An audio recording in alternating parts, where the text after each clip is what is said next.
the time is now 9 o'clock, and we will call the meeting, the Board of Trustees Special Board Meeting Workshop into session. And I do not believe we have any public comment. So agenda item 2, district presentations A, is the academic year review, and Dr. Cuellar. Yes, sir. Good morning, trustees and superintendents and members of the public that are here. Thank you so much for allowing us the opportunity to be able to talk about our academic year at a glance. And basically what we're looking at is to achieve three goals for today's workshop. Is we want to provide an overview and structure and goals of the Learning, Leading, and Innovation Department. We want to discuss details of the Achievement Zone Campus Support Model. And then we are going to close with revisiting our annual board goals in accordance with Lone Star Governance, which we're joined here by Larry Lee from Region 18. We have a little glimpse here of a more defined breakdown of how this is going to flow. What we're thinking is that we can get through each segment of the presentation and we can save for questions from the board at the end. The superintendent and I are in agreement that I think it's just really important that we get through the slides in its entirety. If there are any immediate questions in the middle of some of our department heads' presentations, we can take that, but again, I would encourage the board if we can save it for the end of each presentation. Any questions before we begin? Anybody got an extra pen? He's got one. I have one that's available. He's got one. I'm hitting you in the head.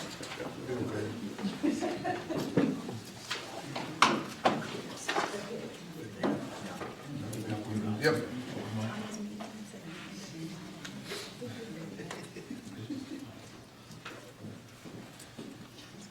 Okay, so we're going to go ahead and jump in and looking at the year at a glance from the overall office of the Learning, Leading, and Innovation team. As we can recall, when Superintendent Ramsey was hired, one of the first bold steps that the superintendent was extremely intentional on was how were we going to ensure that we were more effective and efficient in the way that we are serving campuses and kids. But more specifically, how do we de-silo and decompartmentalize some of the offices and departments historically that have functioned in isolation? And how do we bring together all of our departments and offices to work cohesively as one? Which was ultimately the intention of the superintendent's reorganization, was to ensure that there was more continuity and ensure that there was more alignment and cohesion across all of our academic offices. So we, in turn, can be a lot more deliberate and purposeful in how we're pushing in and supporting schools and students. I want to also just ensure the board that everything that we do, not only on the academic side, but in the organization, is we are ensuring that we are always in alignment with our board goals, which we're going to hear a conversation more in depth on our board goals when we get towards the later part of the agenda. But we want to ensure that everything that we're doing in service for kids is ultimately impacting the academic, all of our academic goals as outlined in our Lone Star Governance goals.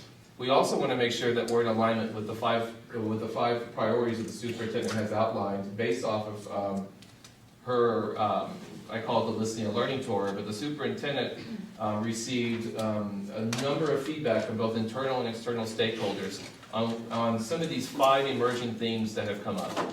Ensuring that we're building authentic community relationships, ensuring that we continue to always keep our eye on academics and we're advancing academics at all levels, ensuring that we are meeting the needs of all of our diverse learners, that we become a highly effective district service center in how we're pushing in and supporting schools and students, and ultimately becoming the highest performing organization in the city. And then out of that, and ensuring that we were in alignment with board goals and the superintendent's 5 priorities and themes, the Office of LLI as a whole, which you will hear from the variety of the departments, we developed 3 overarching goals that we felt were the highest levers for school turnaround and were the highest levers for ensuring that we are accelerating academic achievement. A profound focus on enhancing instruction for all learners, ensuring that we are implementing our guaranteed and viable curriculum with fidelity, and ensuring that we are providing professional development at every opportunity for support staff, leaders, and teachers, and even internally, to ensure that we're not only providing the what, but we're also coaching and providing the how. And then we've heard the superintendent mention multiple times in different venues about the importance of MTSS and RTI, how a multiple tiered support system in our response to intervention, how that's a critical lever at how we are universally wrapping around the whole child of every single student in MISD and ensuring that we are differentiated in how we're providing supports to them. This slide just shows more in depth of what we're doing across these overarching 3 goals. We want to also make sure that as we enhance instruction for all learners, that we are also creating a data-driven culture. And we're not just providing the data for us to understand where we're at, but we are also becoming more action-oriented in what we're doing with the data. We also want to make sure that we are establishing very tight protocols to how we're pushing in, how we're observing practice, but how are we providing feedback? How are we providing critical coaching? How are we also providing those next steps to enhance what teachers and leaders are doing in schools? Our guaranteed and viable curriculum, which we'll hear a little bit from our associate superintendents, we want to make sure that all of our teachers have all the tools that they need. They have the foundation, the base, and all the supplemental learning resources they need to ensure that they're making a difference for kids. And that's up to our team to make sure that all of our pacing guides, our standards, and all the supplemental tools that we are providing for our teachers are up to date, that they're research driven, and to make sure that it is scaffolded for each of our students. And then here we're looking at MTSS, which we talked a lot about Tier 1 instruction. You're going to hear a little bit more about that in a later segment of the presentation. But with MTSS specifically, how are we ensuring that we have a laser-like focus on the very, very specific needs of all of our learners? Yes, ma'am. What's RTI again? Response to intervention. Okay. So response to intervention, so let me go ahead and clarify for the board. So RTI and MTSS, even though they are similar in nature, they're also very different. RTI is very specific to supporting the academic development and need of a student in a differentiated way. MTSS is more centered on looking at the whole child. How are we looking at the academics, the behavior, and the socio-emotional needs of a child, which then tells us that how are we differentiating for the whole child needs. I just wanted to make sure I differentiated that. So you're saying that, say that again, you're saying that the RTI is specific to academics, and then the MTSS is the whole child? Yeah. Okay, Yes, ma'am. thank you. Good morning, board members and members of the public, Dr. Ramsey. In alignment with the goals that you have established, as well as the superintendent's priorities, we have the following support structure that is focused on collaborative and wraparound services to the schools in the areas of instruction, curriculum, and leadership. We are led by Dr. Cuellar as the deputy superintendent. My counterpart, Mr. Garcia, and myself are associate superintendents, each supervising 16 principals divided into quadrants, the purple and the maroon team. Purple team is related to the Midland High School and feeder patterns, and the maroon team is the Legacy High School and the feeder patterns. We are supported by 2 executive directors. On my side in the purple team, Mr. Horner, and on the maroon side is Dr. Davila. We also have a coordinator for what Dr. Cuellar was just explaining on the RTI and MTSS, and an opportunity culture director as well, helping with that initiative. We have 4 directors that are directly supporting and coaching and mentoring principals in all areas of leadership and curriculum, and they are in themselves supported by a team of instructional coordinators and instructional officers who specifically provide support to teachers and assessment, curriculum, and all of the areas that we need to support principals and campuses. In this structure, we have heavily focused on two areas, leadership and instruction, as I stated, with the big areas on leadership, coaching, and professional development. We want to make sure that our principals receive the targeted support that they need. We are very intentional about providing that instructional and leadership efficacy through PLCs by building those systems and those processes that help teachers and principals look at data in ways that directly impact student academic achievement. We are also providing differentiated support. Not all schools, not all principals are in the same place, so we are very cognizant of the needs of each of the schools and the leaders, and so we are targeting that support through organizational structure.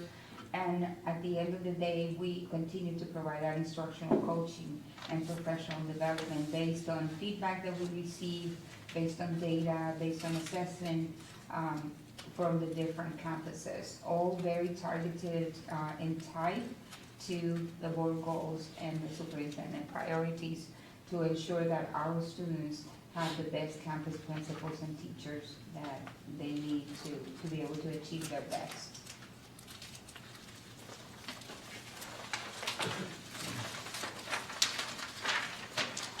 Good morning. Hope you guys are doing well. Thank you again for the opportunity. I'm Charlie Garcia, if you don't already know, Associate Superintendent, and I'm excited to talk to you about everything that we've implemented to support leadership and learning these last 4.5 months.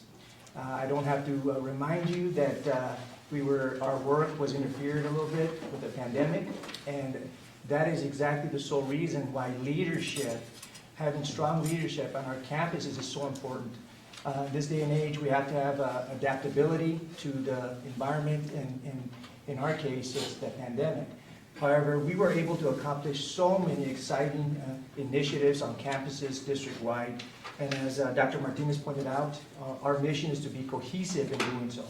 So you're going to see under three buckets: learning, leading, and innovation. I will touch on a couple of the big buckets there. I won't take up too much time, but the first one is the TRS system. That is our curriculum. That is where our standards are based on and our alignment of instruction comes from. So we have been very intentional from day one to support our campuses in understanding the TRS system so that they can in turn deliver that into PLCs, professional learning communities, in support of teachers in the classroom. It has been more important for us to be diagnostic in the way that we approach instruction in the classroom. And so we've really built a strong professional development, almost monthly, and for some campuses, weekly support in the TRS system. When you look at literacy, as we all know, it's one of the critical components of in the gateway to a successful life after education. And so we really believe the Fontes and Pinnell literacy curriculum will accomplish that. We have worked with our literacy strategist, we have one at each elementary school, to develop a trainer model and in support of our campuses in literacy. When we talk about comprehensive menu of professional development, this is something that we are very proud of, that every month we not only do we present, but we allow autonomy for our campus principals to select certain professional development opportunities that apply to their own campus and needs. The list is extensive of the opportunities that we presented, but I'll just shoot a few of you guys. Teacher retention strategies is one, for example. Bilingual and dual language support, budgeting for success, continuous supports of special services. As you see, we are cross-departmental in that regard, and by giving principals a direct choice of a menu, we're allowing their leadership muscle to develop, which is so important. I'll go to the second bucket here, leading. We talk again a lot about coaching and being able to coach our teachers, our assistant principals, our principals. It never ends. And so in developing that competency in our leaders, we brought in some real research-based support so they can get professional development, actual coaching, cognitive coaching. That is already taking place for our principals this semester. Next semester, we'll include our assistant principal. Observation and feedback is so critical to the success of our students. And so we've also been prioritizing the observation feedback in addition to the coaching, because we want our principals to be not only confident, but confident in walking into a classroom, understanding through the TRS system what the teacher should be teaching, and then being able to have a discussion with the teacher if there is growth needed. And so we believe that that's one of the most important parts of our work, and we'll continue doing that. As you know, NWEA MAP growth assessment has been new this year to many of us, and so we've extended opportunities for our principals to grow. We're very proud of the fact that we're also extending that education to our families, and so our principals have shared the NWEA beginning of the year assessment results with the parents and guardians, because what we want to do is also build that relationship and manage that relationship with our community. As you know, it takes a village, and it's never been more important to have that bridge built with our parents. Lastly, innovation. On innovation, you will see the intercession design and support. We spent many hours working with our principals to develop not only a rigorous, but in a lot of ways, a very responsible way to run intercession. And so we think we had a very successful intercession. We got our students upwards of 30 hours of additional instruction. And in talking to our principals and seeing the results of our students in the classroom, we feel that it was very successful. Those students learned, and now they're able to catch up a little bit. On the next slide, you're going to see what's happening in the spring. Again, we're very excited to build the pipeline of leadership with our assistant principals. Our assistant principals will now also have a monthly menu of professional development, as you know, to include our principals. They're also going to be able to participate in the cognitive coaching training. We want our assistant principals, and we want to have a bank of future principals, and the only way to do that is to invest in those assistant principals and give them the opportunity to learn and grow. So that's our mission. We also have Fundamental 5. You heard me talk about curriculum, but you also have to talk about instruction. How is the instruction being given to the students? Are we applying everything we need to support every child in the classroom? And so we're going to align ourselves in instruction as well, and we're looking into the Fundamental 5 is an instructional framework that allows us to use research-based practices in the classroom so we can have common language anywhere we go. And when we talk about that cohesive approach in instruction and curriculum, that is exactly what we're going to do. Lastly, you'll see there cognitive rigor and depth of knowledge. One thing to understand the curriculum, understand how to deliver the instructions, but we also have to understand what level of complexity do we want to achieve in those classrooms. And I hope you agree with me, we want our students to be global thinkers, critical thinkers that are able to not only articulate what they've learned, but apply it. And so we are very ambitious in bringing in that cognitive rigor, but we believe in it enough to say that we're going to get some of this training to our instructional leaders on campuses. Thank you, Mr. Garcia. At this time, I'd like to introduce Ms. Jennifer Warren, who is our Executive Director of Special Services, who is going to take us through the organizational overview and service highlights of the Special Services Department. Good morning, Jennifer. Good morning, members of the board, Dr. Ramsey. It's nice to see you this morning. I've been told that I'm a little long-winded, and it comes from the passion that I have for what I do, so I am going to keep my words concise, or at least challenge myself to do that. But what I would like to show you here is an organizational overview of the Special Services Department. Previous to this year, we had a department of supervisors that supervised programs in special education. So what that looked like was a program specialist over speech, or a supervisor over behavior and autism, or a specialist over the assessment team. And we were challenged by Dr. Ramsey to create a more service-oriented district service team that would go out and support our campus leaders. So that's what we did. We created a purple and maroon team, and our supervisors are no longer identified as supervisors of programs, but supervisors over special ed at campuses. And it's set up very much the same way that Mr. Garcia explained earlier, in which Each supervisor either has purple or maroon campuses, and that means that if a principal has a question or a concern about special education, they no longer have to say, okay, is this a speech issue, so I call this person, or is it a behavior issue, I call this person, or is it an assessment issue, I call this person. You can imagine the amount of phone calls and the cross lines of communication. What the organizational chart looks like now is principals have one point of contact in the special services department, that if they have a question, they contact that one person, and then they are charged with getting the communication gathered to solve that problem and respond with an answer that's robust, knowledgeable, compliant, and legal. So with that, what we have found is that our principals have given us some really great feedback. They save time. They're not answering multiple phone calls at different times of the day to try to figure out how to piece together an answer. Rather, they get one phone call with the answer that they're needing so that they can move forward. So we have many service highlights that I could tell you about in the department, and if I did, I would take up your entire day. So what I want to show you here is certain pockets of students and the amount of students that we serve in those areas. We are on track. Well, let me back up to early childhood. We have almost 1,000 students in pre-K between our MISD campuses and our partnership schools. And then in special education, we are on track to have over 2,600 students in special ed by the end of this school year. And if you look back at the data, 2 years ago when I came on board, we were at 2060. So we have increased our department by the end of the school year by about 600 students.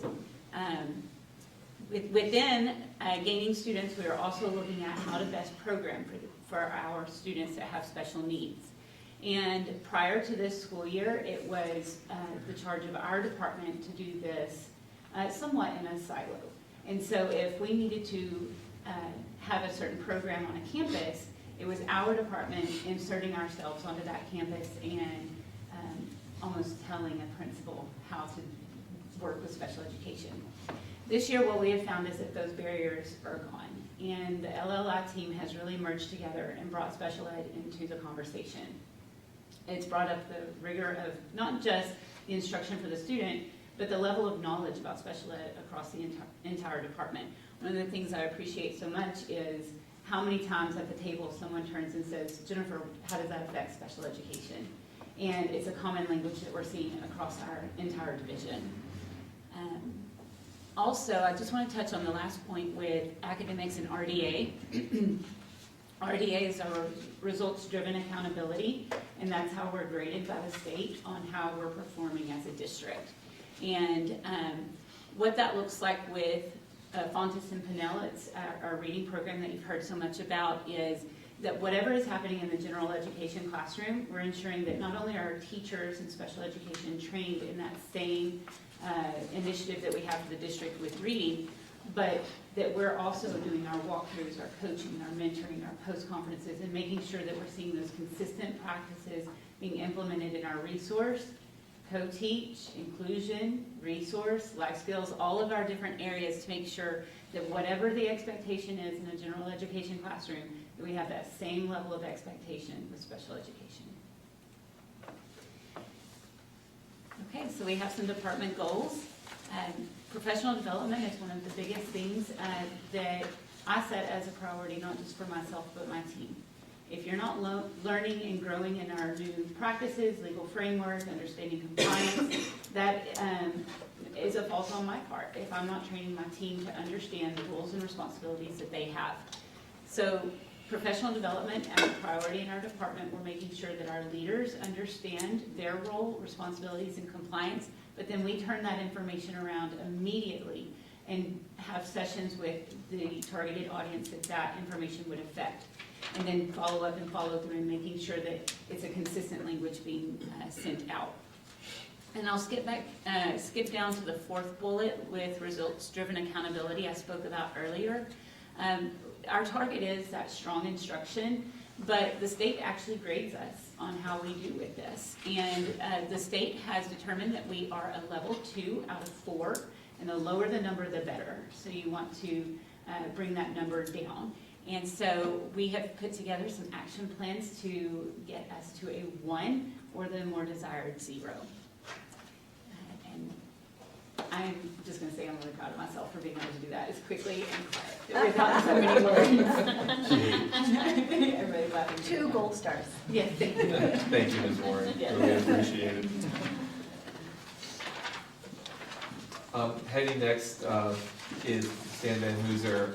Mr. Van Hooser oversees our state and federal programs, and excited to have you here to share the great work that's happening in your shop, Stan. Good morning. Thank you. Good morning, Board President, trustees, and Dr. Ramsey. State and federal programs plays a critical role in shaping the student services by working closely with the LLI team to ensure that our federal dollars are going to our academic needs. In one area that we do this through instruction for all learners, we support the campus principals with the strategies they have for spending their federal funds.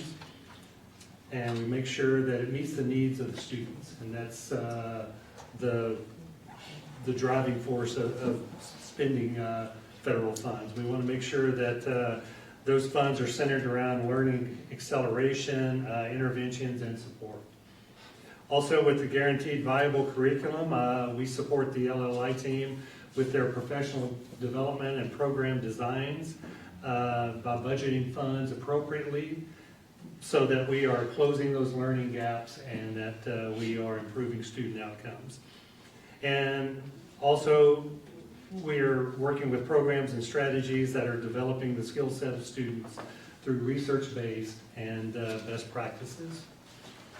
The responsibilities of my department are basically to apply for and manage most all of the federal grants, work with the state comp ed fund, budgeting for the 35 Title I campuses, making sure expenditures meet the program guidelines and provisions, and to make sure that we are in compliance and that reporting on those issues are done in a timely manner. State and federal programs was put into the LLI team this year, and the purpose is really so that we have good collaboration between their planning for improving academics and making sure that the funds are there and that we have an understanding so that I can support the principals better when they are making decisions and budgeting their title funds, so that I have a good understanding, or my department has a good understanding of what their plans are and what their goals are, so that we're on the same page. Do this by assisting the LLI team in developing their spending plans to improve instruction and student outcomes.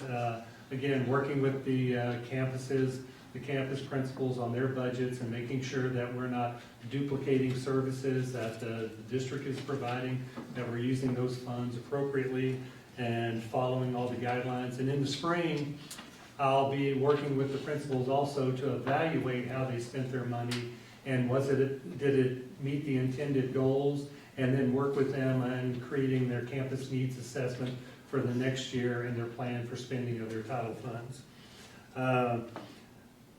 We've also had additional federal programs come out in the year and a half I've been in this position with the ESSER and the T-class. And so through that, we've developed a sustainable cross-functional process for prioritizing those initiatives. Led the process to build the budgets, making sure that they're data-driven and student-centered, and that we are developing a robust model for strategic planning and spending as we move forward, and that we have all parties together and there's collaboration in those efforts. Thank you, Stan. Thank you. At this time, we're going to be hearing from Ms. Letty Amaya, who is our Executive Director for Student Programs. Good morning, Letty. Good morning. Good morning, everyone. Trustees, Board President, Superintendent Ramsey. So my department is a very diverse type of department this school year.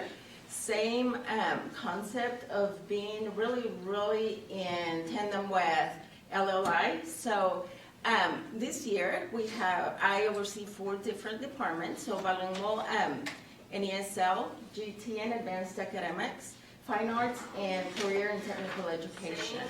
So in the bilingual department, we identify and place students, and then we also assist with programming for students who are emergent bilingual. In GT, we identify and place as well, and we help with advanced academic programming. In fine arts, we implement and monitor finance programming for the entire district. And then career and technical education, also implementing and monitoring the program. So what I've learned, as you see, this is extensive work. What I've learned this year is that advanced academics and career and technical education we have actually been working very, very closely together, because that is preparing our students to graduate college or college and career ready. So in bilingual education, we take a 2-pronged approach. One is compliance. So we have to ensure that all guidelines are followed, because that affects our funding. We support campuses also with programming instructionally, with assessment, and with a curriculum. So bilingual students, or emergent bilingual students as we now call them, really require 2 things in instruction. One is scaffolding, so we have to somewhat simplify vocabulary for them. And they also require linguistic accommodations. They're like any other students. We have to have high rigor for them as well. So that goes with the second approach, and that is really monitoring and implementing linguistic and academic performance. We take pride, as you have heard in the last couple of years, we have had the highest graduation rate for emerging bilingual students, and we are not done. We have high goals for them. Academically, we are as well working with the LLI department to move our students forward. In career and technical education, we are working in 2 different areas. One is we want to increase the number of students who graduate with a program of study that has completed. I mean, that's really part of the accountability and how we get graded. And then we want to also increase the number of CT students attaining industry-based certification. This takes, a lot of time and effort, working hand in hand with principals and with teachers. This year we are very excited to be part of the redesign at Coleman. We are offering CT courses where we hadn't before. We have the new firefighter program there with much success. And then we are on a weekly basis partnering with Midland College. So right now we have other partnerships, but Midland College offers a dual language, you see the cross in programs, dual credit. So in bilingual I have dual language, and then in CT I have dual credit. So we are very, very in touch with Midland College, because that is how we advance our kiddos graduating from our district. In GT, Advanced Academics, I'm really, really excited about diversifying. So this year is the first year that we use a nonverbal evaluation instrument to start identifying our students in kindergarten. And that is because we really want to eliminate any language barrier. And I'm not talking about bilingual ESL students. As you know, we have economically disadvantaged students whose language might get in the way of identification. So this year, we're excited. We almost doubled the number of nominations in kindergarten for GT. And that really, it excites me as a district, we took the approach of calling parents who might not choose to nominate their children. You know, sometimes if you don't have the level of education, the level of knowledge and you simply are not comfortable approaching campuses, well, we called some students who really showed the ability, the aptitude. So that's exciting.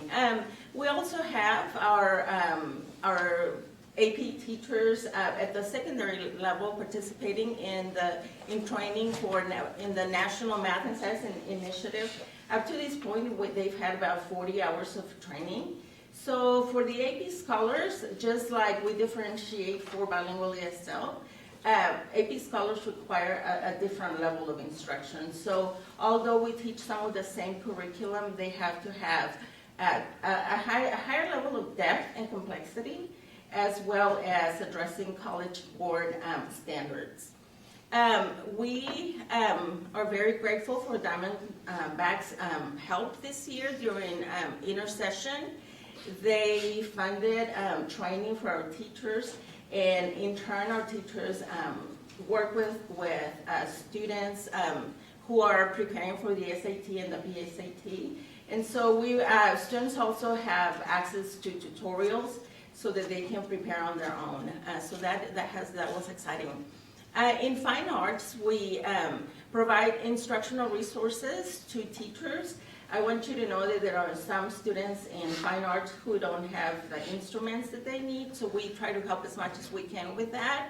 The director of fine arts applies for quite a few fine arts grants, and that's how we fund some of it. Those instruments are quite expensive. We also support the visual and performing arts for teachers and students. And this year, we started implementation of a new mariachi program at Legacy. They've had a couple of performances, and there are a few pockets of students who are really interested in that.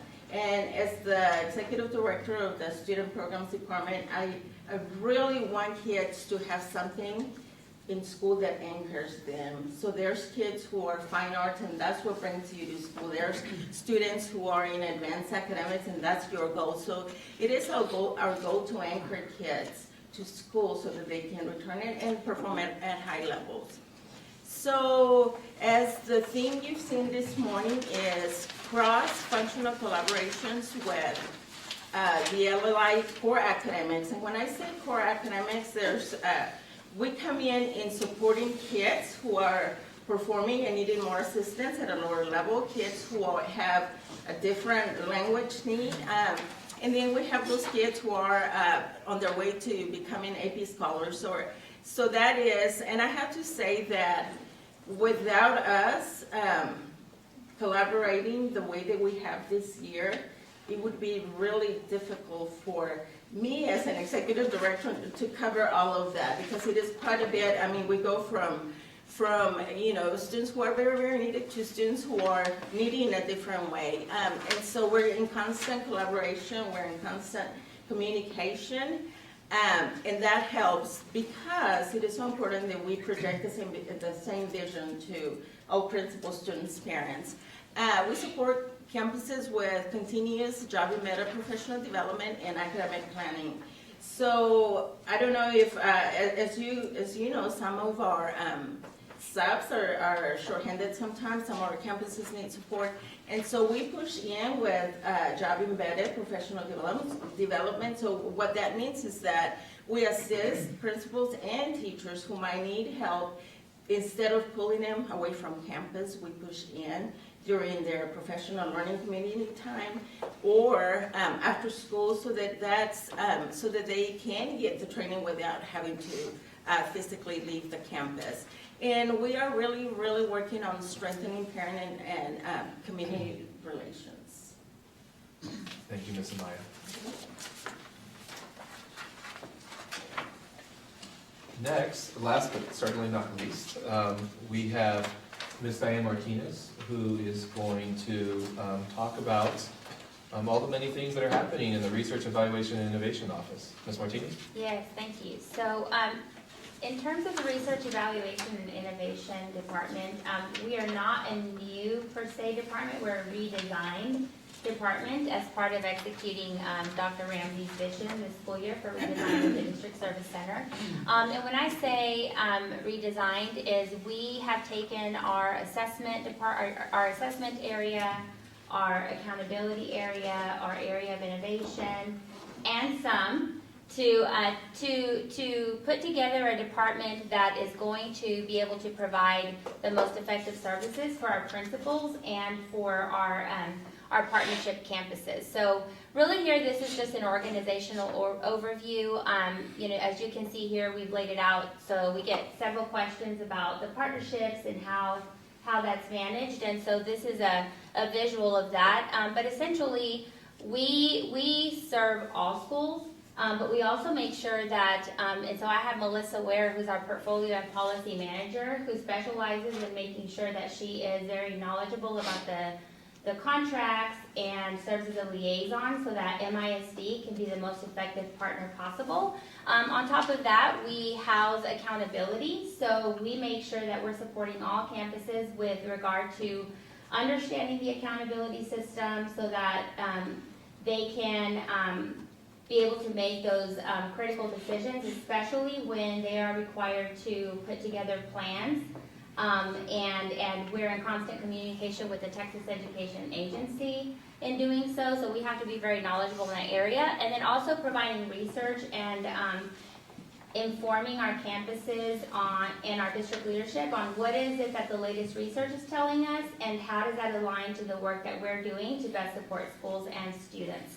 Our ultimate goal is to, and I've kind of covered some of this already, but our ultimate goal is to build data literacy amongst our DSC, but also at our campus level in a way that data is used as a tool to inform the work that we're doing so that we're being proactive rather than reactive when making decisions throughout the school year.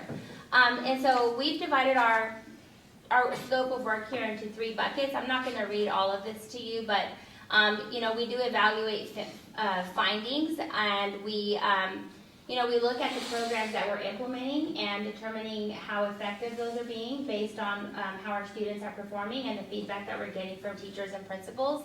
We work very closely with our LLI team. We are a part of the LLI team, and coordinating and interpreting assessment results. Again, it's our goal to not have so much data that people don't understand what that is. Our goal is to really synthesize the data and make sure that our leaders are well versed on how they can take those pieces of data and put them into action at their campuses.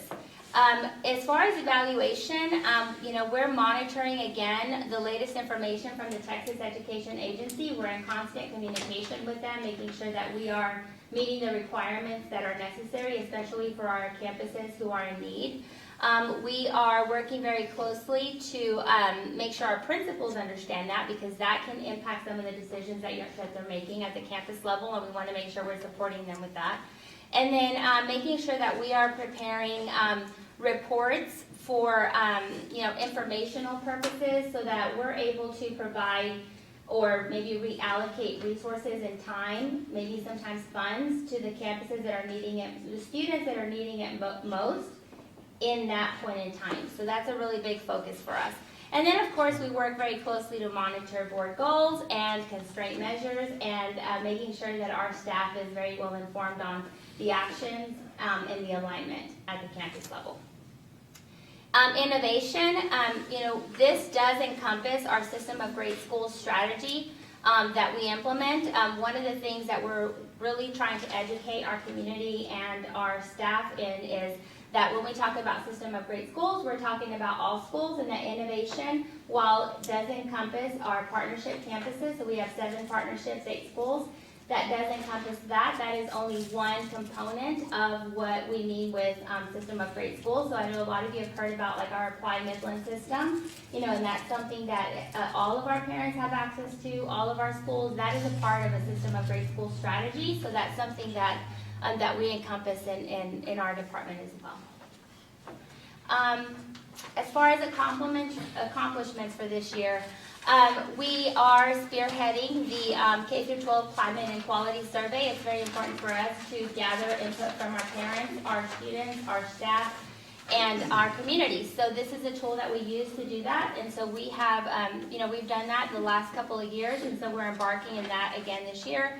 We work very closely to support our district educational improvement committee. Dr. Cuellar spearheads that, but our department really does work to support in informing our committee, involving them in the decisions, and making sure that they are serving as an advisory to the superintendent and the board, because that is their primary responsibility. We have hired a data analyst. I do want to emphasize that they're not new positions. These are reallocated positions, and we actually had one already who received a promotion, so good for her. But we have hired two here recently. We're very excited. One is an external. She was a principal, a successful principal in Oklahoma, so we're lucky that we found her, and so this was her second week for onboarding. On evaluation, we really did an analysis of our district and campus improvement planning processes that have been in place in the district, and we provided supports and trainings, but we also provided an analysis of the areas that we need to improve upon. So that is, I know, a big focus of Dr. Ramsey, making sure that we have very high level, well put together campus improvement plans and district improvement plans. So we are working right now to gather the information that we obtained in the fall during that process, and make sure that we're setting ourselves up for success for this upcoming school year, because that process starts really early. So we're really trying to get in front of it this year and make sure that that we're ahead of the game on that. T-Class and ESSER, those are funds coming out from the state, federal government, and so we support in that area as far as expertise. And then we did complete the 5th call for quality. We maintained the board and the community updated with reports that we provided during board meetings on that, but that was something that we encompassed in the work we did in the fall. Again, we support the 1882 partnership contracts as part of our System of Great Schools initiative. And we help facilitate other LLI initiatives, providing them support, because we want to make sure we're working collaboratively across the board. Any questions? Okay. All right. There we go. So that concludes the first segment. I do want to let the board know it's 9:47. We're 3 minutes under the 50 minutes we've allocated time for the first academic year at a glance. So we do want to open up any questions. I know that we've heard a lot of information, but we thought it was extremely important that this is the mid-year reflection point. Again, part of the superintendent's vision was to ensure that we are a robust DSE that is committed to ensuring that we are uplifting our efforts in supporting schools, ultimately dramatically accelerating academic achievement for every single student. And I think what I'm excited to say is I think we heard a lot of common themes across all the departmental presentations, that there is a sense of urgency. There is extreme interconnectedness between each department, an extreme amount of cohesion and collaboration that exists. So we're all working together, and we're not working in isolation of each other, which is really, really exciting to be a part of a team with a lot of momentum and synergy behind it. So with that being said, board, we'll open it up for any questions. I have a couple of questions. Yes, sir. I guess the questions I have is for like our brand new teachers with 0 years of experience. And I know it's charged to the principal as first and foremost, but what, I know they're doing observations as well as the principals and assistant principals, but are the new teachers, the first question, are they assigned mentors from a standpoint of having another teacher, an experienced teacher, if you will, in that department? Are they assigned a mentor is the first question. And how are those teachers being mentored? Is it waiting till the data comes out on their classroom as far as what the result is on those students testing before it's gone back to give that teacher feedback on how they're being taught based on the assessment of the testing of the student? Or is there an assessment being done along the way on how that teacher is teaching in the classroom, if that makes any sense? Absolutely. I can just speak at a very high level, and I think that's a good question. I'm going to turn it over to the associate superintendents to speak a little more granular about it. But for new teachers or new administrators or new leaders, we do approach it from the same lens. We're just not relying on data for us to be able to come in and provide that type of intervention or support or corrective action. We want to make sure that we're coupling data, but also with the qualitative component, which means that, you know, we're physically in buildings, principals are physically in classrooms, assistant principals, and even lead teachers and department chairpersons, literacy strategists are physically in classrooms, monitoring for instruction, but also there to provide that type of coaching and mentorship and support. So I look at it as a year-long process and not just a process of benchmarks, you know, where based off of data or it's based off some type of interim assessment where we come in for corrective action. I think it's more of a holistic approach to where that starts from day one. But I'll go ahead and turn it over to the associate superintendents who are in the classrooms and schools, and on a daily basis I can really speak more intimately to that. Yes, sir, great question. And if you, we go back to the slide that I presented on, and we talked about observation and feedback and coaching. We've had 3 intensive trainings for our principals and assistant principals to do exactly what you're saying, support our teachers, all teachers, specific and new teachers, through aligning the T-test rubric, which is basically how we evaluate our teachers, aligning that with the opportunity for our principals and our assistant principals to understand T-test and perfect it, be competent not just in providing support, but also professional development on site is our ultimate goal. So, to your point, sir, it is very important for us to continue building that teacher capacity, but we're doing it in a way where we really need our instructional leaders on campus to also push into the teachers. Now, I will say that we have coordinators in our division that are providing support to teachers. And another slide that you saw, or another bulleted point, was the instructional component. And what we want to do is ensure that as our new teachers come in, they understand that there's a coherence in our district, there's a certain way that we want to see instruction being handled in the classroom. We don't want to take away their creativity, of course, but we also want to understand that when we go to every classroom, we want to see certain things that impact student outcomes, research-based. And so we're going to continue building on that teacher muscle. And to your point on mentoring, we do have, and we've provided opportunities for our schools to do cross visits. We had a district-wide collaborative effort where we did walkthrough visits across the district, but we're also aligning ourselves with the professional learning network of educators to visit other campuses. And so as we move on in the spring and into the summer, we have big plans to continue that charge. But an excellent question. Dr. Martinez, did I miss anything?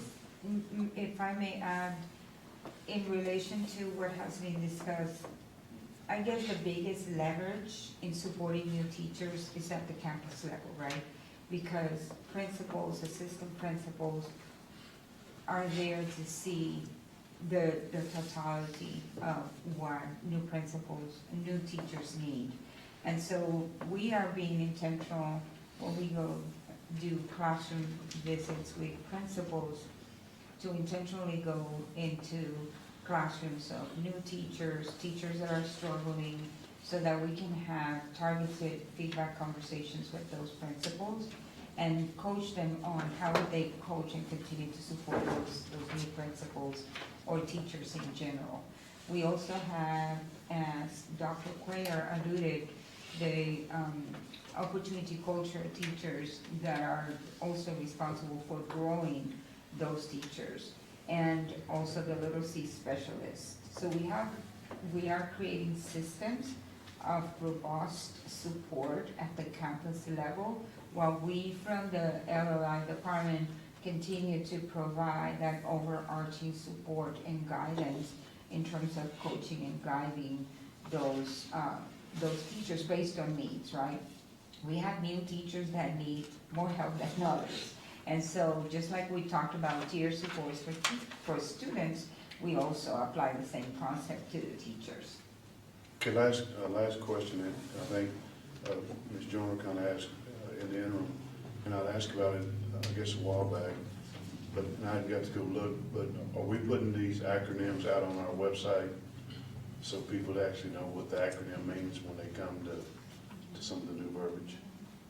That's a good question. In fact, when we do the revision of our presentations or when we're talking about specific things, I always, well, we all do, but always, I don't know what that means, right?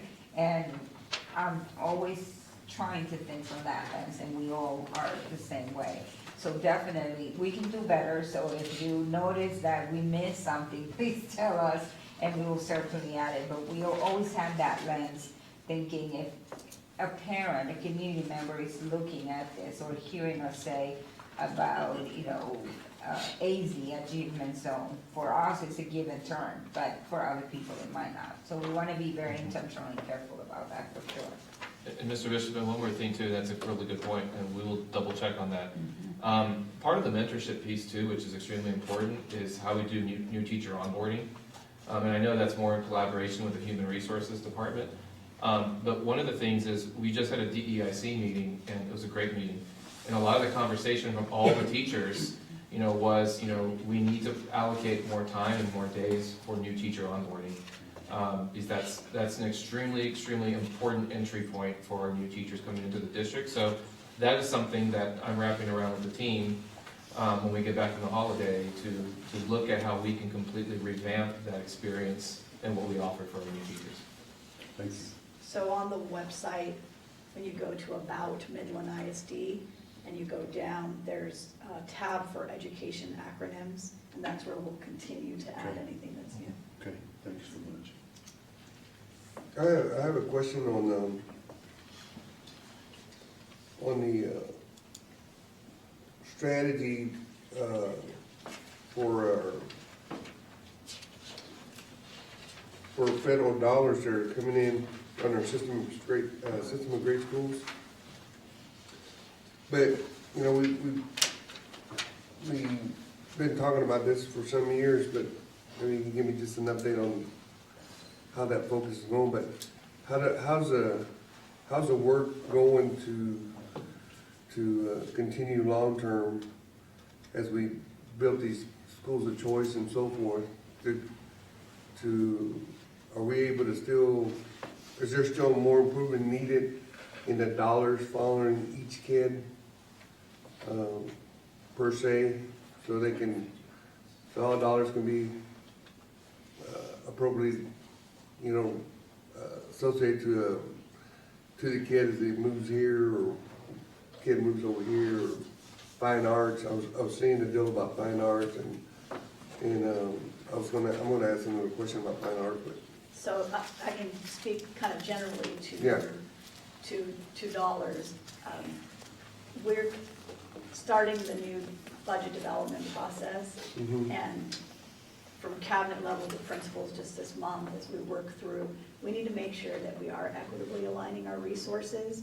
We started some of that work with our kind of human pieces, our staff, but we need to make sure that our monies and our staff go where they're needed the most. And I think that goes back to that multi-tier systems of support, where you meet every child where they're at, and you provide fairness by ensuring that they have what they need. So we're just embarking on kind of the budget development piece for the next school year. And so I think you'll see more of that over the spring, but also in the spring, we are working through President Murray on a workshop to discuss kind of 1882 and system of great schools. And so I think we'll hear more, or the board will hear more in depth in the new year, and we'll add that specific question to the list. Yeah, but so with our trip back, we went to Denver to look at the system of great schools up there, and the conversation there was that one of the biggest hurdles in moving forward, obstacles in a sense, moving forward in the system, was to figure out the accounting system. It was one of the biggest obstacles in the whole process. The other portion was to figure out and solidify the choice process and as to what the community wanted for each individual school and how they wanted to function, but so that's the basis for my question, because you know, accounting obviously is a heck of a thing for a school district. A lot of those people don't understand that you know, there's dollars that are coming to the district, but they're not free dollars to go to where anyone pleases to do with whatever dollars there is. There's mandated dollars, in a sense, that come to the district.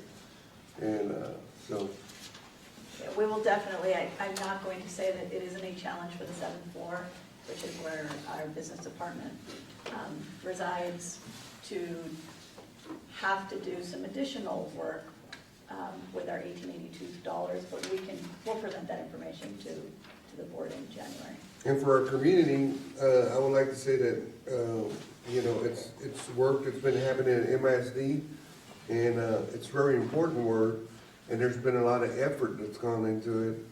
So, you know, I do want to provide that information, that there's been a lot of ground gained in this process to bring us to the state of where we're at now. So I really appreciate that work.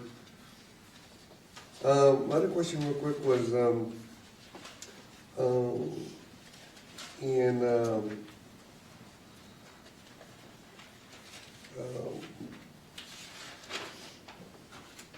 me see, I think you mentioned fine arts. yeah, the fine arts piece, because has it grown, or is this something that we can grow in the system, within the system, or, I mean, I heard a couple of challenges for the instruments, but is it something that potentially could grow within MISD?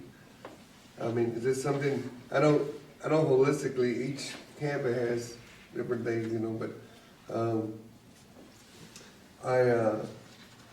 I'm reminded of that every time I saw the orchestra play the other day, and it reminded me about how important, you know, that process is in education, and how it opens up a mind, but, you know, just holistically, do we believe that that's a part of our group that's going to continue to grow? So, that's an excellent question, because coming in new to the department, you know, I've had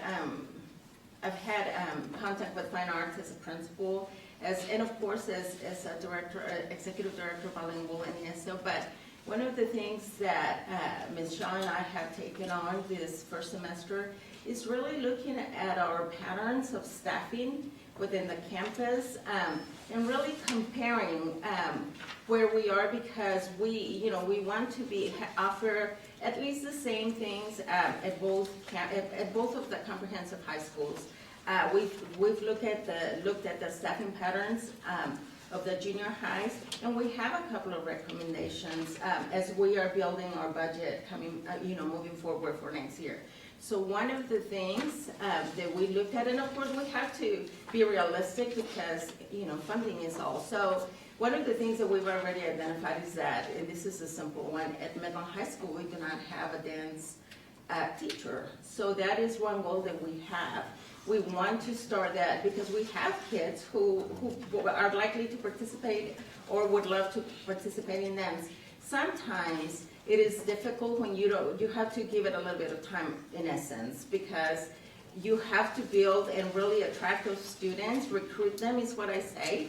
So those are some of the things that we are looking at. She and I have met. I have met with all fine arts teachers at the secondary level for that very purpose, and they have some recommendations that we have put together, and in all honesty, some of them are regarding staffing. So really looking at where we have a part-time choir teacher, and so we're looking at it. We are, and we have a few recommendations. So in short, to answer your question, yes, there are some areas that we would like to grow and begin programs. And Trustee Marquez, just to add, because you specifically said orchestra, so Bo Garcia over at Legacy is amazing, and outside of what he does with his students, he actually coordinates the elementary, the lower grade strings program.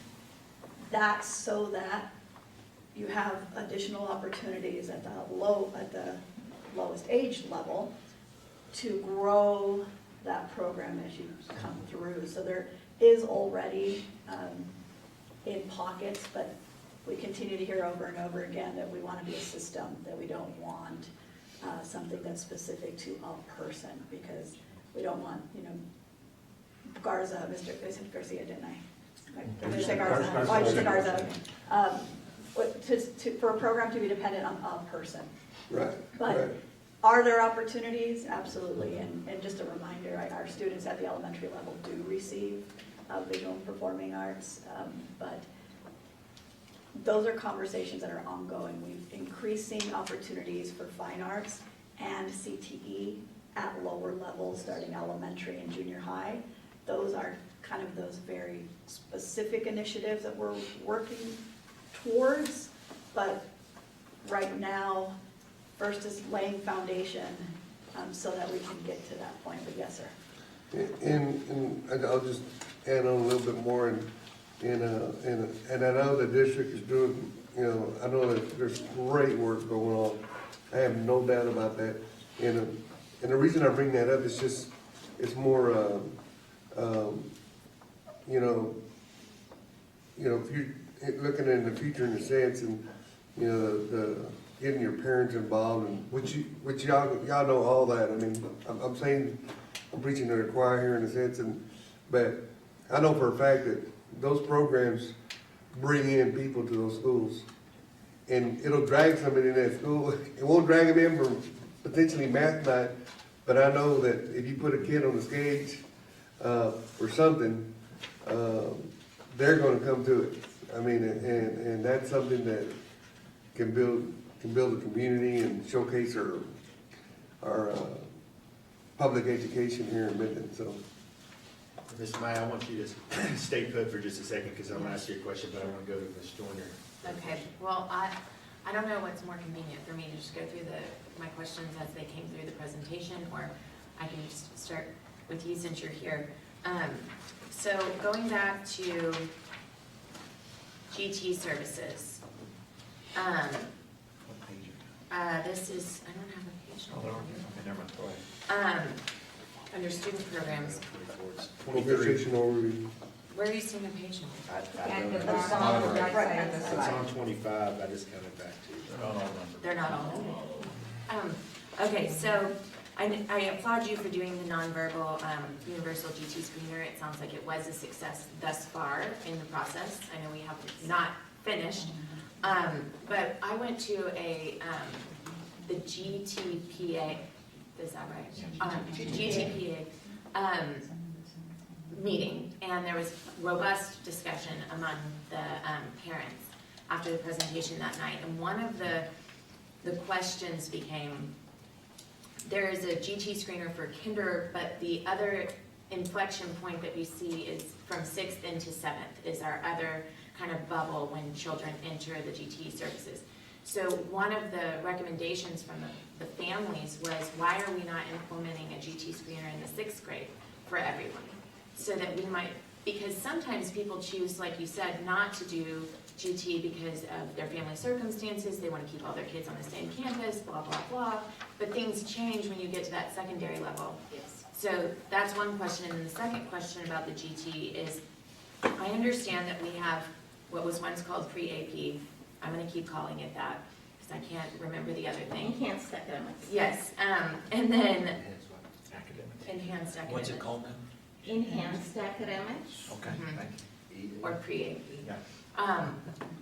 I know we have that at the junior high level, but specifically, again, what we heard from the public was that there is no GT programming, essentially, once you leave Carver. And we have this amazing Carver Elementary that has this wonderful launching point, and then there's just, to me, and maybe I'm mistaken, a plateau in our GT services at that point. So let me take one thing at a time. I Okay. want you to remember that I have been identified to oversee that program this year. So just like you, looking into, and those of you who have known me as a principal, data-driven is who I am. That's, we found success and really looking at the number of courses that we serve, looking at the number of students that, number of courses that we provide, number of students that we serve, where we're coming up short and such. So to start with this screener question, it has been, Ms. Bridges and I have talked about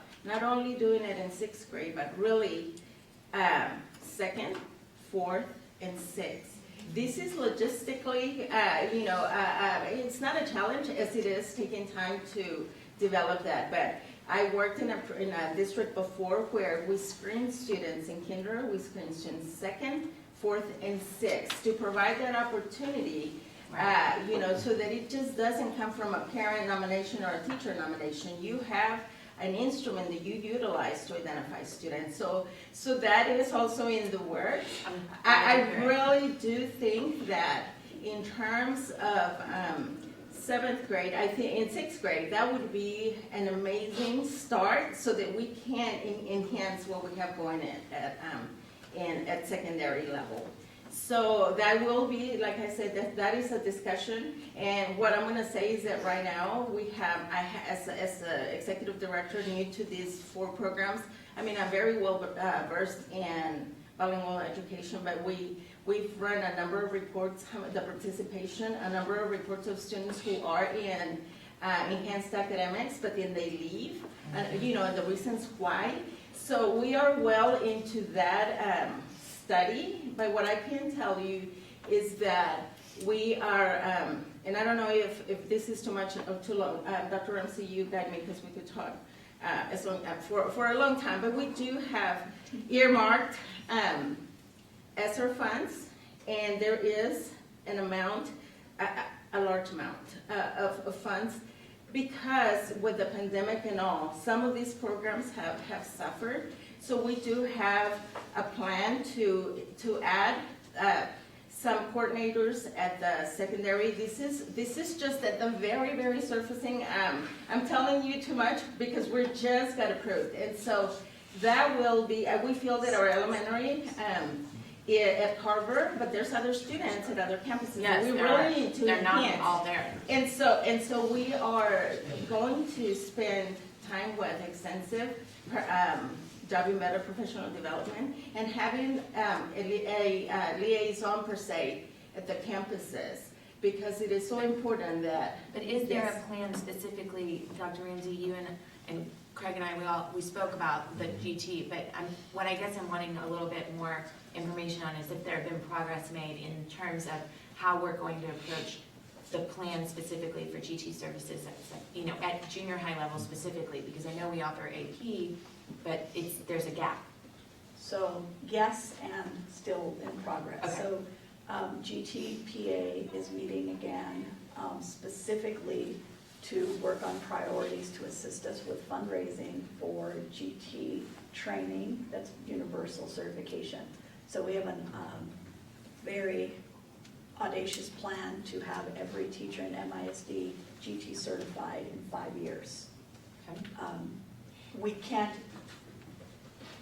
serve GT students if the teacher isn't certified. Right. And so for us, that's step one. So we're prioritizing, and we're working with the group to figure out is the priority to look at middle school junior high first. So that's happening. The coordinators, I'm going to be clear that it's not additional fund, it's not additional staff.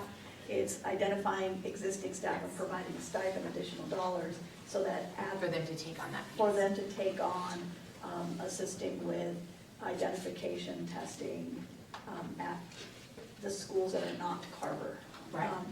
We're working with our principals and assistant principals that have advisory periods about, I'm going to use the word clustering, but cluster GT students into advisory so that you can provide some GT services during the school day that in a space that already exists. So those Right. conversations. So we're not having to invent another. That's right. Yeah. And then lastly, the issue of, one is access to enhanced academics, but the other, the major issue we're seeing is supports.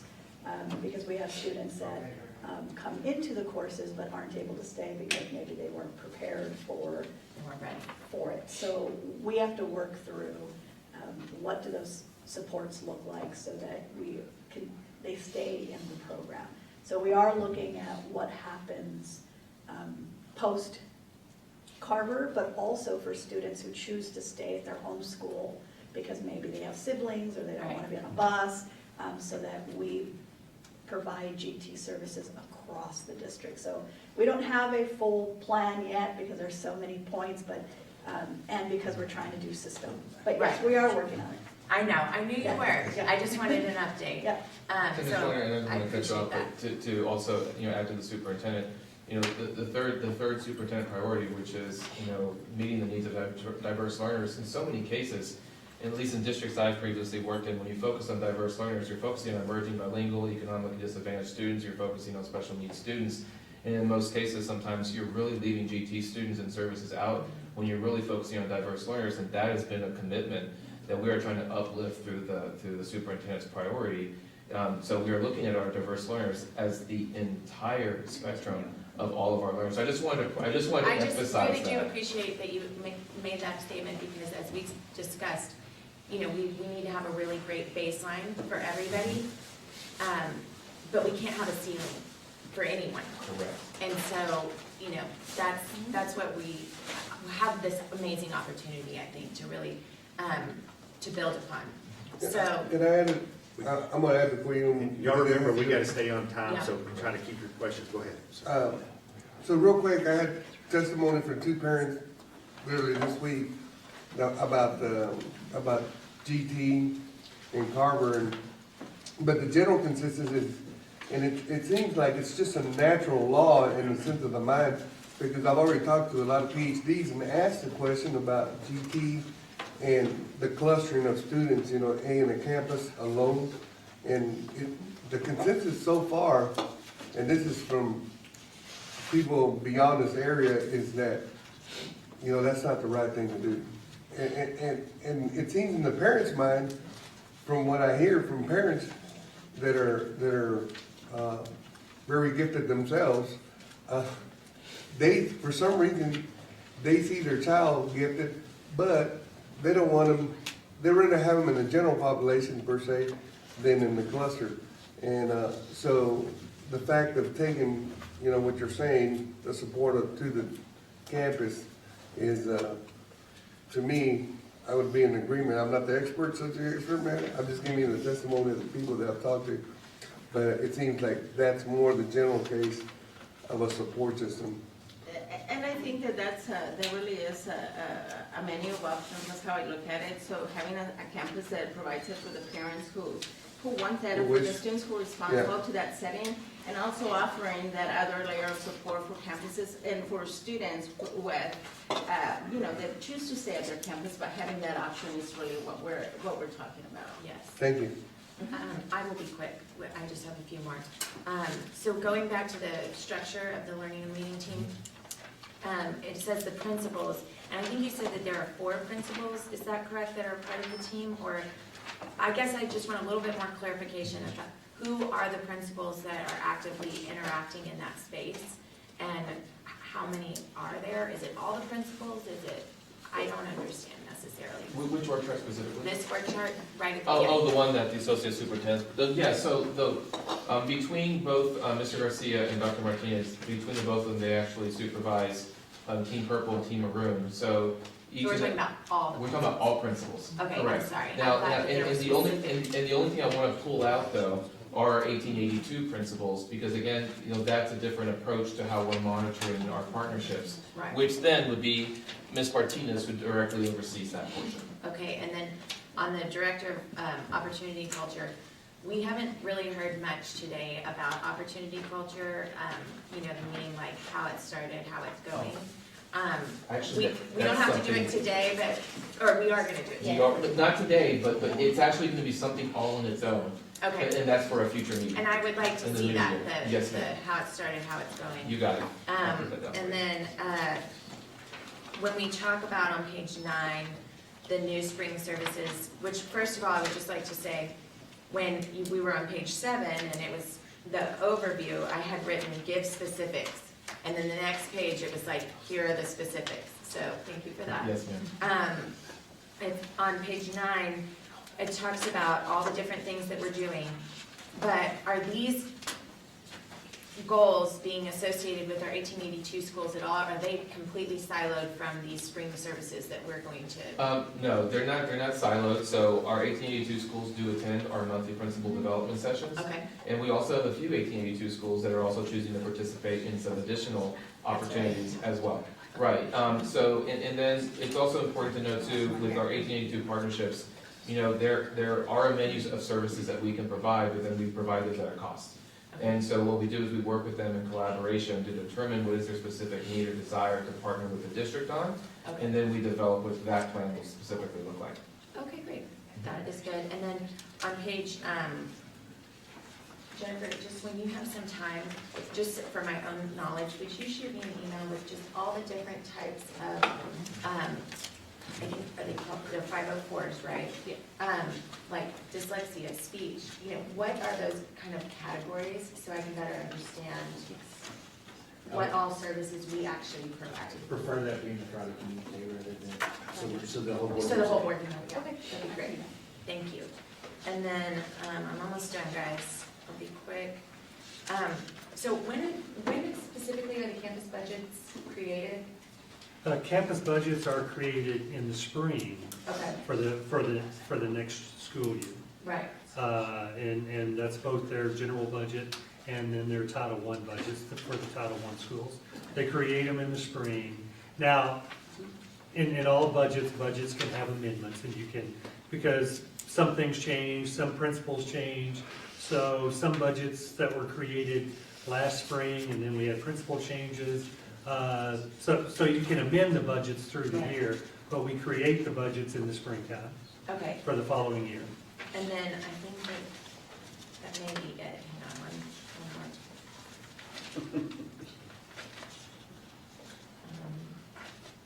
That's everything. Thank you. Mr. Davis? I remember fondly the last time we met on a cold Saturday morning in this room. It was when A.J. Grable led us through the work that resulted in our Lone Star governance goals and for everything that became Lone Star governance in MISD. One of the great things about that morning, that day, and that weekend was the opportunity to not just hear from administrative leaders from behind the podium, but actually talk together frankly during that weekend. My question is really directed at all the new folks that are on staff now. And it's a broad question, but I'd like us, and I know we're pressed for time, I like as succinct as answers as you can give, but still be informative, and that is, for those of coming into the district new, what do you think the biggest challenges are for improving academic performance in MISD? What did you find when you came here that you think this is a challenge that we need to address through our work? I can speak for everyone, but I want to go ahead and let the associate superintendents go, and then we can go down this way. Yeah, it's a good question. I always go back to coherence in what we do. And so looking at the district and visiting schools and seeing sometimes, pockets of differences in ways we approach not only instruction, but curriculum. I mean, looking at curriculum and having different schools pulling the curriculum from different programs or ways they approach that. I think getting our district to be a coherent district, moving in one direction, will really benefit everybody. Why? Because it provides clarity for people. And when you provide clarity for people, it's a lot easier for them to do their jobs. On top of that, building leadership. We need phenomenal leaders on campuses. Because you have phenomenal leaders on campuses, and you're going to get those leaders to be those instructional support for your teachers. We do that, and we're going to be just fine. I think those two are big rocks, and we're attacking. We're not admiring the problem. We're going to attack the problem. And so I'm very encouraged by what we've seen, because the people that we have in Midland, from the teachers all the way to the principals, the leadership, they're amazing. I've been very impressed by the growth mindset that they have and the questions that they're asking and them searching for ways to get better. That is very impressive to me. But we have had a lot of movement and a lot of changes, and it is what it is. But what we do is we look forward and we control what we can, and that's making sure that we're aligned, strategically aligned to ensure that all kids, because they can't, all kids are successful. Lucy, I don't know if you have anything. So on my end, I will say the coherence between systems, right? There's lack of systems where, as Dr. Cuellar alluded at the beginning, I think different departments in the district service center were working in silos.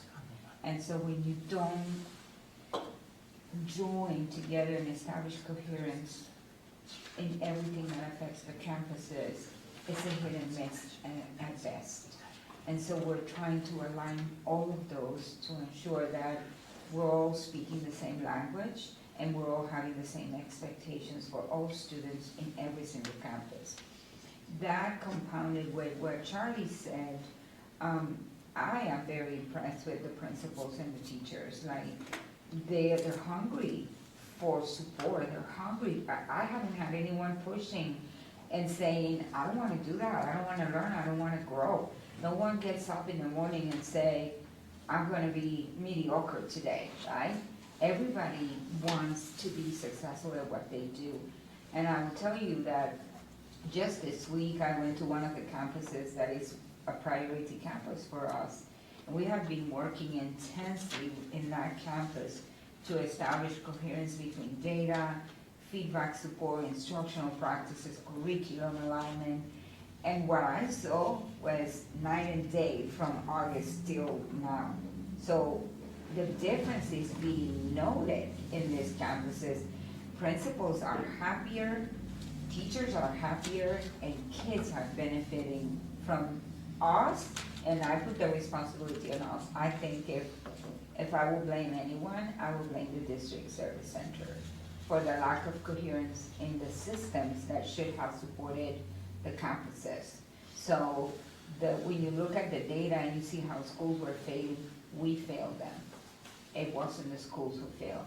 We as an organization failed them.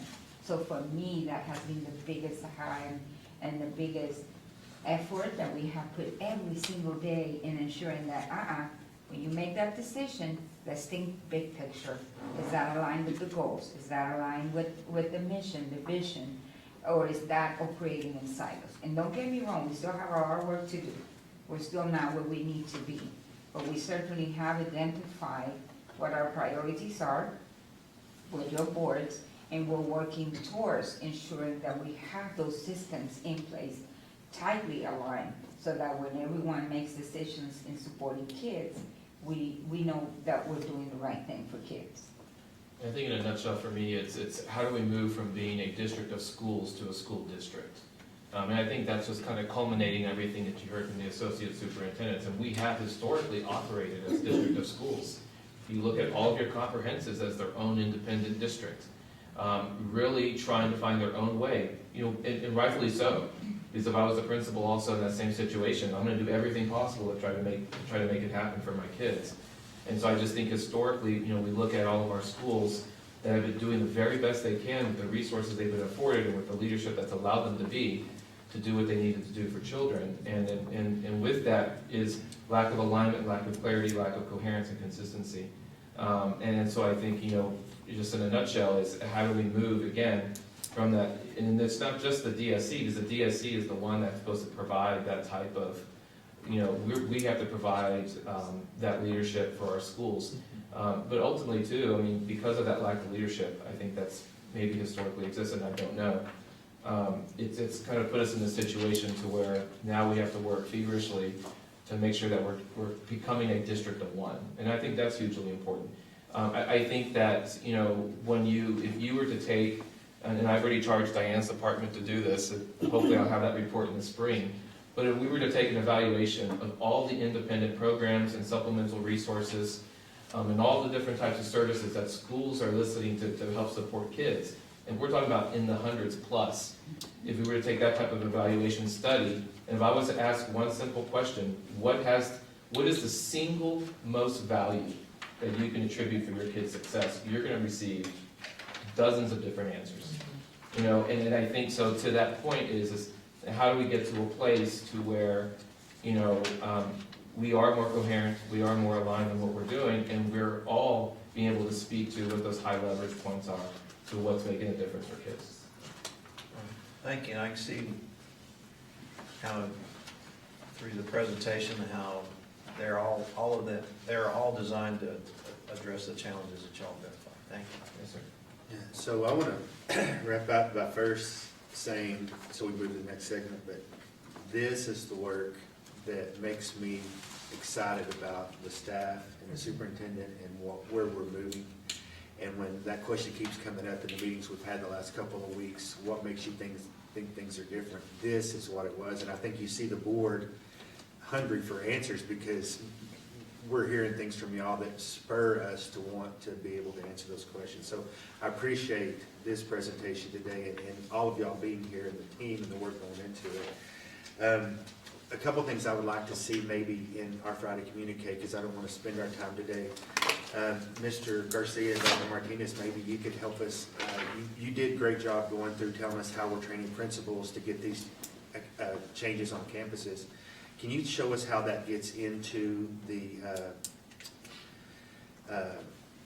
down to the teacher level? How do you get into their professional development and their PLCs? And how does that work? Is it just the principal, or is there someone, and I know this organizational chart has some blanks in it where I see we're going to try to fill some spots, but how does that get down to the teacher? And then how does the teacher, is her or his first call to the principal, or is there a support from the service center person?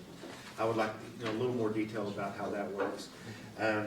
For Ms. Amaya, I jump on this, in fact, you don't have to get up. Okay. I jump on, and I wrote down that you said program anchor kids to school, and that's so important. We always tie sports to tying kids to school, but these programs and the band and mariachi and the orchestra and all the things we've heard of today are huge in how we keep kids in high school. And so I appreciate the work there and what you're doing.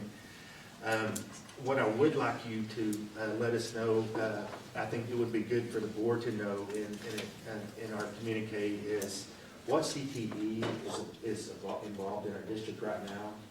Because I was talking to a member of the strategic planning committee, and this person was telling me all of the things that we're doing, and I had no idea because I'm like, oh, that's awesome, that's great, and I don't think we know all the CTE things.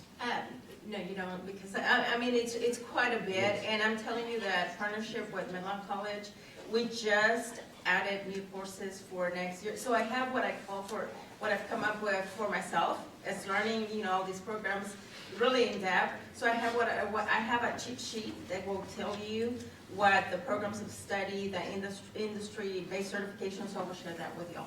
We'll do that in the private community. And you include what campuses associated with, Yes. because they're different, right? We offer some things that are Yes. slightly different at Legacy than we do at Manhattan. Yes. And then obviously Pullman There's helps a lot more.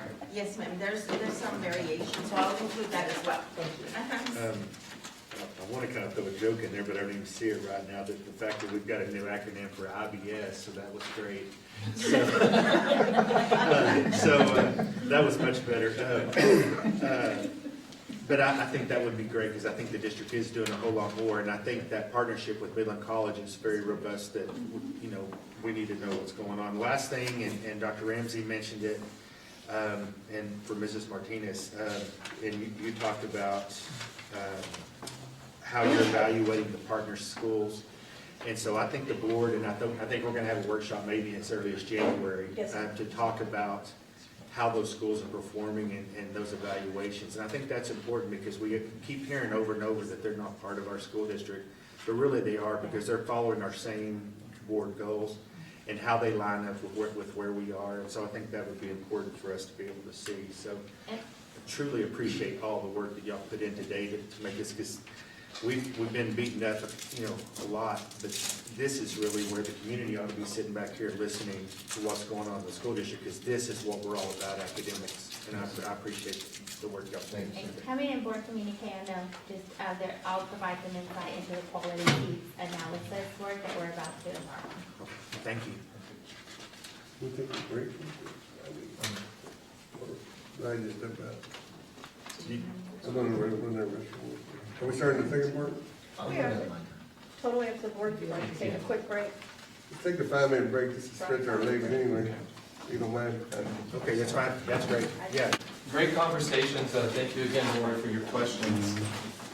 We are now moving into the second segment of our academic year at a glance, and we really just want to do a deep dive specifically around probably, I would say, one of the top priorities in the district right now was our tiered support strategy on, what is our plan for turning around our lowest performing schools. And moving into the achievement zone, we wanted to talk about the work that's going into the achievement zone, what that work looks like, but more specifically, what are we anticipating? We talked a little bit about MTSS and RTI at the student level, and we took the same MTSS principle, the same strategy, and we tiered it. We tiered it to the same level of how we're doing our schools. So we have a tiered school support model in terms of how we're going to support it. So basically, the need is, and this is a very important statistic. 83% of our MISD students in schools are in schools with flat or declining performance. And that is a very profound number. We're looking at the number of our failing campuses disproportionately impacts the majority of elementary students. And so, keeping all of that in mind, that's a very big number. When we look at this slide over here, and I didn't want to go too forward ahead, I did want to make one correction on your board packet.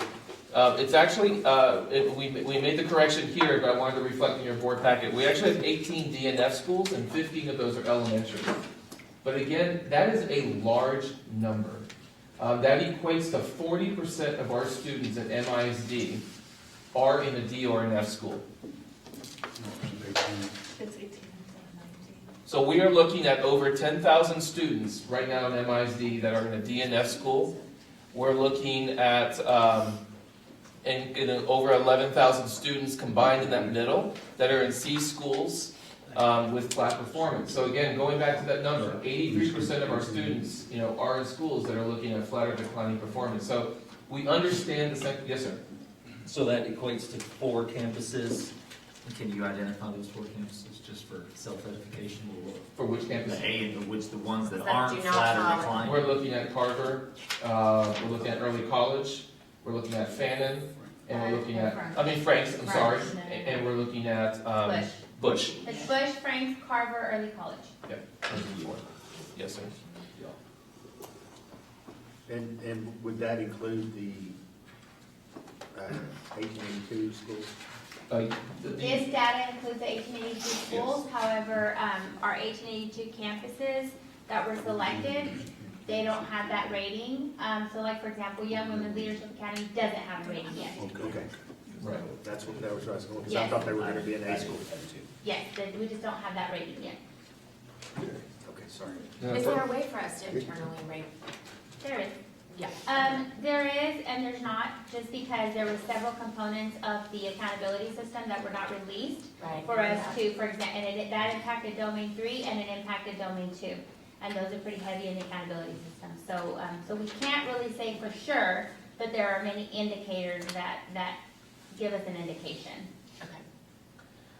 One of the things that we talked heavily about is everything that we are going to do in this district, specifically in the LLI office, is going to be anchored in the Lone Star Governance Board goals as well as in direct alignment with the superintendent's 5 priorities.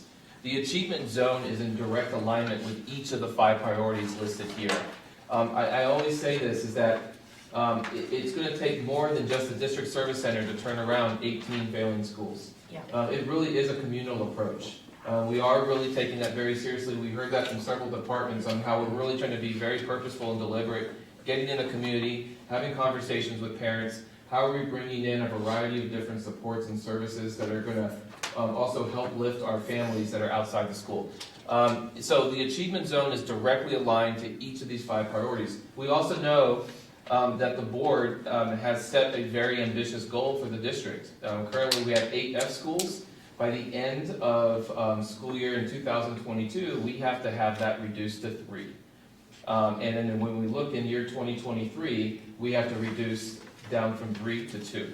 So we take that very seriously as a priority to ensure that with purpose and direct alignment with all of our stakeholders, that we are moving fast and furious to make that happen.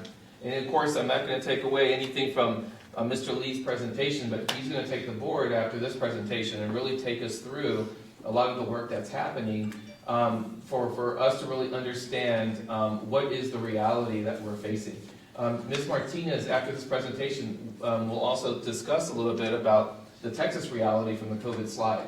Mr. Trischetti, several board meetings ago, you asked the question, do we have state data? You know, what does it look like right now in the state in reading and mathematics? How much did the state slide? We have that data now. And then later in this presentation, we're going to take the board through that data, and then how do we compare in comparison to the state with the COVID slide. But all of this is very important to hear because we're not only coming in and addressing the need of having to turn around 18 schools, but we're also having to come in post-pandemic where we've seen more of a slide that's already occurring. So how are we going to really wrap around to do that work and do it well? We talked about our North Star goal. I really do think the North Star goal is how do we absolutely enhance the academic experience in each of our schools for us to get accelerated academic outcomes for all of our kids. And thus, meaning we get to reduce the number of D&F schools. Like that is the charge. I've heard that loud and clear. I've spoken to a variety of different community groups. And what I continue to hear is that yes, MISD is doing good work, but yes, we still have a lot of failing schools that we need to address, and that is a priority. And in all fairness, we haven't had the opportunity, I mean, I know Dr. Ramsey has said that we will have the opportunity to move at some point through this, but it won't be the regular accountability system. So we've sat in this place for a while because of, circumstances out of our Yes, control. ma'am. Absolutely. The accountability system has to change, or 90% of schools in the state would be failing. And that's the plan. So after this school year, the state is going to evaluate that and determine what changes need to happen with regard to targets or maybe even methodology with each of the domains. Now, this school year, and I won't speak too much about this, but this school year, the state of Texas is not going to, they're not going to rate a campus an F for the first time. So if a campus does drop from a C to an F just this school year, they're going to rate them as not rated. But they are going to provide the opportunity for campuses who currently have an F or a D to move out, but they have to get a C. So we're talking about, typically what we do is we aim at moving up at minimum one letter at a time, one tier at a time. That's not going to be the case this year. So campuses who want to remove the label of their Fs have to get a C. So, but are they going to do accountability this year? Yes, It's my in that way. understanding It was, okay. In that way. In that In way. that way. that Not in way. the full. Not in the typical normal way we've But we always done it. still Can we- will be able, if you're an A, you could still be an A. Yes, A, B, or If C. you're an can A be an and you A, drop B, to or a C. C, they're still gonna let you drop C. to a C. Correct. correct. Can we go through the report, the 461%, so we can all have the, Are you saying that there are gonna be no D-rated campuses No this new. year? No new D, no new F. You can retain your D, but They're gonna freeze. if you were D before, you can be D again. But if you're F, you can't, and you go to a D, they're not gonna allow you to say, we moved from F to D? We can say that, That's but the correct. state won't. Internally, and they will release that information for internal purposes, but publicly and state Publicly reporting by wise, TEA, but we can publicly say. Yes, campus. we will know. Yes, we can. We will know. Yes, yes. And it would be based on the So we- legitimate TEA You criteria got when it. we say it. So Okay. we can still have this North Star, I mean, not necessarily this specific one, I know we're gonna talk about that going forward, but just from my understanding as we walk through this report, the tiered system, I mean, the accountability system is going to happen this year. It's just gonna be modified. It is, and it Yes, is ma'am. because we have baseline. Got it. We have baseline from last year, and percentages of participation were high enough that the state felt like we could have a modified version Great. this year. Thank you. Great. Okay. At this time, I'd like to call up both of our executive directors, Dr. Josefa Davila and Mr. Jeff Warner, who have been working with a lot of purpose on the ground and really helping uplift our key leverage strategy around the achievement zone.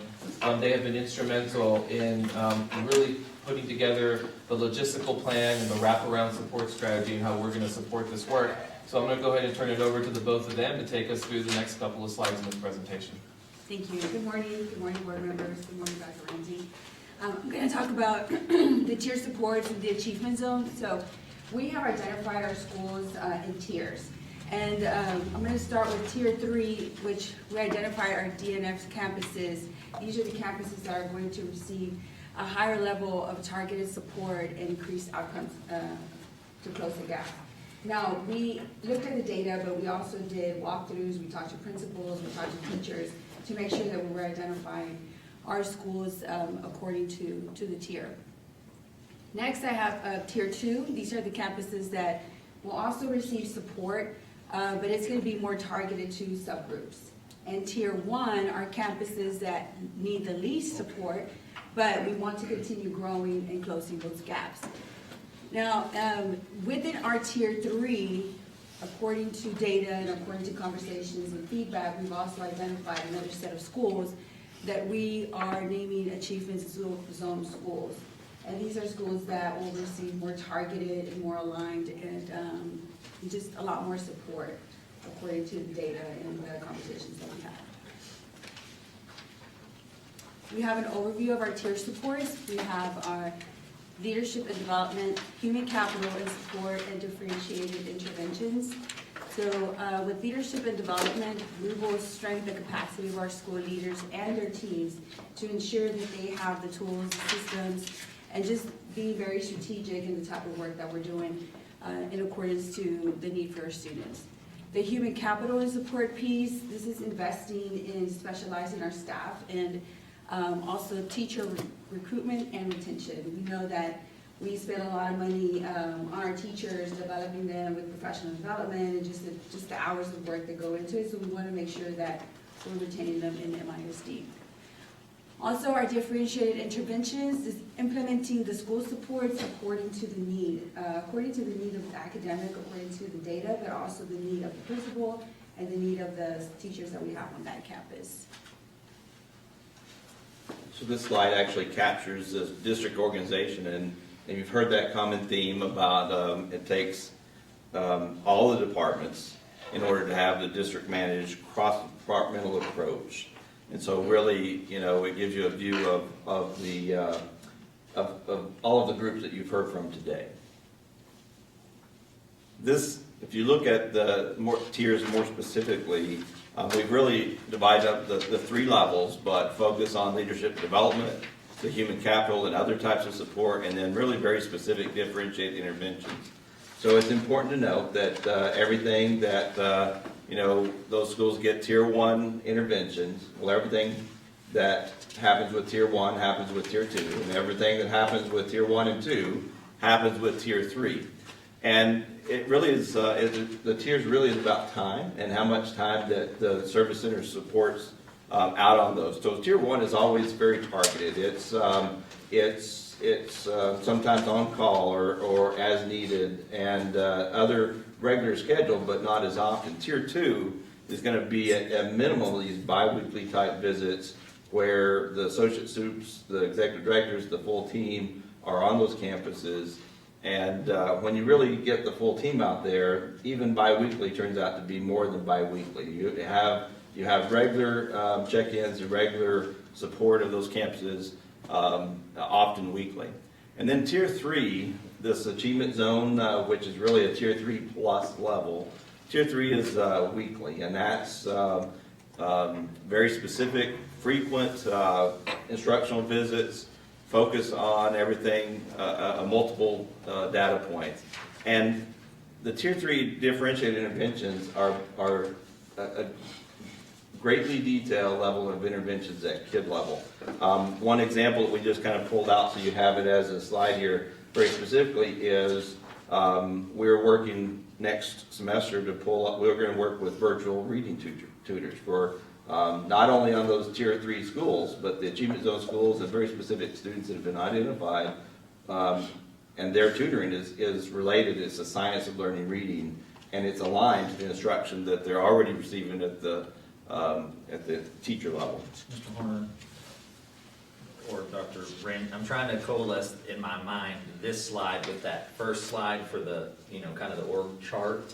And so you start to talk about HR and human capital, but this is just, this original one from the very beginning is just learning. There's the whole section kind of the cabinet that has, Woodrow and Dodds and Elena and Sid. That's like a different line off of this, right? However, I think on the next slide, you're going to see exactly where I think you're going with that. I'm sorry. No, you're right. Because it is cross-functional. So this level differentiated. So it does include human capital and those team members that are also there. It includes Stan. So normally, previously, that budget item was not under LLI, and so it wasn't necessarily intertwined with how we were really spending the money and lining and targeting the budget. Which budget towards, line item were you saying? So Title I, federal budget, and all of the budget that you heard from with Stan Van Hooser already. So. And I want to go back to Mr. Trischetti's question, because that org chart is just specific for the associate superintendents. Okay. But we also heard from a variety of our other department heads also underneath. That was a zoomed in of the larger org. So, and just to give more perspective, what do these support visits look like? Well, just in my division alone, all the way down to officers, from coordinator to officer, we have close to 60 individuals that are in service to schools. So when we think about 60 individuals divided across, how we're supporting our campuses, we have almost tripled the amount of support time that we're physically in schools. We have a Monday through Friday schedule that literally allows for pushing into schools on almost on a daily basis. So we are looking at about 70% of time from the DSC that is actually physically in schools doing this work. Whereas before, it would be very difficult to say how much time was really being pushed in. Can you include that in a Friday communique Yes, too, just so we have it in writing? You got it. Thank you. And, sorry to interrupt again, but just keeping in mind all part of the restructure where it's different roles. So it's not adding to the district service center, it's taking positions that existed and putting them in an organization that serves the purpose of providing support to schools. Got it. So we can add that. You're going to need to be more concise with your answers. Can we go through the whole presentation? Yeah. So I don't get lost in Yeah, we forgot about asking questions. question asking. And this just reiterates, it kind of goes back to Mr. T's question, that the entire service center has been tasked and assigned to different teams to be able to support these achievement zone schools. All schools, but very, very specifically, high level of teams at these Tier 3 plus schools. And that team is what we're calling, I'm going to give you another acronym, Katie, the support and response team, so the SRT. But the team here, and this is a slide I was alluding to that really describes, we have for each one of these campuses a very specific LLI team that includes members from the special services team, it includes members from emerging bilingual, human resources, it has folks from REI that are regularly touching base, leading PD, using a very specific protocol with these campuses that have traditionally been struggling in order to make sure that those data points are always driving the change. And the principal does not have to go to the executive director and then go to the other department and then go to special ed in order to be able to find ways to serve their kids better in one center of focus. They're able to get it all with one touch point. So we have the executive director, the associates, but even a very specific mentor person that's assigned to that campus principal that deploys each one of these as needed. So it all goes back to that cross-functional team and not having to go find the help, but the help being there for that campus. And it's just a deliberate focus on how we're really enhancing just support and service. Again, Stan talked about how we're being very deliberate and how we're on the ground helping our principals. Stan's there, helping these achievement zone school principals be very strategic with budget allocation and making sure that we absolutely are investing every dollar in the most value add for children. We're really drilling into principals and helping them focus on three critical pillars: culture and climate. We are looking at achievement, and we're looking at instructional practice. And we drill into those three big areas, and we are enhancing that work and that PD and that focus. We are confident that we are going to make a difference. We are already seeing significant differences already from where we were to the midpoint year. It's really encouraging. I actually would encourage the board too to do some tandem walkthroughs with us to actually see the work in action on what's happening in schools. So with that being said, that's the Achievement Zone presentation. We can now open it up for board conversation before we move into the next portion. Mr. Cassetti yields his time. Any other questions? The only other remark I would say is that the South Central office. I know. It might We'll work on that. just giving you guys a hard time. It all looks The great. visual central office is Yeah. DSC. But the last slide had Old habits. Just, That's on me. no, I'll, don't take that as a knock at all. since the board doesn't have any questions, I'm going to insert myself, just a reminder really, not just for the board, but all the thousands of people that are watching this being streamed, because I'm sure that's the audience level we Yes, have. on Saturday in December. That's right. Then at the cabinet level, the reason that we expanded the cabinet is so that we also had additional voices. So several of the members that have presented today now sit on cabinet in addition to our executive director of athletics and 3 principal representatives, because everything we're talking about and making decisions on has to be about holistic, system-wide improvement for the school district. Who are the 3 principals? We have, for elementary, Joel Arthur. we have Jill Arthur from Yarborough. For secondary, we have Rebecca Medina from Coleman. And then from 1882, we have Shelley Haney, whose title I'm gonna... Chief Academic Officer. Chief Academic Officer for the Reach Network. Right. So I want to make a comment about the process and the team you built, because one of the things that happens that I think is across our community is that generally the term is used that the superintendent is not doing something, or the superintendent won't communicate with me, or and I'm saying that holistically over the years. I'm not saying here recently, but the reason I'm saying that is because some people don't realize, in a sense, you're a very important person to the district, in a sense, but there's only so many minutes in a day for communication, and I'm saying it holistically, in a sense. I'm sure I'll get an email about it, but holistically, I'm saying it because the more time we take from the superintendent, for the things that A.J. Grable has talked about on our Lone Star governance, as a district, we're being inefficient. When we're taking your time away from instruction to give out a report or to answer a question, we're literally taking your time away from instruction. In a sense, your time is valuable, and it should be directed to your team at all times as we move forward, because the obstacles, obviously, we got quite a bit of an obstacle in front of us, but I say that because it's real important. and to me, that I don't take your time away, I'm saying this for myself in this portion, but that I don't take your time away to be asking potentially a question that, you know, eventually it can come to me in a sense. But, you know, it's all districts across Texas. I've heard it in when I've traveled and talked to different people about how the superintendents their time is drawn from the community in a sense. Does the community need transparency? It does need transparency. But we have to find a fine-tuned level there that the superintendent is dedicated to running this district and the academic performance that we're looking for.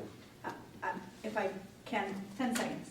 Yes. I think that our job at the executive level is to be strategic and to be thinking big picture, and then to build the capacity of everyone in the school district so that we can all effectively communicate. And then no one person or small group of people own all the information. And once you're able to do that, then you can spend your time, and as any member of the staff can spend their time both in the community, as a member of the community, and doing our work effectively. And so I think that's exactly what we're working towards, building the capacity of every member of the school district, finding additional opportunities for students, support staff, teachers, parents, community members, to have a better understanding of what we're working on, how a school district works, where they can plug in, so that we're all good communication experts for what's happening in MISD. Stewards of communication. Yeah, I appreciate the fact that and one of the things that we've talked about over and over is aligning resources to student outcomes, and it looks at all fashions of resources. That's what we're doing. I appreciate you. So, other questions on that area? No, sir. I think that takes us into the next segment. Okay, so we'll move into agenda item 2B, profile of the learner. So this is not going to take 30 minutes, which is good. Each board member has a copy of the profile sheet. Just a short explanation. The board has heard this before. They've read it in the communique before, but probably more for the audience, that as we move into our strategic planning process, we need to ground and center our work on the children that we serve. And an effective way of doing that is for a school district to create what the profile of a learner is, or a graduate or scholar in its school district. Once we have this completed, we have sent that out widely. We're using Thought Exchange for that. And we can come together collectively and say, this is what a student in MISD should be. This is what by the time they graduate from here, we want them to have X soft skills. We want them to be able to be critical thinkers, collaborate with one another well, whatever it is that the community comes up with. Then as we start the strategic planning process, it is centered around students. So as we talk about specific actions that we need to take to meet the district board goals and our priorities, there's a through line between the action and how it affects students all the way through meeting those goals. And so with that, I'm going to stop talking and give the board about 5 minutes. We are asking you and our community members what your hopes and dreams are for a graduate in MISD, what the social skills and emotional intelligence traits are for our graduates to make the world a better place. What skills and competencies they should have to be successful in their future, because we know that we're educating children for a world that doesn't yet exist. And then lastly, what skills and competencies we want them to have so that they can be productive members of our society and, as importantly, our local community. So we'll give you about 5 minutes, and if you fill that out for us, it is going to be input into the thought exchange, and we're creating an additional category for board. But that way we have had input from every stakeholder group. Do you want me to do it? Yeah, if you can just, Is there a? go ahead. No, you sure? As you complete it, if you'll just send it my way, and then at that time, if you are hungry, you can go and grab your lunch, because we're going to continue, we're not necessarily going to break.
somebody can read this.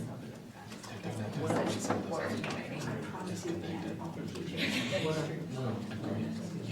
a really good question to ask.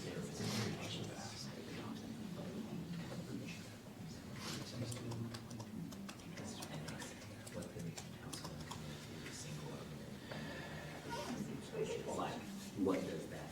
Now, it's a little different than this. Yeah, sure. But if you took the average, like the 26,000, what does that profile look like? This is more aspirational. I understand, but that made me think about what is the current. It would be nice to have, like, and it may be this big, but like the true org chart of exactly what because it's on the website too. It's just. And it's very fragmented. I can see it in the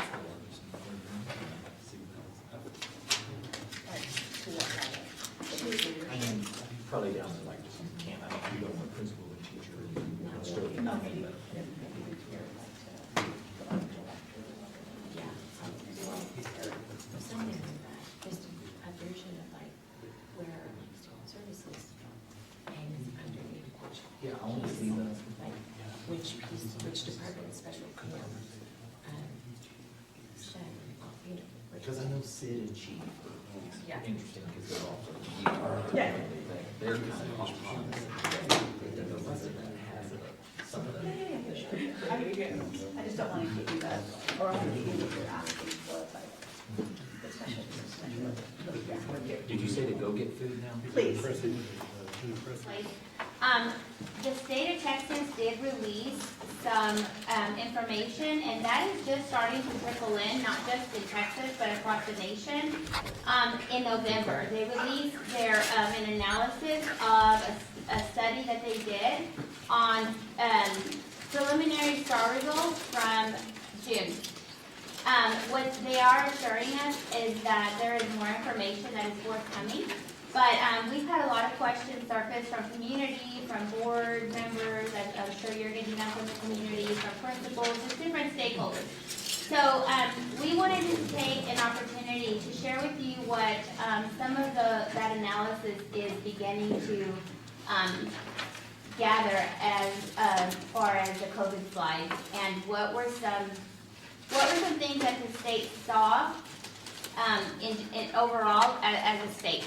So this first particular slide outlines 4 big points that were concluded from the analysis. I am going to point out also right now that, as you know, our board goals are written, the STAR board goals are written 3rd through 8th grade, and you'll be hearing about, DPNs on Monday. This data is all grade levels. There is a slide in there where I pulled MISD data just to reference it, and that data is also going to be all grade levels. So there's not a huge discrepancy, but there will be a little bit of difference, and that's why. And at all campuses? All campuses, and every campus that says an MISD student. Yes. Okay. So the first big thing here, this is pretty self-explanatory, so I'm not going to read it verbatim, but the focus again was on reading and math. And the state did show that there was a significant decrease in academic performance, but the largest losses were seen in the area of math. And when I looked at the U.S. Department of Education and the data that they're examining, that is the same trend. Okay, so it's not just Texas, it's being across the nation. The negative impact of COVID did erase years of learning. I have some slides in there that will visually demonstrate what that looks like. I don't think this really comes as a surprise, but our economically disadvantaged students across the state of Texas, and again, the nation, saw a greater learning loss in both reading and in math as compared to students who are non-economically disadvantaged. One interesting finding was also that remote learning appeared to contribute to learning loss despite household income. Okay? So again, I don't think that comes as a surprise, but that was a finding.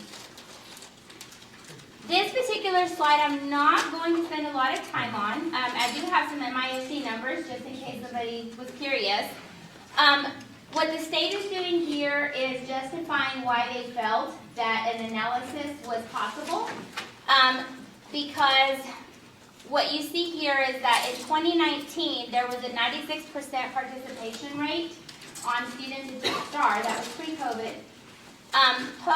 This past year, 87% across the state, again, participated in taking the assessment. And so the state felt that that was still a pretty large number where they felt comfortable conducting this analysis. And just like you're curious, for MISD, we didn't have a big drop in participation. We were at 99% participation rate in 19, and we were at 98%.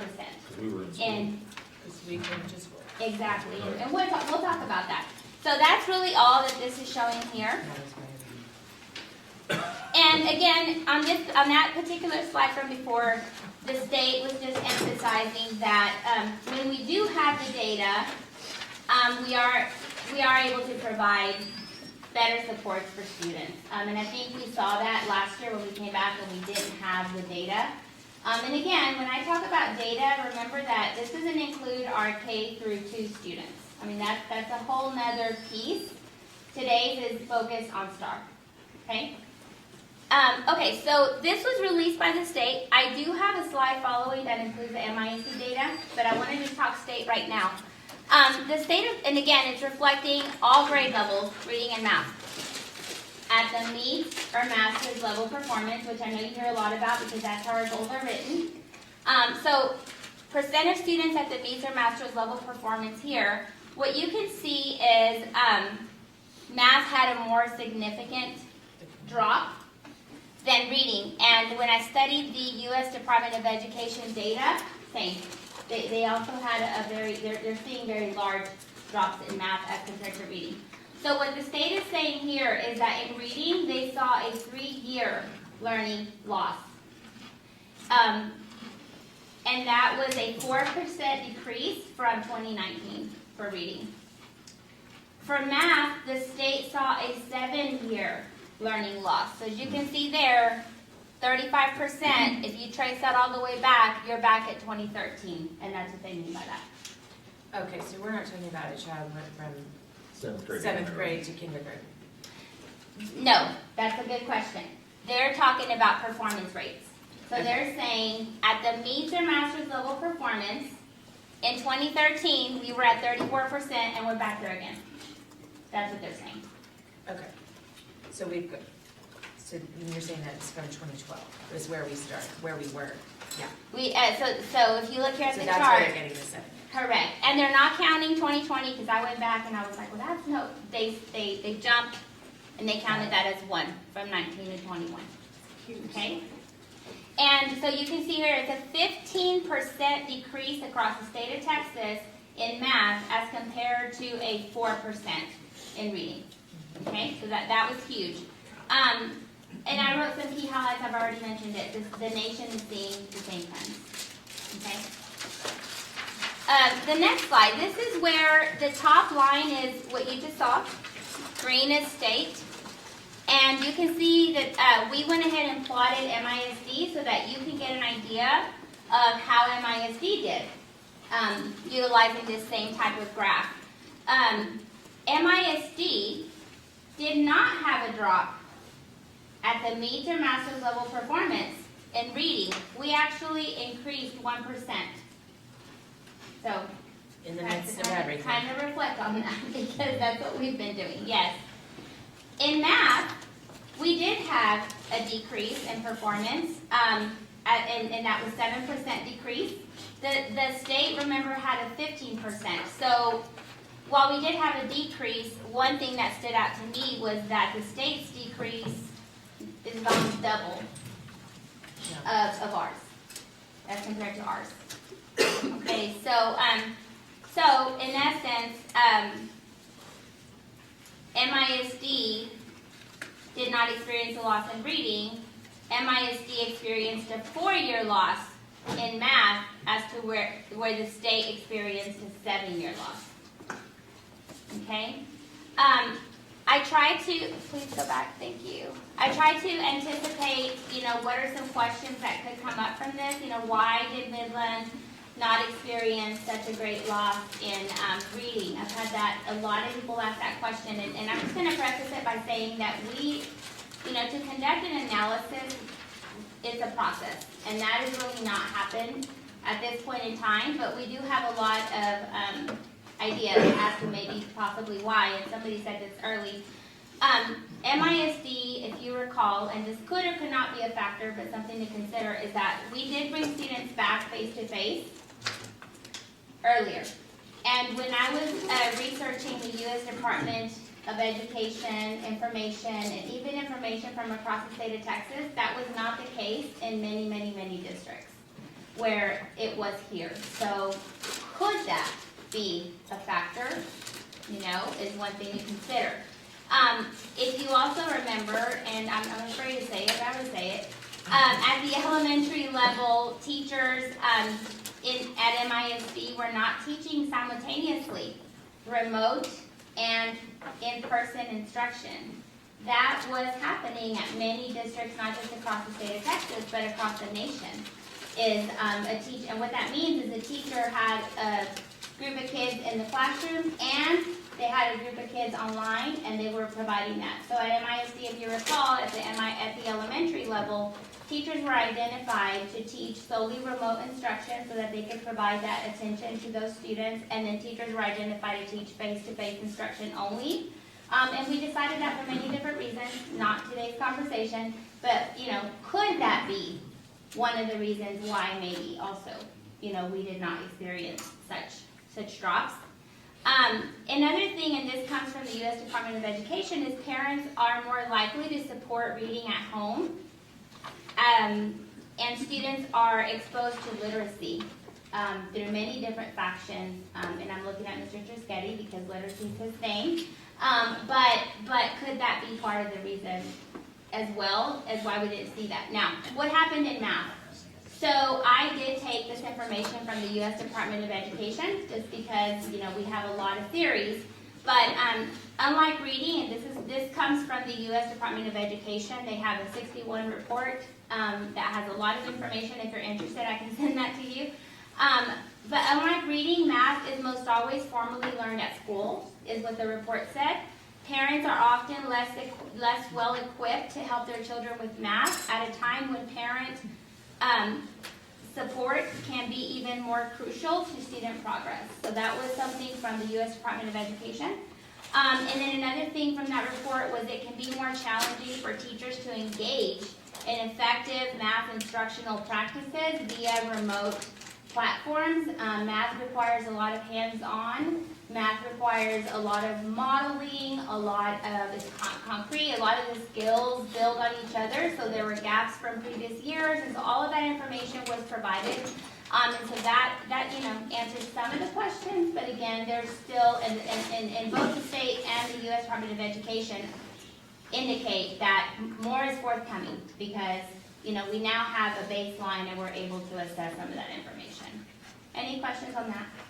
Well, and also we instituted our literacy strategist on every campus this year, which I think is an important piece that I applaud the district for making a priority. So before I move on, I want to give kudos because we did to MISD because we did not see the same type of drops as the state is reporting in the nation. This slide is really not anything new, it's just another way to view the data. This compares it to the prior year. This is not MISD data, this is state data.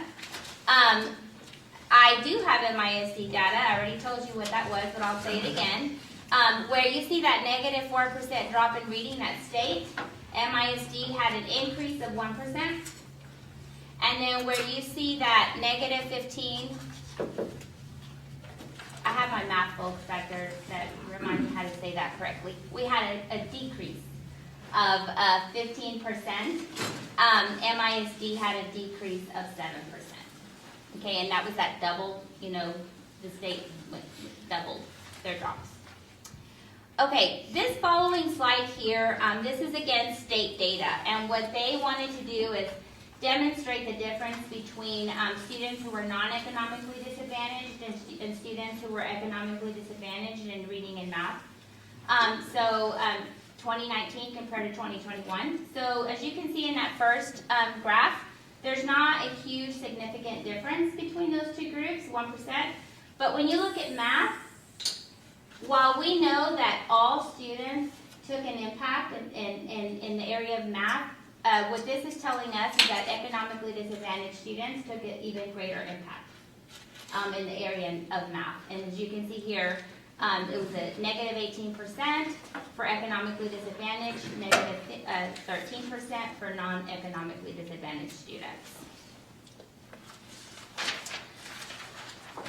This is breaking the data down. Again, this is state data. I do have some MISD numbers in case somebody's wanting me to share what those are, but this is breaking it down. As you can recall, the state has 3 performance levels: approaches, meets, and masters. And so this is just breaking down from 2019 to 2021 what the state saw in drops in all of those. And that's where you see that reading is on the left, math is on the right.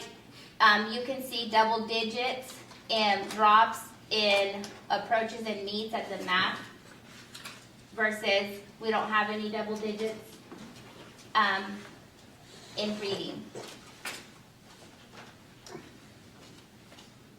I can tell you I'm not going to read you all the numbers unless you want me to, but I can tell you MISD had at a 2%, and I'm going to start with reading. MISD had a 2% drop in approaches. We increased by 1% in meets in reading. And we had a 1% drop at the master's level performance in reading. For math, at the approaches, we had a 9% drop. And again, the state had 16, we had a 9% drop. At the meets, the state had a 14% drop, we had a 7% drop. And in masters, the state had a 9% drop, we had a 4% drop. And just some key takeaways. I mean, there are many, many, many key takeaways from this information, but one thing that really stood out to our team is that the data that we are seeing within MISD is reflective of not just state trends, but also national trends. Probably global. Global is more likely. And then the impact that COVID-19 had on the state and on MISD just cannot be overstated, especially in the area of math. This segues into Larry's presentation, unless somebody has some specific questions around the data. So just looking at the data, I mean, it's probably a clear, probably in the wrong direction question. So is math, because math is literally way different than it was 15 years ago, I think, or 20 years ago. I mean, it is totally different. I mean, it's to me, the way I see some of this math, it's a hybrid of reading and math. It's not math, it's not just math, it's a hybrid of reading cognitively and then coming up with a mathematical solution in a sense. I mean, apparently there's a problem because if the kid can't understand it and society can't understand it, I mean, there's a dysfunction there, and there's a pretty wide gap in it, you know. So just looking at the data, it seems that, you know, there's a dysfunction in how that educational process exists with the student and the population at home. I mean, there's dysfunction potentially. I mean, there's several levels there, but at the end of the day, as it transitions all the way through the process of the kid and the family home, there's a delta in there. I would say that the standards, absolutely, the standards in math have changed. You have mathematical practices, you absolutely have a literacy component within math, and those of us who have not been trained in new math standards, if I were a parent and not having gone through that training, and my child was at home March 2020 through possibly October or maybe even further during the year, it would be difficult to be able to help my child with their math work. That is why we're looking at kind of academic nights and things like that. I was just about to ask that because, for instance, just our own household, Willa's fifth grade teacher, she has a standing office hours on Thursdays, and you just have to tell her ahead of time that you're coming and you can stay until 4 and then parent pickup. Obviously, you miss the bus that way, but it's a standing invitation, and you're allowed to just sign up for it on an as-needed basis. And I'm just wondering if we're replicating this. I don't know if she just took it upon herself to do that or what the standard was there, but I was very encouraged when I saw it come across my desk because it operates like office hours, you know. So that's one question I have. The other question I have is, when are we going to push this information out to the public in terms of, I think it's a major win.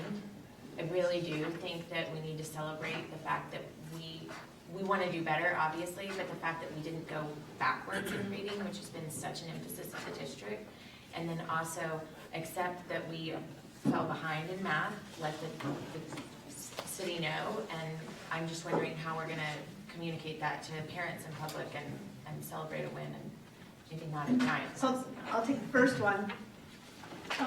There's intervention built into the day.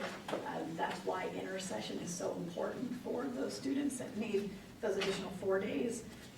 In the fall and in the spring, our teachers are very aware of the responsibilities for HB 4545. So yes, replication of providing intervention during the school day, out of the school day, is happening district-wide. For us, it was so important to have this meeting be a school board meeting so that we could publicly provide this information. I'm thankful that we have Stuart in the back of the room who's listening to this, but we can work with communications on I just think it's important how to put that information out for families to see this, because I guarantee you a lot of people are not going to be able to stream this. And that's why it's recorded. Yes. You can watch it at their leisure. Well, and even watch it at their leisure, but this, I think, is just an important piece that we have to, like we said, celebrate our wins when we get them, and work harder when we on our losses. So anyway, Not I'm to curious. not to get deep in the weeds about that portion about it, but, you know, eventually the TEAC, you know, eventually we have a driving standard from the state of Texas to push this information of what holistically we think a child should learn at this age and how the child should learn. But it could be a misrepresentation of what I'm going to say, but our computer science world is driving a lot of things. You know what I mean? But not everybody's going to be a programmer, potentially, so.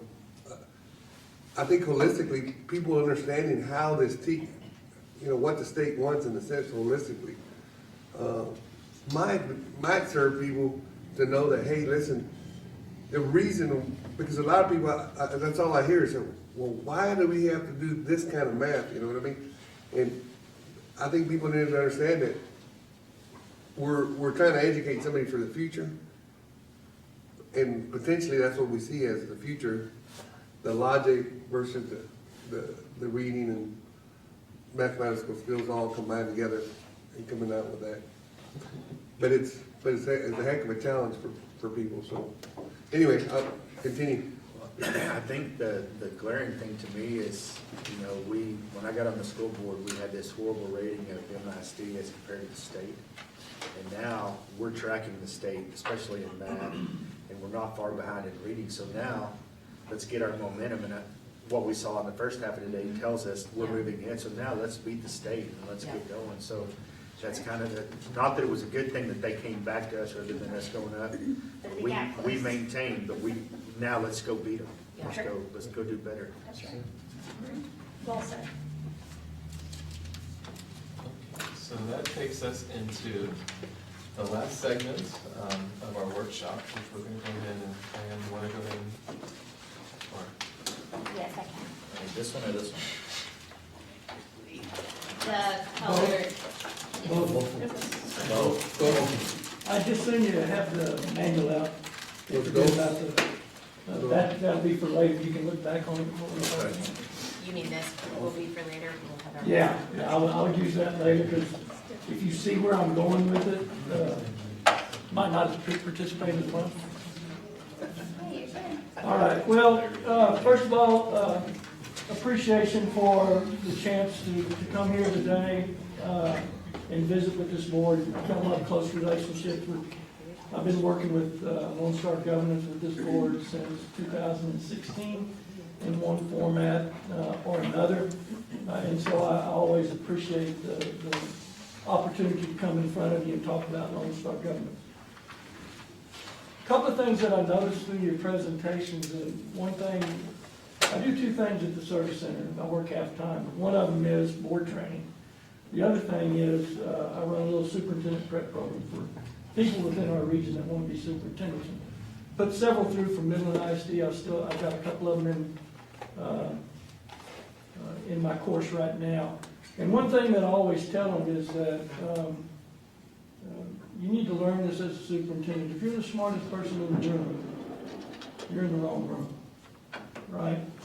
I feel pretty comfortable today that I'm where I ought to be with the people that you have in front of you. So Dr.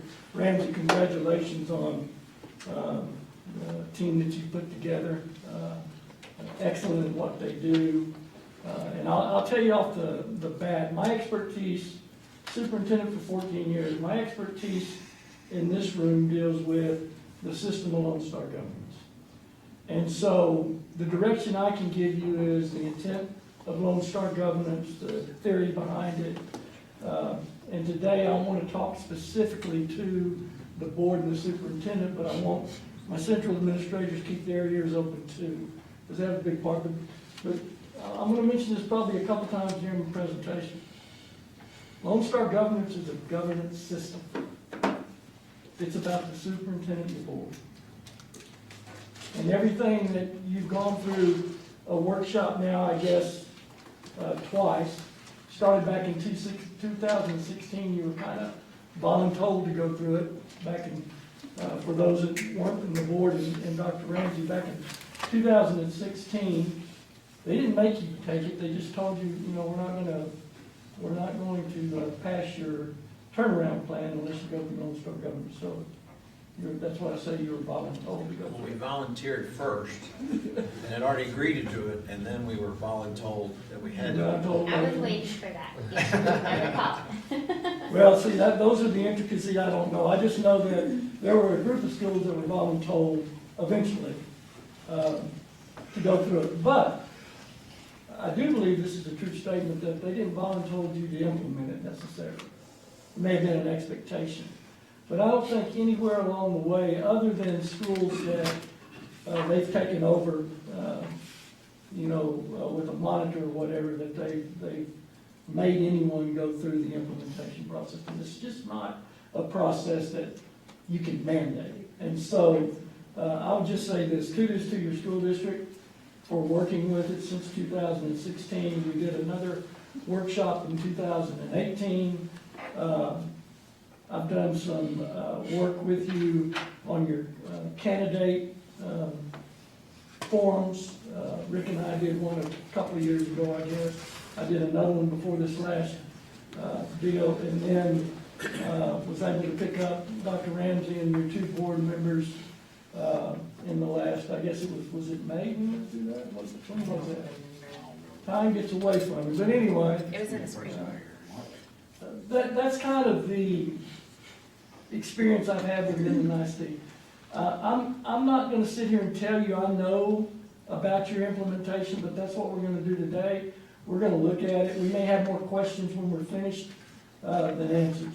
But the whole idea today is just to dig into the system, clarify questions that you might have, maybe some misunderstandings along the way as we go through this. But the first thing I want you to do is I need everybody to stand up, and I need 3 volunteers from the audience. So everybody stand up and get you a partner, because you know I am a presenter, so you got to have an activity before we get started. So I need 3 people, some of y'all that have presented up here. And everybody get a partner. That should give us, that should give us like 8 groups, I think. So someone needs to get with Sid maybe, and then 2 to the side, and then you can pair up. Mr. Lee, can I make one housekeeping announcement? Okay. At 11:58, we moved into the workshop presentation of our meeting, because my boss Veronica will be on me if I don't make that announcement. So 2, y'all 2. Let's get together. All right, now, what I want to do is I'm looking for the person in here that's got the best hold on being a visionary. Okay? Someone that can perceive what another person is thinking and doing. Now, when I was superintendent, I think it would have been a great advantage to me if I could perceive what my board members were thinking before we got to a board meeting. I think that'd be pretty good. I think as board members, it would probably help you to kind of know what your other board member was thinking prior to coming to a board meeting. So, one thing I want you to do, we want to look for a visionary. We're going to go down to 1 person, and they're going to be our visionary, okay? Second thing I want you to do is, as we go through this process and this activity, I want you to be thinking, what in the world does this have to do with Lone Star Governance? Okay? Good enough? All right, this is what we're going to do. Get face to face with your partner. We have to decide in the group who the visionary is? Or No, we're gonna have a competition, and we're gonna find the visionary. Just face your partner. All right, here's the game. You ever heard of paper, rock, and scissors? Yeah. All right. Just to remind you, here's the way it goes. 1, 2, and then you either do paper, rock, or scissors. Right? Paper covers rock, rock crushes scissors, scissors cuts paper. Okay? Do we get to hit each other? No, just here. Now, here's the other thing. 2 out of 3. Right? 2 out of 3. As soon as someone wins 2, first one to win 2, you got a winner. Okay? And I'm going to be the person who's going to start you off. So here we go. Everybody ready?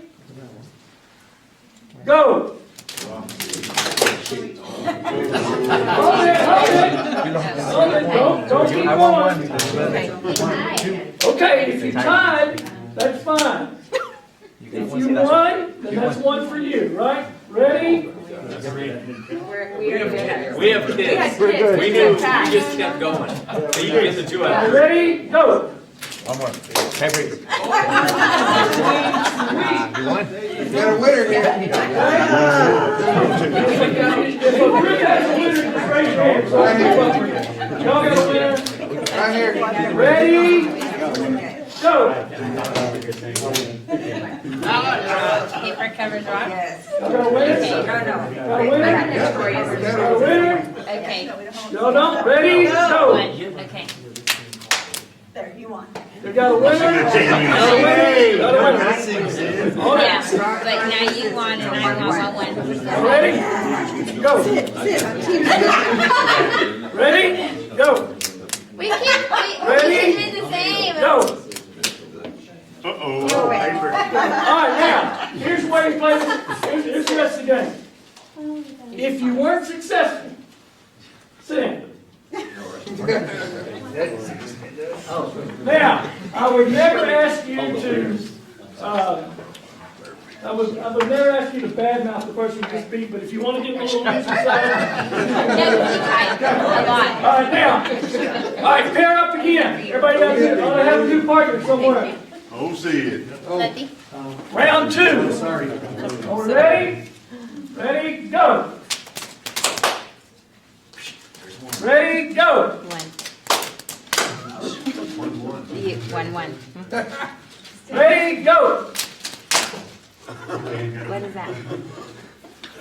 Ready, go! Have y'all got a win yet? We tied. Oh. It's paper or. Ready, go! Yeah. Yes, go. What is that? Oh, scissors. Okay. No, scissors. Okay, so you cut me. Okay, she wins. Okay. I don't want to win. Sam, I want to be a winner. All right, Sam. Sam said. Okay, so what do we have? right here. We should have 4 left. There are 4. Okay, here we go, ready? Go! Ooh, that hurt. Ooh, that hurt again. Oh, 2-0. Big rooster crow. All right, championship. Oh, boy. Championship. Here are your 2 most visionary people. Right? Here we go. Ready? Go. Oh, she got it. Oh, she got Okay. So, the winner, Just data driven. Merry Christmas. It's a backpack for Reconnect. How about the runner-up? That's another. You got one. Okay. Now let me get back to what I'm doing. Please don't play this. Someone explain to me, what does that have to do with Lone Star Government? First loser? Oh.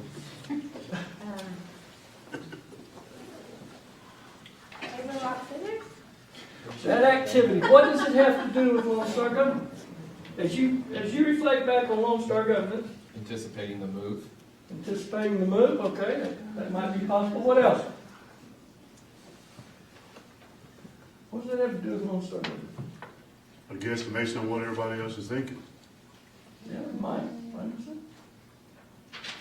Collaboration, because you're willing to work in a team and accept the outcome of what the activity you're doing. Okay. All right, well, let's go ahead and get started. And by the way, if you're asking me what it has to do with Lone Star Government, I have no idea. I just had some stuff I want to get away, and I want you to get up and move. And so I don't. Some new budget items, huh? Yeah, I don't have any. Nobody pressed it or selecting leaders on the papers. I think that's what we've done all these years. Nobody knows what to do. Okay, so now back, but y'all said a long time, and I appreciate you playing along.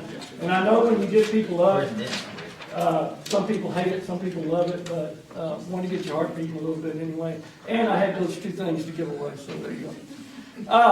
Here's what I want to do today, and when Dr. Ramsey asked me if, give a review of Lone Star Governments, and so that's my intention today is to try to do that. I want to do a quick review of the intention and the mindset which drives the commitment to Lone Star Governments. And I want you to understand that those 2 things, the intention and the mindset, are the most important things out of the whole training. The intention and the mindset as we look at it. If we don't understand the intention and we don't internalize the intention, and we don't have the correct mindset, all the rest of it doesn't make any difference. And some of you have been through the training lately, some of you it's been a couple of years, and so I think one of the mistakes that we make in Lone Star Governments is we don't continue to work on the mindset portion of it. Because things happen. As you're well aware, we have pandemics. We change a school name. There's a lot of things that can get us off track of our intention in Lone Star Government. So that's the first thing we want to do. We want to determine where we are in the implementation, and part of that, to be quite honest with you, is for my sake. I don't consider myself your Lone Star Government's coach. I do consider myself a Lone Star Government's consultant to you. And there's a difference in those things, and I'm going to try to point them out to you as we go through the implementation instrument. As a coach, I would be a lot more involved, and I want to be a lot more involved, but only through your invitation. Cover changes of the manual and the tools you use. Lone Star Governance is a continuous improvement process. It doesn't look the same today as it did in 2018 when you went through it. So the process is always working on continuously improving. And then with everything we want to do, we want to talk about the next steps. I really think what will come out of here today is not so much the information. You've seen it before, but more and more the interpretation of it. And once again, coming back to that mindset piece. So, someone read this for me. Tommy, I'll pick on you. The intention of Lone Star Governance. You said we had a pandemic in reading, didn't you? No, y'all didn't lose anything. Oh, we got better, that's right. The intention of Lone Star Governance is to provide a continuous improvement framework for governing teams, boards in collaboration with the superintendents that choose and commit to intentionally focus on one primary objective. So the intention of Lone Star Governance, continuous improvement. First thing I want to talk just a little bit about. Continuous improvement sometimes, first of all, you got to know where you're at in order to know which direction you want to go to improve, right?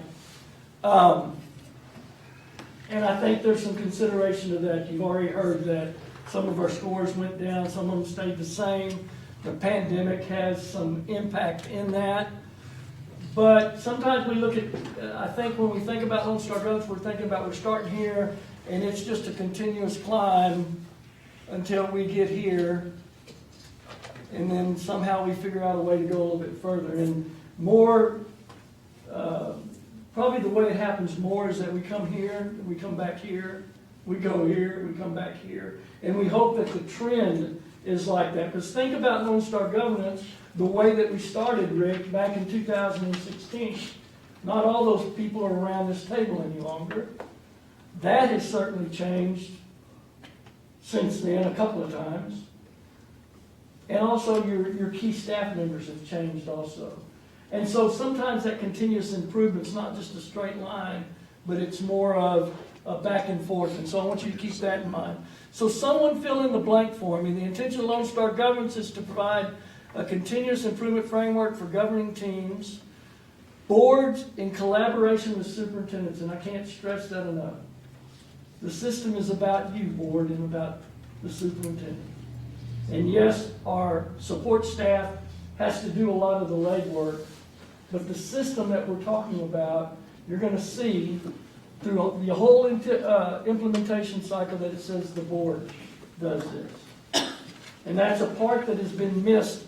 I'm not saying in Midland ISD, you can make that decision for yourself, but in other school districts, things get pushed down, and then it becomes someone else's job to implement Lone Star Governance, not the board itself. But the system is set up for the board to implement. So, boards in collaboration with superintendents that choose to commit to intentionally focus on one primary objective, which is what? Yeah, to improve student outcomes. So that's our intention. So of all the things that we could focus on in the school district and all the things that we have to focus on, the one primary objective is to improve student outcomes. Anyone remember this slide from the training, and someone tell me what, I mean, this is a review, so I'm hoping I can get some feedback here. What is this slide telling us? What was the training, board member?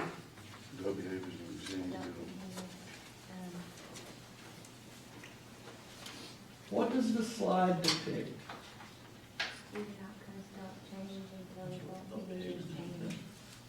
What about adult behaviors? Because what this is what we know in research that it takes to change adult behavior. Those are the three things you have to have in order to change adult behavior. And what we're trying to do with boards is we're trying to change your adult behavior. Now, By changing your adult behavior, also want that to roll down into the organization, but we start with the board, and this is what we know about adult behavior change as a recap. You have to have three things. You have to have knowledge, skills, and mindset. And we bring this back to the thought process of, well, let's take a teacher. Have you ever heard or seen a teacher, or maybe you had one, certainly don't have one here in Midland ISD, that knew everything about math? You couldn't trip them up on a math problem. But they couldn't transfer that information to a kid. I think about doctors all the time. Sometimes they know so much they can't explain to me what it is that they're trying to. So, what do we give a teacher, if we have a teacher like that has the knowledge, what do we try to give them in order that they might be able to reach that kid? What are the skills? Obviously, training. Training, absolutely. Staff development. What else? What do you got to have to teach a kid in order to reach that kid in the classroom? You have the grit and per se, the mindset, the grit, the mindset that Be determined that every the child can learn. determination to get there to the child. And How about communication skills? How about building relationships? All those different things. Extremely important. So we work on those things. But we also know this, and I think Dr. Ramsey will go along with this, and the people that do education for a living. Even if I have the knowledge and the skill, if I don't believe Larry can learn algebra, Larry's not going to learn algebra. If I don't have that expectation. I'll bring that back to the other explanation that I give to think about this thing. If you're trying to lose weight and you don't have a medical problem, you got to do two things. And we all know what it is, right? Wait, hold on, let me write this down. Someone tell me what they are. The two things. Exercise, eat right. So you got to diet and exercise, right? And we all have, Monitor it. we all have the iPhone, and we can find out, we can look at everything we eat and we can figure out how many calories are in that thing. From a Big Mac to a Subway sandwich, all that information is out there. You can also look up on another app, and it'll tell you if I walk 2 miles, how many calories that'll burn, and how many calories can I take in a day and lose weight. It's easy to do. It's all right there in front of us. So why is it there's 12 million diet and exercise programs and none of them work? Or all of them work? You don't have to have the right mindset. Yeah, it's all about when it's more important for me to lose weight than it is to eat that extra cake or have another helping, then I get that done. That is the same mindset that we're talking about when we're talking about student outcomes are the most important thing we do, because folks, it's not sexy, it's not fun, and so if you don't keep the mindset, then you're not going to carry through in the knowledge and the skills portion on it. Everybody got that? Because that's, I'm telling you, we've had, I'll show you in a minute, we've had 125 go through the workshop. 125 school districts go through the workshop, and it was pretty much shut down for 2 years because of the pandemic. Of that, to my knowledge, there's about 35 that have implemented it to a certain point. And what that tells me is the mindset didn't hold for the most part. This is something that we did, and if you're sitting here thinking, oh my God, are we going to do a mindset? Yeah, we are, matter of fact. Effective coaches always replay the tape. Do you remember that conversation going through the workshop? Why do they do that? What's the purpose of replaying the tape? They want to analyze what we're doing. What have we done right? What have we done wrong? If we're behind by 20 points at halftime, and I'm a fan, my job is not to tell them, hey coach, go put in Brian, he needs to be playing quarterback, right? Rick needs to be running back. But it's all right to look at the coach and say, coach, what's the plan? Right? And so, but unless we reflect on those things in our own behaviors, we don't know. So this was the first conversation. And once again, Let me tell you something about Lone Star Governance and the workshops. Normally, we try to get at least 2 schools and we go off out of your district. So it's a workshop and we can close the door and we can have these conversations. Because as Tommy will tell you back in 2016, some of those conversations get a little bit tense sometimes. Right? I heard it. Yeah. And part of the whole idea of those workshops with the door closed is that we all have the same, we're all school board members and school people, and so we might be able to have those conversations between ourselves, but I'm not going to have the conversation with people standing. I may not say some things that I would want to say if I've got people out there. So, in Lone Star Governance, we either do it like that or we will come to your district and do the workshop, but if there's anyone in the audience, we won't do the mindset work. And so, we're not going to do the mindset work out loud today. We may take some volunteers if you want to, but we are going to do the mindset portion just to remind you quickly of those things. So, at the beginning of the workshop, we said student outcomes don't change until adult behavior change. And our first question was, who's got to change first? Me. I remember that part way back then. See? What was that conversation about? Do you remember the because when we started off, it wasn't me. No. What were some of the answers we got? It said, what adults have to change first? They have to change. Okay, who's they? Parents. Parents got to change, right? Because after all, if I'm a school board member, I got a lot of people to blame. I could blame the teachers, I could blame the kids, I could blame the superintendent, right? If I'm a principal, I've got some people to blame. I can blame the superintendent, the board, the teachers, the parents. But that whole conversation of, as long as they've got to change before our kids can be successful, it's out of our hands. We don't have to worry about it anymore. And so, where that ends up coming to is that student outcomes don't change until adult behaviors change, starting with me. I can influence other people, but I can't make you do anything. The only thing I've got true control over is myself. And so that's where the conversation starts. The second one was this one. I am the genesis of transformation, which dovetails into this. Remember that common pretending that they are the genesis of transformation. It's always someone else. And as long as that's true, not many possibilities for our kids. So, I'd like you to take some time, and this is important to me, and I know it's something you may not like to do, but I want you to get with a partner, and I want you to think about this again. When was a recent time, in between your last training and now, that your adult behaviors may have made it harder for your district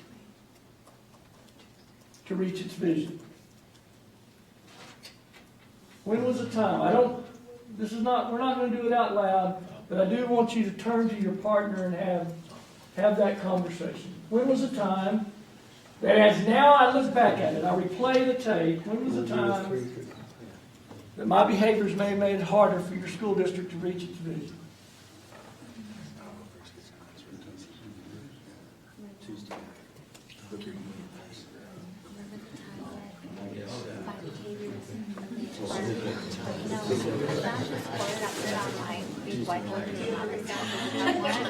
My team to change, I have to change.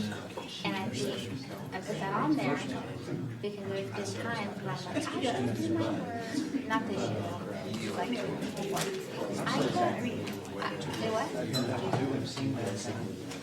On there, to remind myself, because like sometimes I'm like, if I want my team to change, I have to change, right? I don't know if that answers that question. I think it's when I get home. Dr. Ramsey, you remember? Not me. Yes. The next part? No, no. That's the reason I told you you didn't need to. What was the benefit to you? Oh, okay, yeah. It's the next For part. that behavior, what was the cost to others? Take a few minutes, see if you can identify, think about your behavior, what was the benefit to me? Because in every behavior, there's going to be a benefit to you, you wouldn't do it. What was the benefit to you and what was the potential cost? As board members, we think about that. What was the potential cost to your students? But it might be someone else. Okay, what was the benefit to you? What was the cost to others?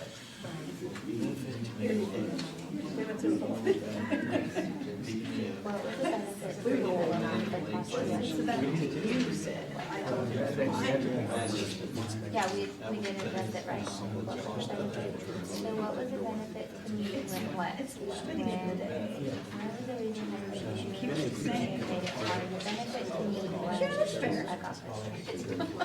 Not a benefit. No. Makes it hard.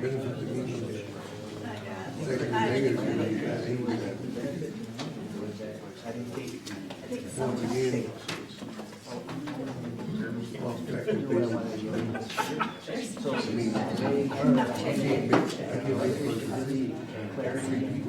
Yes. making a complaint, you can't say that. I'm not being clear. Me making a comment. And what was the cost to it?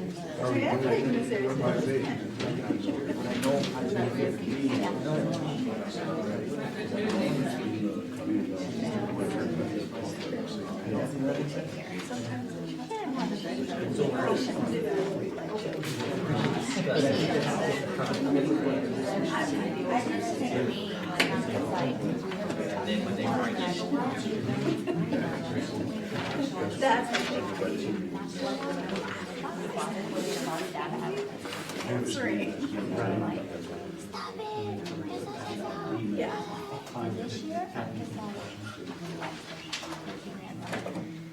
Okay? Let's, once again, I'm not, in the workshop, as you know, we make everybody speak. A lot of uncomfortable silence, but we're gonna wait till you decide to say something. I'll give you some of the ends of the workshop here. When we do the mindset piece, you don't get to sit, but you gotta participate. So someone just popcorn out some benefits, and I'm not asking you to go into your behavior, just what are some, I heard safety over here a while ago, so it was the safe thing for me to do, that was a benefit for me. What are some other benefits that you talked about? Defense mechanism. Defense mechanism. Explain that to me a little bit. Well, you're trying to defend the decisions that were made when someone's attacking your opinion. Okay. Other benefits. Other benefits.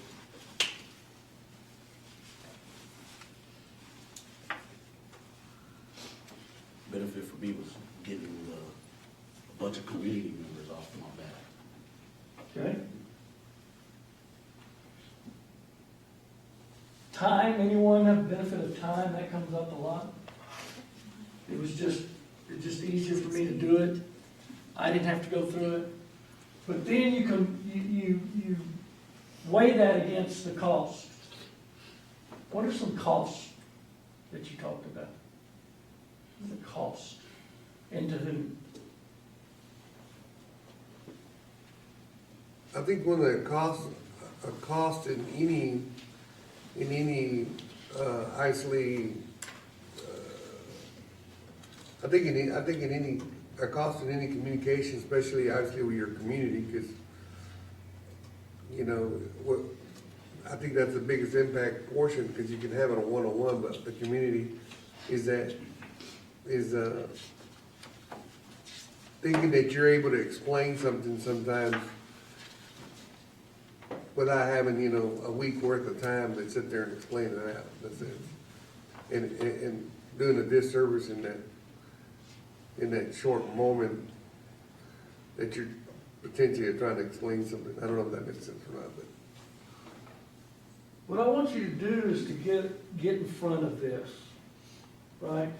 I was talking to Dr. Cuellar about, I can take this same question. When was a recent time my behaviors made it harder for Midland ISD to reach their vision? And what I talked to him about is my behavior was, I'm going to offer my help, but I'm not pushing my help. Now, A.J. Craybill, the guru of all this stuff, does he push? Yes. Yeah. And he doesn't care who he makes mad, he can go home, right? I gotta live here. But the benefit to me is I get to sit back and say, you know what? That's up to them. They can do what they want to. But the cost is perhaps Midland ISD has not moved as far and as deep into LSG as they could have if I would have pushed a little harder. So we need to take a close look at our behaviors, but not after the fact, as much as possible. Before every board meeting, we need to sit down and remember our mindset and keep that focus as we move through it.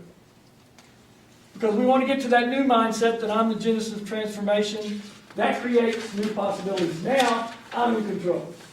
As long as I'm the genesis, I can make a change. I don't have to wait on they, because sometimes I think in communities, and we're good at this as educators, I've been in a long time, if those parents would get their, if they get in line and make sure the kids came here ready to learn and fed them and did all that, then I could do my job. Well, if it's not happening, it's not happening, I still got my job to do, right?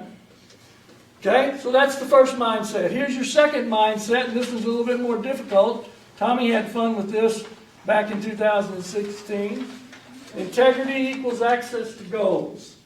And the common pretending that integrity plus a real good excuse gives us access to our goals. Anyone remember that conversation? We started it coming back from break the first Yeah, time. Tommy wouldn't get in his chair, I remember vividly. He wasn't in his chair when he was supposed to be. Yeah. I don't remember that. I bet you do. I thought you were going to walk out. I almost asked for a recount right then. Maybe I made the wrong decision.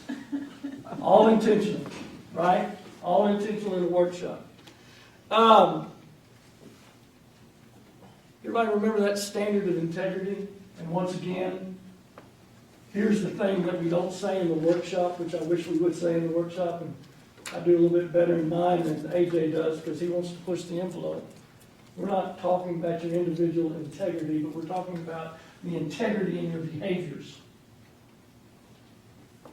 and access to goals. So the standard of integrity is doing what I've allowed others to expect of me, to the degree I've allowed them to expect it, by when I've allowed them to expect it. It is a conversation about reaching goals or not reaching goals, and that's kind of the bottom line.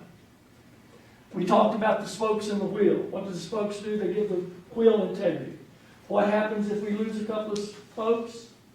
We may get to where we're going eventually, but not as effective as we would if we had those spokes. So, when was a recent time your behaviors may have lacked integrity by our standard? Doing what I've allowed others to expect me to the degree I've allowed them to expect it, by when I've allowed them to expect it. My wife expects that every morning before I leave, I'm going to give her a kiss before I go.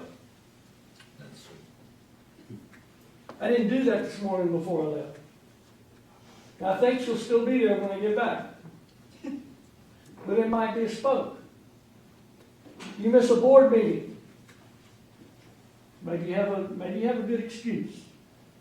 But there's something, if you're not here, there's a part that's missing to that. Have that conversation. When was the time, by our standard, that your behaviors may have lacked integrity?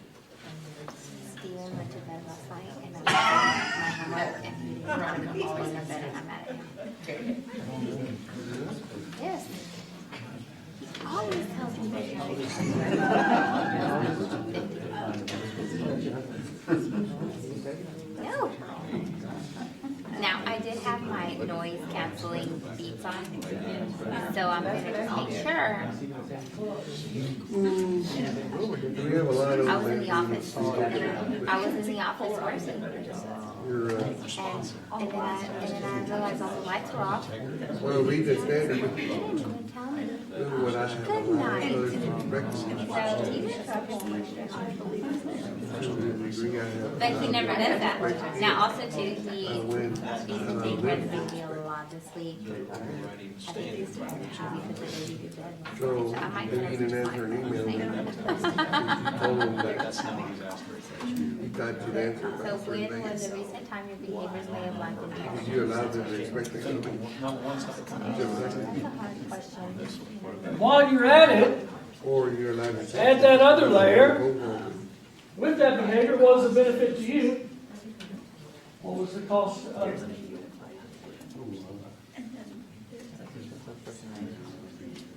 When your behavior lacked integrity, what was the benefit of you? For you, you wouldn't have done it unless you did it. Because I try to take it and I'm not listening. And what's the benefit? What's the cost to others? When I do that? What's the cost to me is I don't have to hear it. I don't have to feel bad. But what's the cost to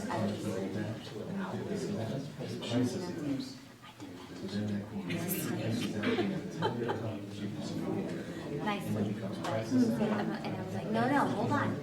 The reason isn't that, but then later, and then of course he put her in place, but later, I was like, oh, you know what, that was a really good one. So that's probably the conversation we had.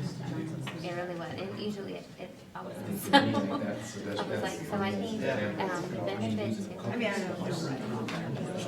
That's it. It didn't happen. I mean, that's, I mean, I relate with that either. Facing the reality. But it is. And then let's You know, say it's not when you're in a school, but then the like cost me, I'm of a others. supervisor. Somebody calls and, Something really heavy. instead of telling the person, hey, look, I'm busy, and I need the kids to bring them in, and I need to return this person call. Can you call me back later? I know this matters, before, we got land on it. We got egress, but Actually, I apologize right there. I mean, Later again. I need to I was like, continue maximizing my day, and because I already told he you. makes fun of me, so I said, I'll do better. But, just, you know, I think sometimes we take some things to heart because it's our work.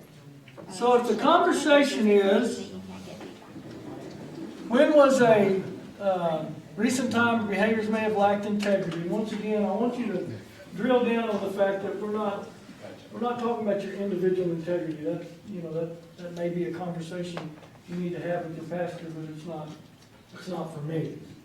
But I want to concentrate on just your behaviors. And anytime I do something, once again, there's probably a benefit to me and a cost to others. Does anyone remember the new mindset that we want to get to?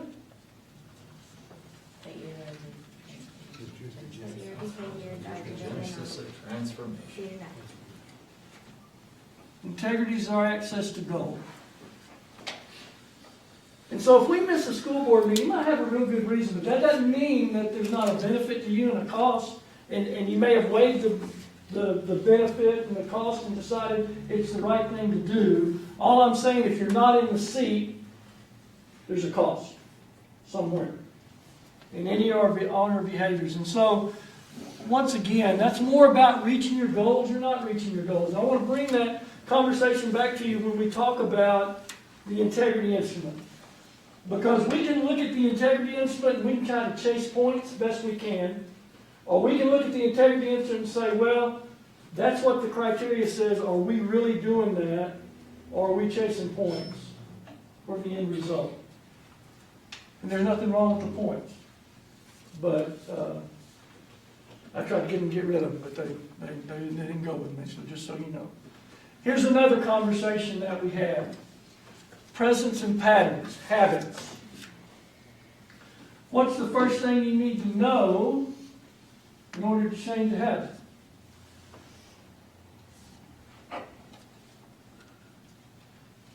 a habit. Hey, well, you gotta know it's a habit to start with, You right? gotta admit the habit. Yeah, we gotta do that. Now, remember we had this conversation around, have you ever gotten in your car, coming home from work and you ended up in your driveway and you don't remember the trip? Right? So how did I get in my driveway? Well, just by not being present, but I've got certain patterns. Those same patterns can crop up no matter what we do, and especially when we're talking about board members, about going to board meetings, going through, just the routine and not really being present. Because as leaders, and school board members are leaders, last time I was here, I finally got you to that point, but Rick said, I said should be leaders. No, you are leaders. We're at all times either living presence or pattern. Is that good or bad?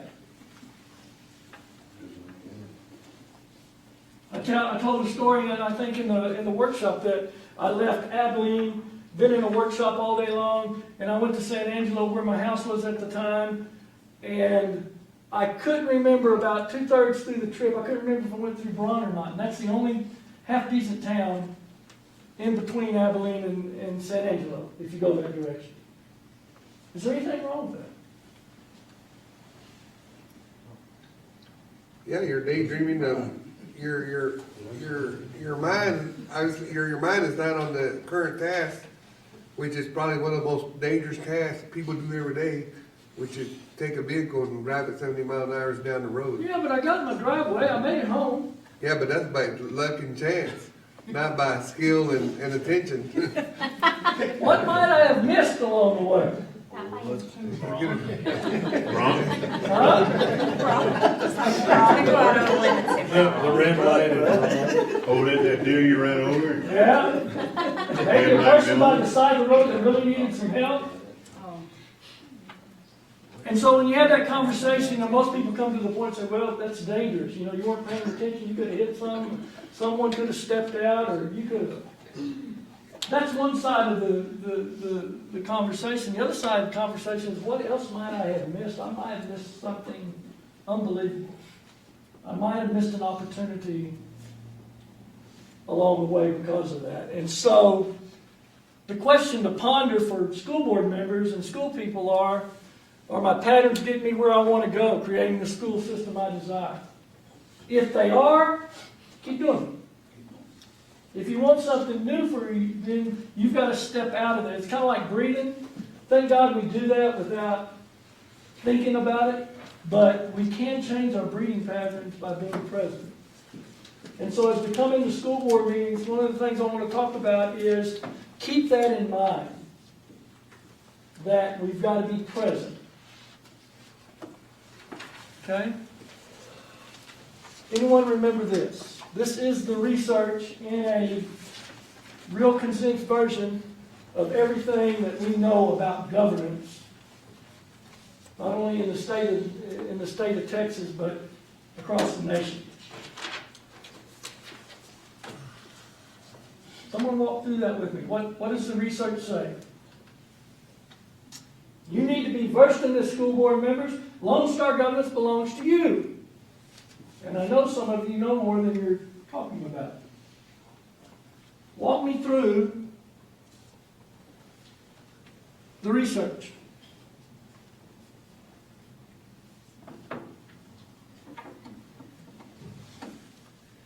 All right, well, your board and superintendent have to collaborate on what your vision, goals, values, and progress and accountability measures are going to be. If you're going to reach your goals, you have to work together to do so. Your vision and goals have to be focused. They can't be, one of the things we learned, there can't be 10 or 12 goals. They've got to be 3 to 5 so that you can be focused. If you have 10 or 12 goals, you're a lot likely to reach any of them. If you have 3 goals, you're likely to reach all of them, more likely, I should say. Those goals have to be premised on a system of values that are going to enable you to reach those goals if you follow through. What do we call those in Lone Star governance? Or at least, The values, the non-negotiables. Constraints. Constraints. Which I don't like constraints.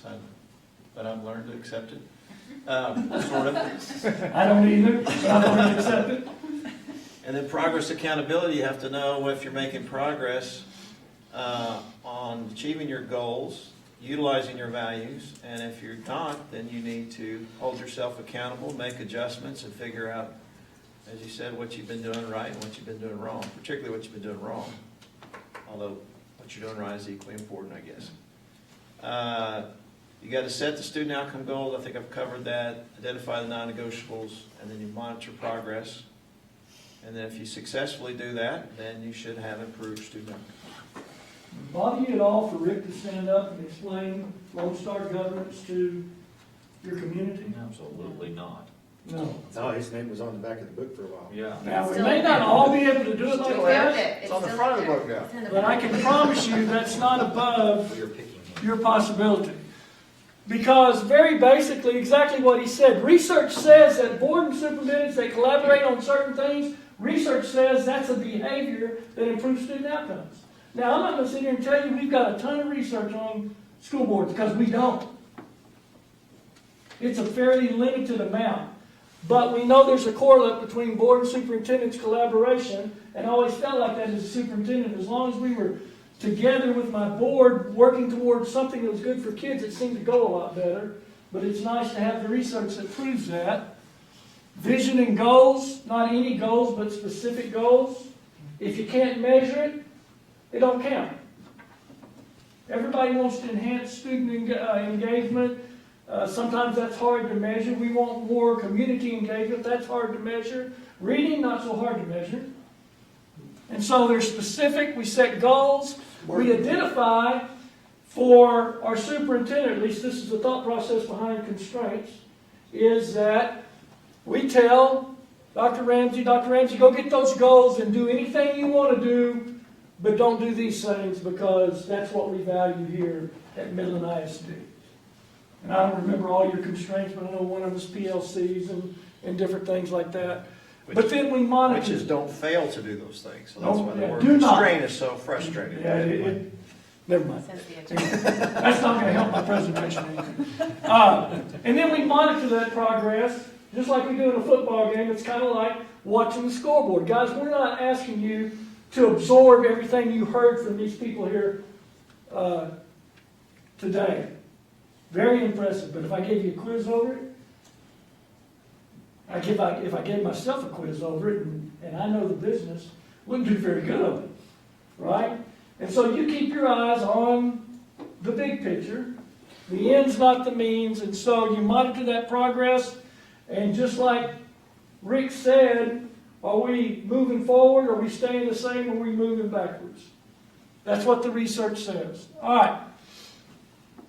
Merry Christmas, by the way. What I did is just very simply put those thoughts down. And what I want you to do in some form or fashion, and Dr. Ramsey can decide how to do it. Before every board meeting, I'd like you to review this. Can't make you do it. Just as a reminder before I go into the board meeting about the mindset portion of it, because folks, if I can tell you one thing that I absolutely believe is the mindset is critical. If it's not there, the rest of it's too hard to get through. Let me give you a few updates on Lone Star governance. We have new leadership. We're into now the fourth person that is running Lone Star governance. We had AJ, who was the developer of it. We had Drew that came in next. He's now the superintendent in Sweetwater. Then we had Morris Lyons, had it for about a year, and he's the executive director at Region 2, I believe. And now Monica that's leading. So every time we get new leadership, there's a few things that change. But just so you know, we've gone through some leadership changes. The majority of LSG engaged districts are making adjustments coming out of the pandemic. That's one of the critical questions that I think we've got to ask as we sit here today is, are goals still good? Are our progress measures still good? And I know inherently in the implementation cycle, you don't want to change those things. But you also want to make sure they're realistic. Now, I told you I was an expert in Lone Star governance. I'm not an expert in your data and those type of things. My job is to ask the critical questions, and that's what I'm going to try to do. Continuous improvement. Things change in Lone Star governance. The coaches and the leadership, we're continuing to learn lessons in the field by implementation and trying to make the workshop better and trying to make the implementation. And so you're going to find out we got a new time use tracker since last time we talked about it. And I think it's an improvement, but it's based on things that we've learned, and so it's continuously moving on. Small adjustments have to be made in some of the implementation tools, basically in the integrity instrument, and not much there, but the time use tracker is a little bit different. We've once again had 125 boards going through the LSG workshop. Is that all? That's it. Of what, 1,100 districts? 100 school districts. Folks, keep in mind, and we've talked about this time and time again, it's that whole idea of 2 days, 16 hours, just to start with. Not to talk about the time and the effort that you put in, Rick, in the follow-up of that, which I set through with y'all, building the goals, building the constraints, all the work that goes into it. Those that have been here know, once again, it's not sexy. It is hard work. And a lot of people just don't have the mindset to continue it. But part of that number would be a lot bigger if it wasn't for the pandemic. I think it was John one day that called me and he said, Larry, I got a media deal. Was it you? Yes. And said, hey, can you give me any information about how Lone Star Governance is going, what the results we're seeing? Because I got to talk to someone about that. And unfortunately, John, I don't have any more information than that. I'm going to show them the same slides that I sent you because remember, we started in 2016. It was brand new. The implementation takes 2 years, at least that's what AJ put in the book. It's going to take us 2 years to get there. That had been 2018, and then we get a pandemic. And so 2 years before you got a pandemic. yeah, you had 2 years, and I'm going to show you what we have in those 2 years as results. That's exactly right. And so we're really looking at basically 2018, 2019 information. We're looking at LSG highly engaged school districts. I told you we had 125 that's gone through the program. We've got 31 that are highly engaged. Midland happens to be one of them. This is what it showed as far as A through F readings. In 18 of the highly engaged, we had 3 Fs, 7 Ds, 11 Cs, 7 Bs, and 3 As.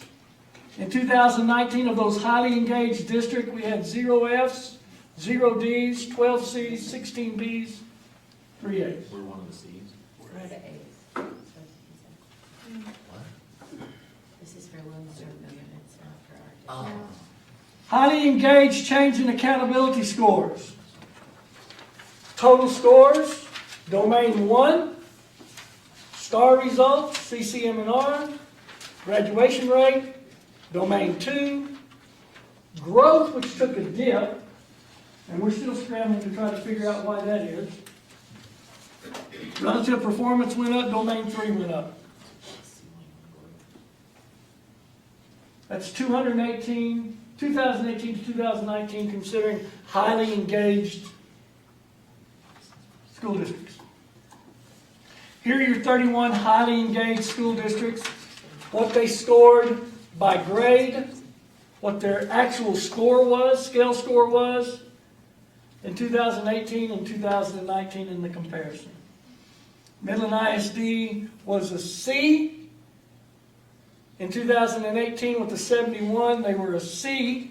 You said we were an A, I thought. In 2019 with the 79. You didn't say earlier it was an A? No, I didn't. TEA accountability. That's this is TEA accountability, or this is Lone Star Governance? That you have with the colors. TEA accountability. This is TEA. The other one. The other, Okay. back one more. This This is the is- one where you said we were an A. This is LGS. We were yellow before, we're yellow Oh, now. On this one, we're still yellow? Yellow or yellow? In 2019, after 2019 results.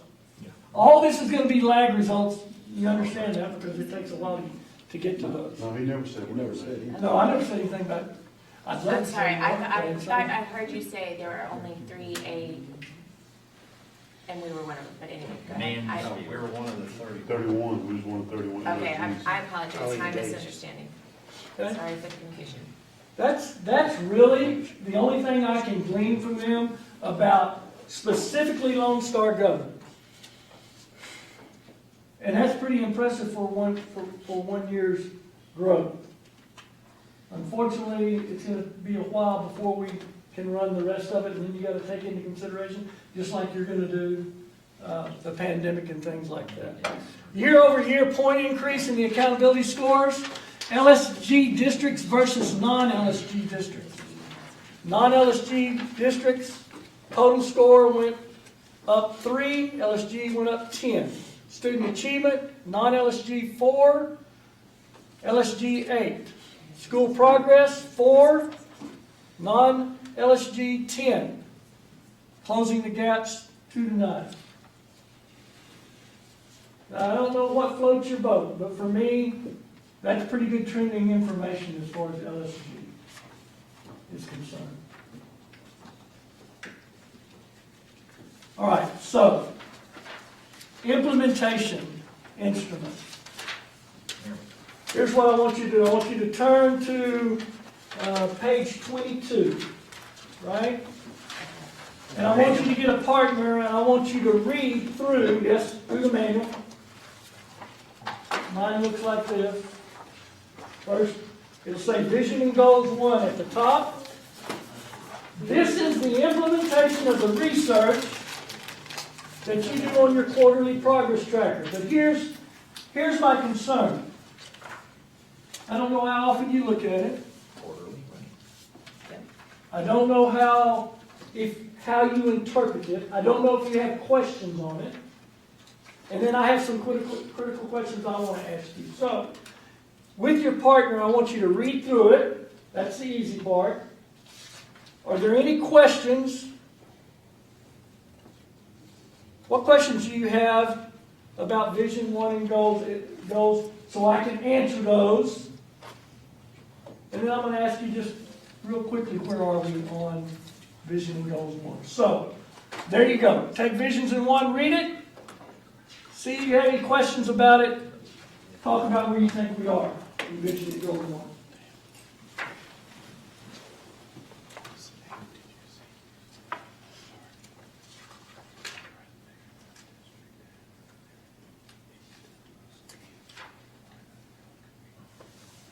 Someone read it for you. Read to each other.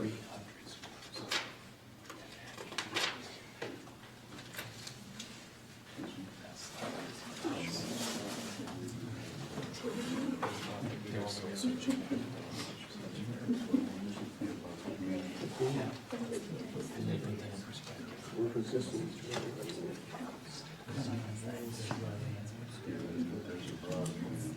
I guess you want to read on it. She did support her. For the regions.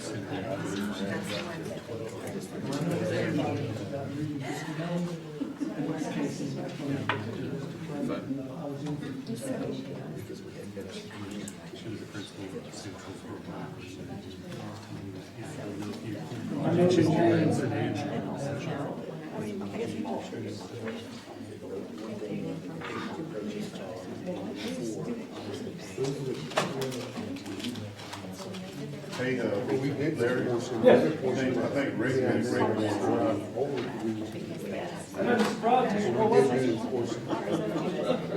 We did On lose a the portion. 15 on the master focus, he pointed out that there's a broad community ownership of board division and student outcome goals through that involvement in communications with the student staff. Here on, That is not true here, and yet we did give ourselves 50. Oh, we have? I thought we moved on to 12. Oh, for that reason? Okay, all right, my bad. We have more integrity than I thought.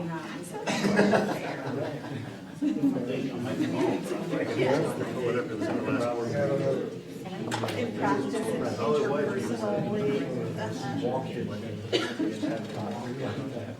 All right. First of all, what questions do you have about Vision and Goals 1? Interpretation, how we prove it, what, you know, and by the way, if you'll move over to, don't go away, but just put your hand and go to the bottom of 31 on your, in your manual, that is your quarterly progress tracker. It tells you what the evidence has to be.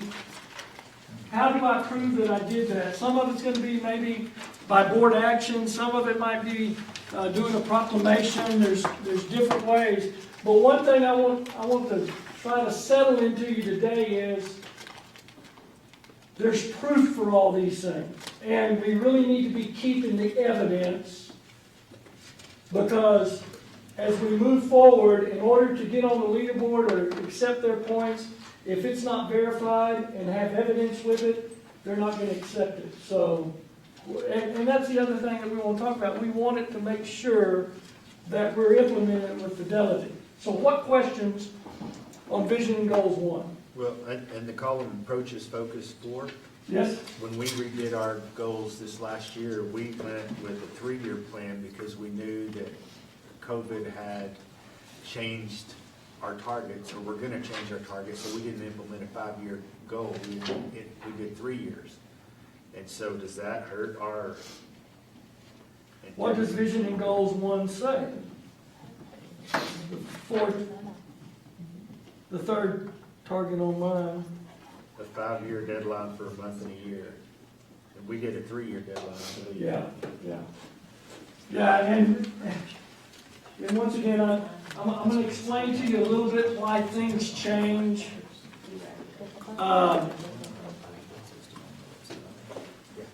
LSG cannot control, I'm just going to make a statement. LSG can't control the legislature, so when the legislature does something that impacts LSG, i.e. LSG is a TEA initiative, so for them not to go along with the legislature and what's implemented is a problem, and that's the disconnect.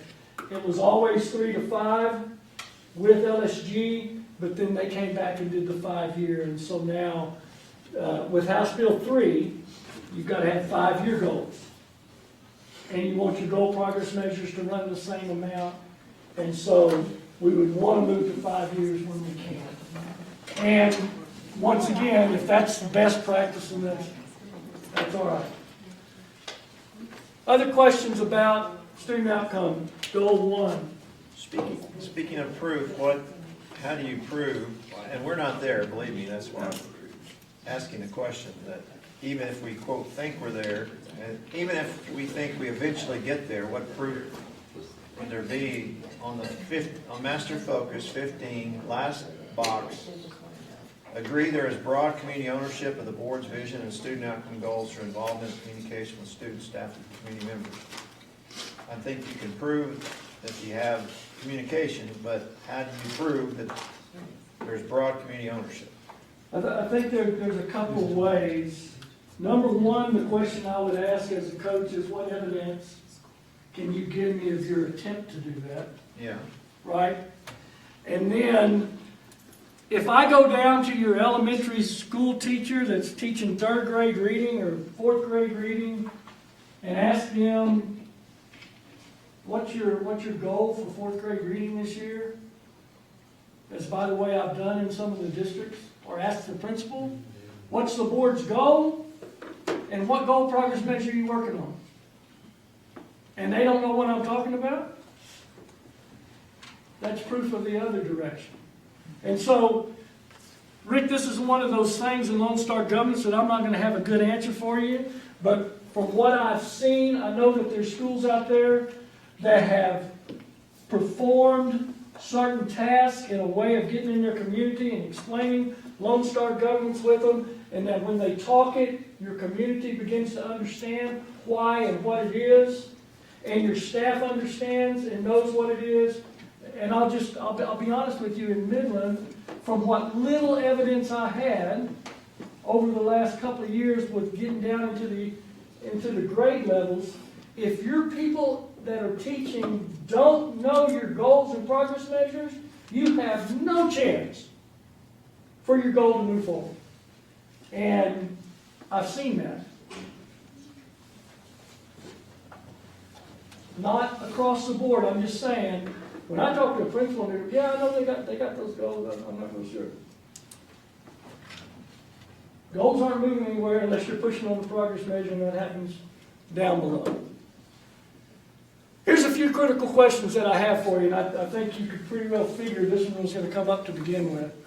Are your goals and your targets still realistic, considering the situation you're in? What situation is that? Coming out of the pandemic, have we allowed for that?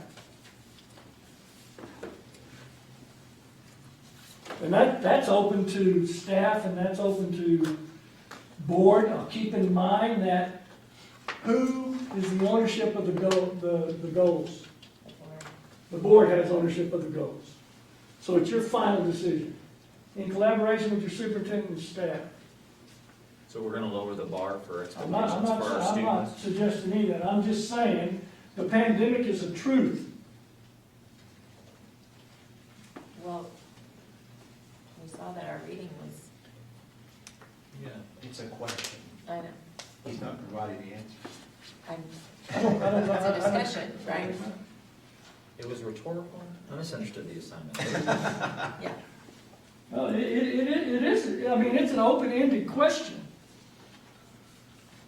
And I think it's a discussion that you've got to have. I know the staff thinks you need to have it. I think the board could realize that it might be something that we need to dig into that. I thought that's what we were doing today, was looking at and understanding what our options were in discussion of our board goals. I mean, I guess, I don't think it's a question of if we need to ask this question.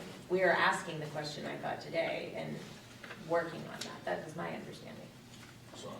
All right, let me back up and talk to you from me coming into here and talking to the board about goals. Y'all have done a lot of work on goals, okay? And once again, I don't know all the background. But I know before Dr. Ramsey was hired, I got a call from Jill Rivera talking about resetting some goals, and because we didn't have any STAR data, we had all those things going on. It's 12 p.m. And it was kind of, Hello, Rick. It popped up and didn't want to speak. That wasn't me. in my mind, That did it. and this is just my perception, y'all know more about it than I do, but in my mind, it was kind of like, Larry, I've got to get this ready because we got to have this ready in order to hire a new superintendent. We want to put that in front of us, which is one of the great things about Lone Star governments. We say, here they are. Do you fit us or do we fit you? And I think that's perfect. That's great. But by the same token, we got to make sure it's still realistic with the slide that we've had in my mind. And you might decide as a board, yeah, sure is. That's what we said. That's where we're going. That's what we're going to do. But as a superintendent, my deal is I would surely, and if she was here when you developed those things, then I'd say, you know what? Yeah. Or if we hadn't been in. Goals and targets current realistic considering our current situation in your mind? No, but it's not probable. I mean, that's a really short no. Well, it's all right. I think we have 3-year goals, not 5. They speak to a test that we don't give anymore. Yeah. So needing to update that for NWA. And then in a couple of instances, they're not written in the way we should have baseline and then moving towards what we should be working, that next step. So we wanted to provide kind of information, allow Larry to come in and talk about what's new, get us all on the same page, and then be able to present information for the board to have the discussion about, do we do 5-year goals, keeping in mind that we may have to do it again once TEA and if TEA decides to make that change at the state level for accountability. But right now, as is, if I'm a third grade teacher, I look at the progress measure and it's based off of, it says unassessment like, but it's not the assessment that we're giving. So we definitely, our goal here is to have the board have the conversations, because we know what we think, but they're the board's goals. The problem, like I said earlier, that, you know, when you reference it, the change, the problem has been that as, you know, holistically, I see with setting some of these visions and goals that we set them, we all collaborated and set them, but then either the system changed or the funding has changed or you know, the law changed per se, the requirement changed. And the transparency, you know, from the goal setting to the community, you know, one of the things in here that I agree on is not changing anything or deducting yourself for the change. But when there's more changes going on for the, holistically for the governance portion of this, I mean, you know, that's a tricky part you get into. I try to adapt every year because now we've had one of the things that obviously nobody's seen in modern times happen. It's a real impact for years to come. So it's nothing but an adjustment every single year for, I don't know till when. I mean, I don't know. No, I don't know if it's 10 here's years my deal. or 8 years. I wouldn't be having this conversation, I promise you. TEA wouldn't allow me to have this conversation if it wasn't for the pandemic. I told you in the slide earlier that LSG, there was a time where Lone Star governments said, forget about monitoring student outcomes, take care of the health and safety of your kids. And they gave a specific way to go about that. People quit monitoring student outcomes during part of the pandemic simply because they had other things they had to deal with. You know, how are we going to get kids remote learning, all those different things that you were dealing with. So they still went by Lone Star governments, but they weren't monitoring. Just now, some of our highly engaged school districts are starting to monitor student outcomes again. Where y'all are, in my estimation, from what little I know, is I would continue to monitor the student outcomes you've got until we've got new ones. This is next year. Mm-hmm. So that, I'm just going to speak a fact is that after this year, scaling and targets are going to change for the 2020 to 2023 accountability system, taken into consideration what the state is seeing across the But board. at minimum, you're right, you have to amend them just because our goal specifically says, you know, iStation or whatever, and we've changed that program. You can't measure. But it says one like, I mean, it's not like we're married to one specific reading. Based on Well, that. here's the deal, and we'll get into this as we move further. I'm gonna have to move you through quicker because they put me in lead, cleanup position. Hold on, let you guys lost my train of thought. Mr. Quayle, what was it? You were talking about looking at the goals. I mean, you were kind of leading in about the conversation. Well, yeah, the goal progress measures. If those goal progress measures aren't indicative of your goal, you're wasting your time. Now, if they're indicative of increasing reading, and that's your goal, then that's fine. Rick? Get them, Rick. We continue to monitor our goals all through, we never stopped. Right. We stayed on our monitoring calendar. But more importantly, I guess my question, getting back to really what Michael and Katie asked, is that previously when we originally set the goals, we were in this room on that cold weekend in January, and we worked collaboratively with what we then called teaching and learning, and the board, and we rolled up our sleeves, and teaching and learning in advance of that meeting had done a lot of legwork to figure out what suggested goals and suggested goal progress measures should be. And we as a board listened, talked to them, gave our input, and ultimately came up with our original set of goals, goal progress measures, constraints, and all the rest of the LSG components. And over the years, we have tweaked based on certain things, no more than once a year. But today I thought that, that we were going to review our existing goals and goal progress measures to see and get the benefit of, well, let's call it the LLI group, and we would hear from them as to whether these goals should remain the same goals, whether these goal progress measures should remain the same. And I'm now learning, it seems, especially if you're cleanup, that we're not going to do that today. I guess the purpose of today, of you, is to give us a refresher update course on LSG, and then some date in the future, we will be doing something as I thought we were going to do today. Is that correct? Is that correct? If the board believes that we need to make changes. This is a board deal, so us coming in and say, hey, we're gonna do some research. I thought the whole point of it was to discuss if we believe the board needs to make changes. I mean, I thought we were going to go over piece by piece, look at each one, have the opportunity to discuss and workshop whether or not, okay, does this one work? Yes, no? Okay, which part of it needs to change? X, Y, Z, move on. Next piece.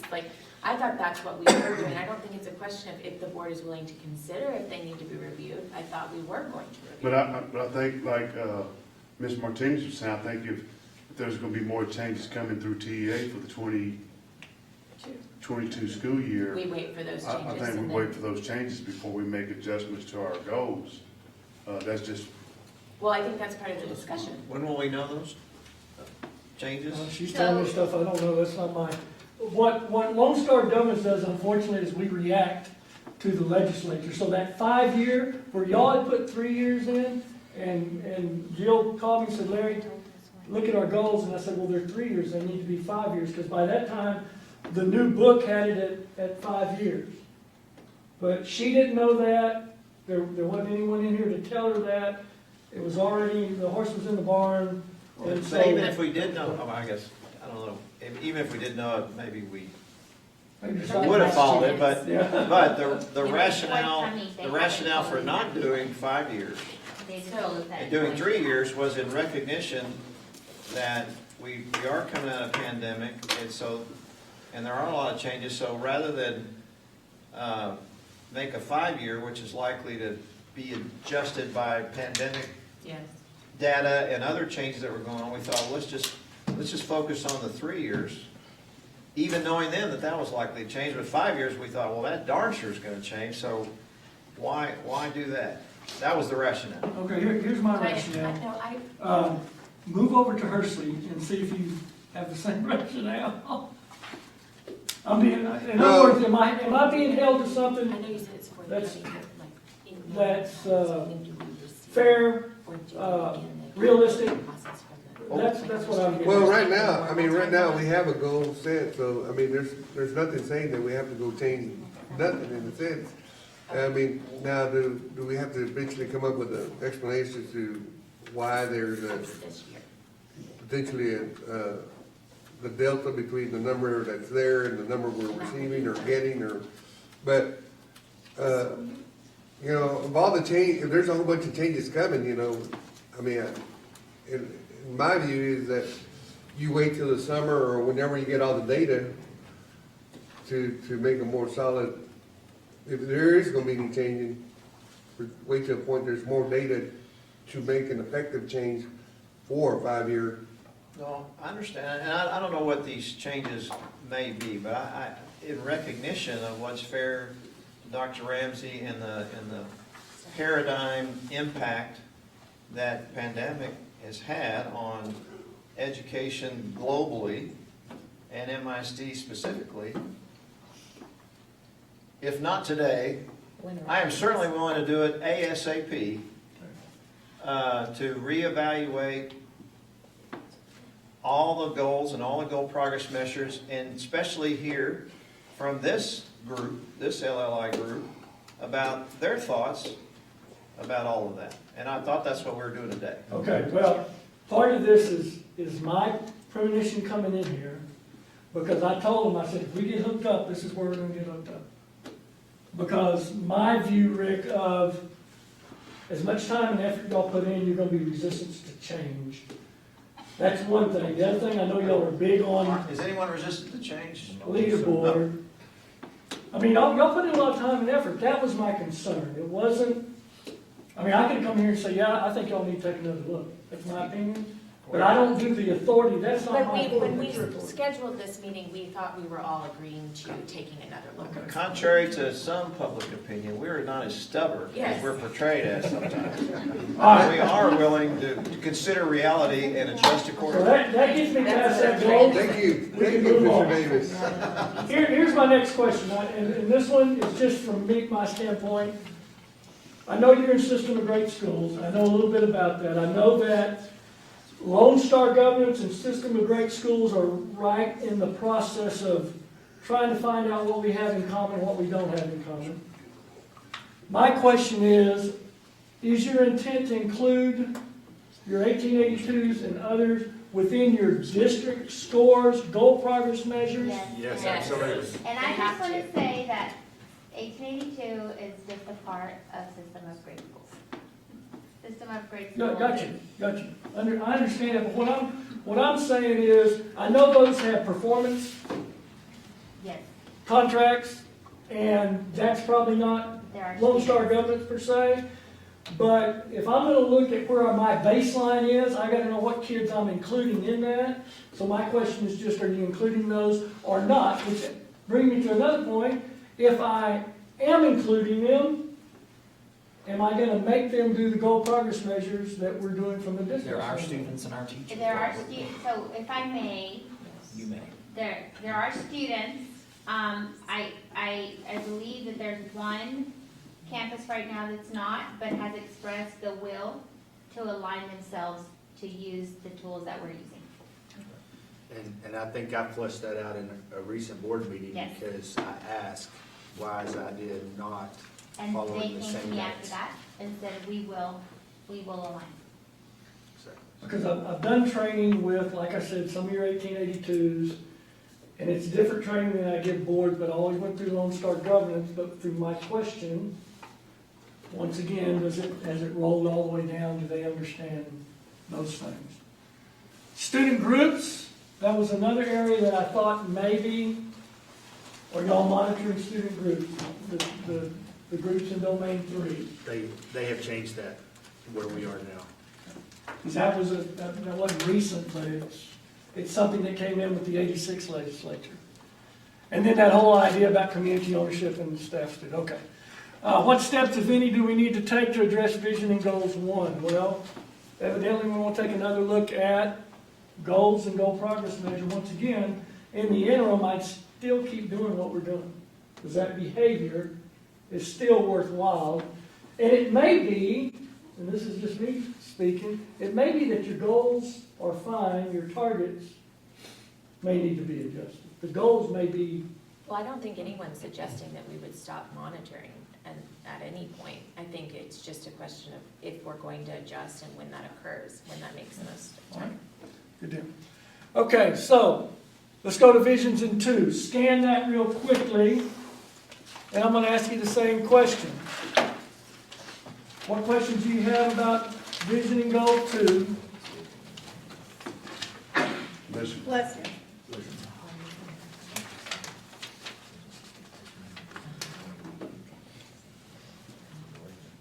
Vision 1 is goal, vision 2 is goal progress measure.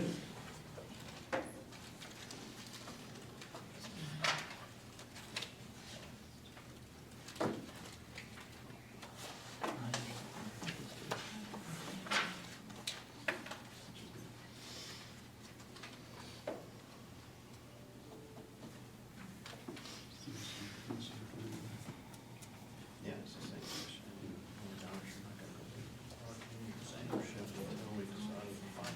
Well, see, that's the question I'm gonna have. is that when we rolled out, you know, there's not a timestamp on this. No, it is, you. There's not a timestamp, we did it. You, I mean, the original board, yeah, we did. Yeah, we did all this. We met at Stonegate and we met at, the youth center. And then over here, we did it over at the Hispanic Culture Center. We did it here at the. But I think that's part of what, you know, us having the conversation, and I know it's in the communique about starting community meetings on a more regular basis, to have conversations so we can refocus all of our efforts, including our community efforts, to focus on academics. I think that will hit that broad Well, like I said, support. that's why he's asking the question, that's why I'm asking the question, there was no timestamp.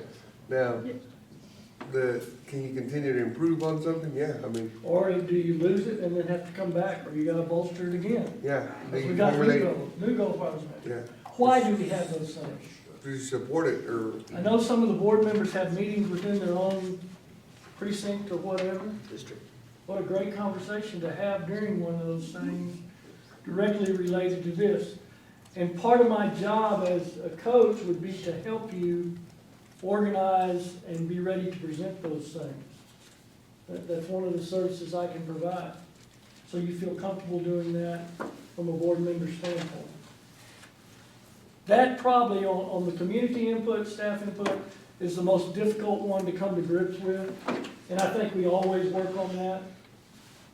But once again, when it comes to evidence, it's just a matter of what evidence do we have that we've taken those steps.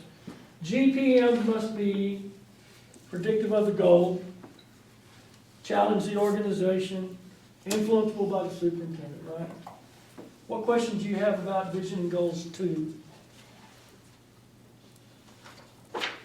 Once again, it looks like we need to take another look at those probably, if I'm hearing staff correctly. Vision and goals 3. Oh, well, I better ask some critical questions, but I think I've already had. Are they still realistic or appropriate? What campuses are included?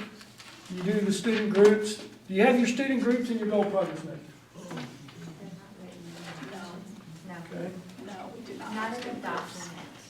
I have it. That is an issue, that is a concern of ours.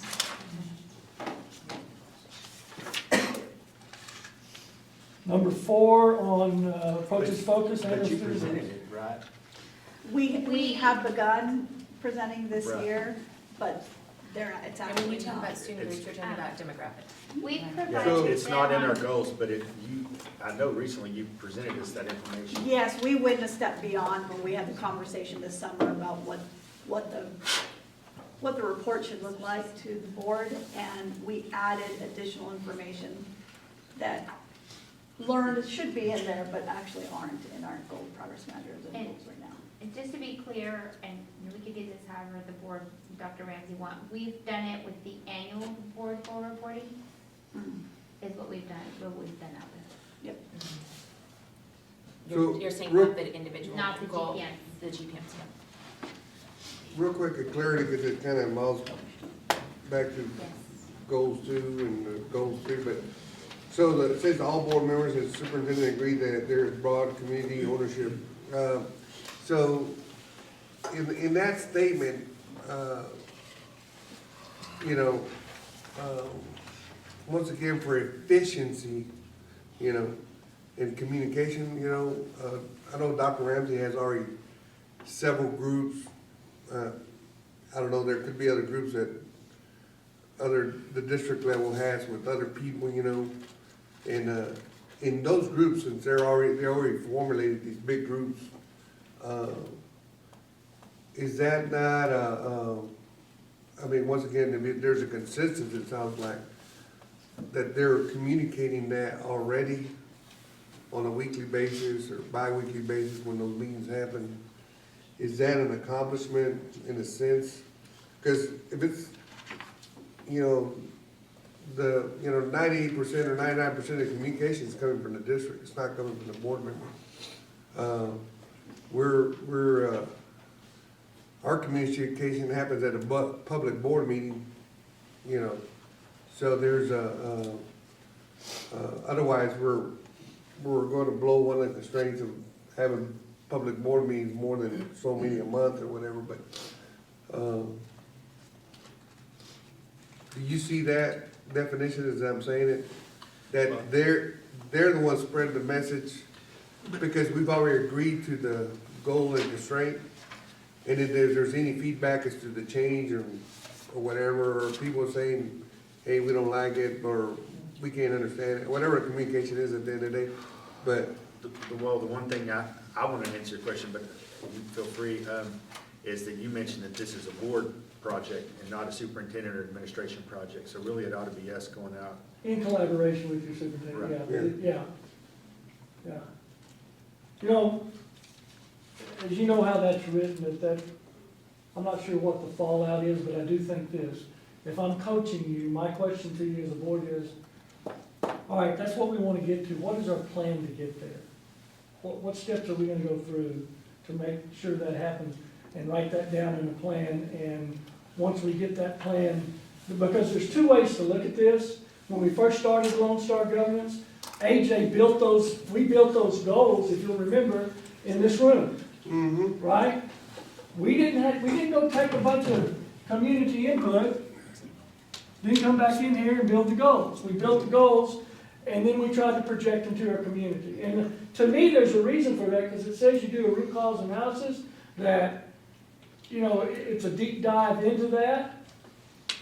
And so for me, it's build the goals, then go sell them to your community. Get any input back that may make us make adjustments, but you're representative governments. They represent you to do those type of things, and it fits under statute. Board develops goals.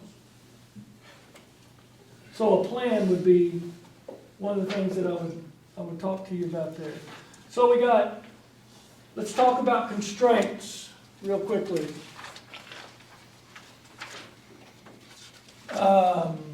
Constraints. Review goal 3. Constraints are a little bit tougher. They're tougher for me, evidently tougher for Rick too. But scan through visioning goals 4 and tell me what questions you have about constraints. Vision goals 3 or 4? Oh, where were we? 3. We should be at 3.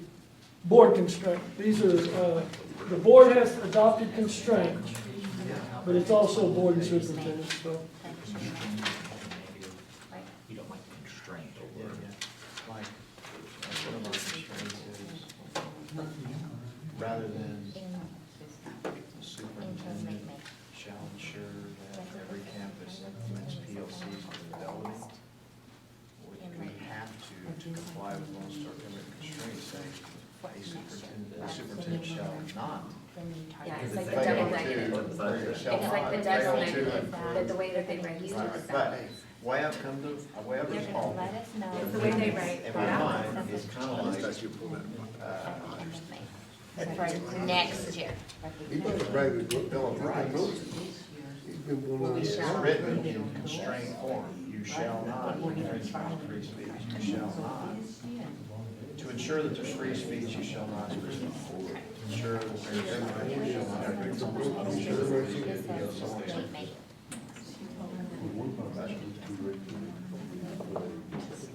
What questions do you have about constraints? What do you think about your constraints? Okay, I'm trying to beat this horse to death, but I'm gonna go back to that masters and focusing down at the bottom, because, since we're on this one and give you an opportunity, but the public board meeting we have, you know, the public board meeting we have, you know, if we add that section to the public board meeting and say, okay, we're gonna allow 15 minutes every public board meeting and, to discuss, you know, communication with staff, student staffs, and community members over vision, goal 3, this board meeting. Well, that has to do with constraint, we're talking about the constraint. Well, the constraint, I mean, this constraint, because it's under there, it's under master focus on. Yeah, I know. But the thing is that, I mean, the reason I'm saying that is because, you know, what happens is that, it's just my opinion, but what happens is that you have let's say you got a group that wants to have a meeting at South, and then there's another group that wants to have a meeting that, stays a while, I don't know. So you end up having 3 meetings over it, because people want to talk about it, and you have 5 people show up at each meeting, and then later we have the board meeting, and then somebody later comes up 3 months later, you know, and says, hey, listen, you're not being transparent with the public and the community, blah, blah, because, you know, where was this agreed upon? And to me, you know, in my opinion, I feel that it should be at the public board meetings, these actions that we're talking about, because at that point in time, it's recorded, and whoever wants to show up can show up and discuss it right there and then, you know. But when you just have, What should be a board meeting? I'm not following your. on the bottom of the, you know, we're on the third one now, it's got all board members and superintendent agree there's a board community ownership of constraints through involvement and communication with students, staffs, and community members. But if we do it even by groups, you know. If we do what exactly? Go meet with groups to I think what Mr. communicate Marquez is vision saying and goals. is to add a presentation to the regular board meeting that would basically cover what we want to do in that master. And I think that's something you can do, Robert, but I would challenge that this doesn't say the board does it. It says the board agrees that there's ownership of all this, so I think you can do it in several different formats. I think you can do it out there in your precinct meetings. I mean, that's, whatever your plan is, and if part of the plan is to do it at a board meeting, I think that's great. But that, to me, that's not, a lot of these things says the board does this. This says the boards agree that there's broad community input for your constraints. There's an agreement that there's a board community ownership of the constraints. Well, if your question is, are constraints still appropriate, I think all of us are willing to review those. Again, like everything else, although unlike the goals, I think that I think we'd be more surprised that our constraints would change, but we're still open to talking about it. And I felt that coming in also. I didn't see the issue with constraints necessarily, unless it was a different priority for some reason. Well, and just to add on to that, I think the board may have different opinions about what our theory of action should be. And so I think that may need to be a discussion that our board needs to have as a workshop also. That's actually the part before the workshop. Well, that's in the last column, the theory of action. So just because I think, you know, our theory of action was a 10-year plan, and I think that we put the cart before the horse, and that we got out into a system of great schools before we got into professionally developing our principals to be leaders at campuses. Okay, but just to understand this, and I'm not going to argue that point, I'm just going to tell you that if you remember the training on the implementation instrument, this isn't a left to right deal necessarily. What the points relate to is the impact on improving student outcomes. So when you get to the point that all board members, and there's true ownership of these things, that's what makes the biggest impact to your student outcomes. But it's not, when we implement, it's not necessarily left to right. And that's just something the coach has to help you with. Because I've got some coaches that will say, when we're building goals, before we build goals, go out there and get input from your community, bring it back, then build your goals. The other thing I thought, like AJ did, was we'll build our goals and then we'll go the other direction. We'll get ownership from those, which makes more sense to me, like I said, because if you're doing I believe in input, but if you're doing a deep dive into data and stuff, the people in the know are in the room. Wait, I understand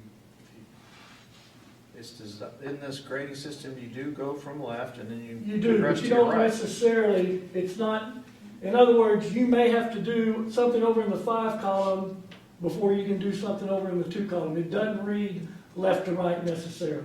But it scores left to right. It scores left to Okay, all right, right. absolutely. Okay, vision goes forward. Same conversation. Same answers. Yeah, the same answer. I agree wholeheartedly. Still appropriate, ownership, steps. Okay, progress and accountability. Let's take a look at that. The board invests at least half its time to improve the student outcomes. What questions do you have? Where are we is a big question that I want to deal into for you. This last quarter, we were at 10%. Only 10%? After all. And so what is that run? You have, I was gonna say. Yeoman effort to try to improve that number, and we're still at 10%? Because you do a lot better on the board agenda thing. And some of that has to do with what's being presented on a month, individual month basis, but So it's the staff's fault. no, Oh. it's. Hey, it's- John. See what I did there? You see what I did there? We're a team, It's, we're a it's, team. it's literally what, that we focus on things that aren't, Son we of talk a- about things that aren't student outcome related. All right, let me cut to the chase here because I'm getting you out of here before the clock starts too. We know we're going to have to change our monitoring calendar if we change our goals and our goal progress measure. That's just all there is to it, okay?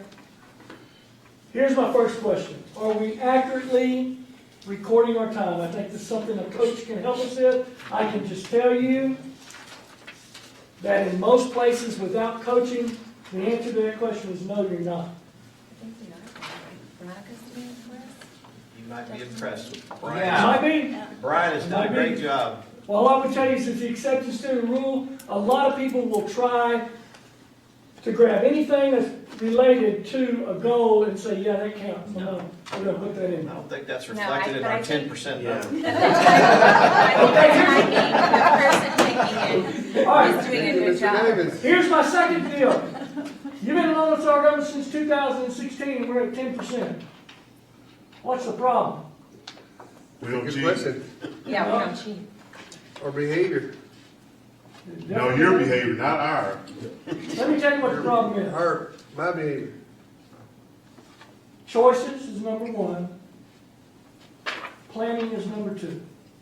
You're never going to get 50% without planning to do so. That means some things got to be left alone. As a coach, the only way I got to do that is to visit with your superintendent and your board as they're preparing the budget and looking at what you decide needs to be on the budget and say you want to keep it, you want to modify it, you want to get rid of it. If you're interested in getting to 50% of your time, there's got to be changes to your agenda. Once again, it's not about less information. It's what we're doing in the school board meeting. Well, and I'll be the first to tell you, our public comment would kill us. And we had a book come up that threw us for a loop because that's the community wanted to talk about that. They didn't want to talk about student outcomes. And so, Is public comment included in the? it's part of the, Yeah, well, then we're never gonna. Now, Rick, you know that answer because I gave it to you over the phone. once the gavel strikes, yeah. Right before the meeting. One of the choices that you have in public comment is take public comment on anything. If you We've already had this do, conversation. And we We're had not a doing policy that. committee I'm meeting. not, no, I know you did. It's not worth getting a higher score on Lone Star governance Okay. to piss and off. piss off the entire community. Okay, all I'm saying, it's a choice, number 1. Number 2, what I'm telling you is, what we found out more than anything in Lone Star governance, there's 2 big secrets to success. One is the time spent on student outcomes. I can't put it any other way, that's just it. You remember AJ saying, you got choices. No, and some of them are not easy choices and are no fun, but it is a choice.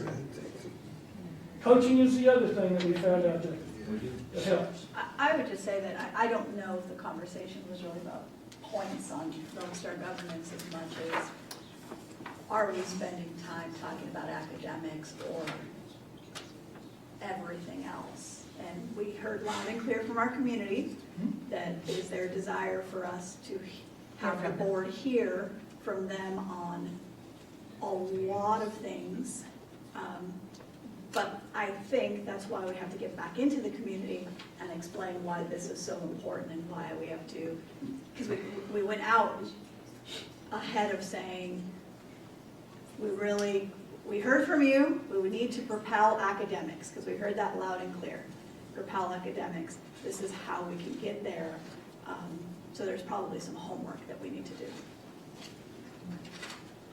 Just a choice. I'm sorry for saying it so frankly, I apologize, I probably should not have said What? it. No, because. But it's not worth making a community upset. I've sat in that chair and I've watched, I understand it, all I'm What's the saying is benefit to you? That's difficult. Difficult He explained it calls, but calls nonetheless. Because I've watched some of your public comment. There's a Bless your benefit. heart. I'm sitting back here from my standpoint saying, y'all forget that. If it isn't on the agenda, we're not going to talk about it. But I don't sit in your seat, and I understand that and end up. But once again, even taking that into consideration, are we planning to be successful? Are we doing anything to try to move that forward? Or, as Brian said, if we made the call, or Katie, that it's not worth the points to do it. And once again, I just said and told you that what we see is that's the biggest key to improving student outcomes is how much time you spend on it. And if you're going to spend an hour on public comment, it's going to be difficult for you. Progress and accountability 2. The board evaluates does not interfere progress towards student outcomes. This is about just normal things. Superintendent evaluation, I would ask you where you are on that, but I think I've got a kind of an idea that we did a little bit different this year, but we plan on getting back in line later on. Is that what I heard? We veered from Lone Star government. And I think that's appropriate with the timing.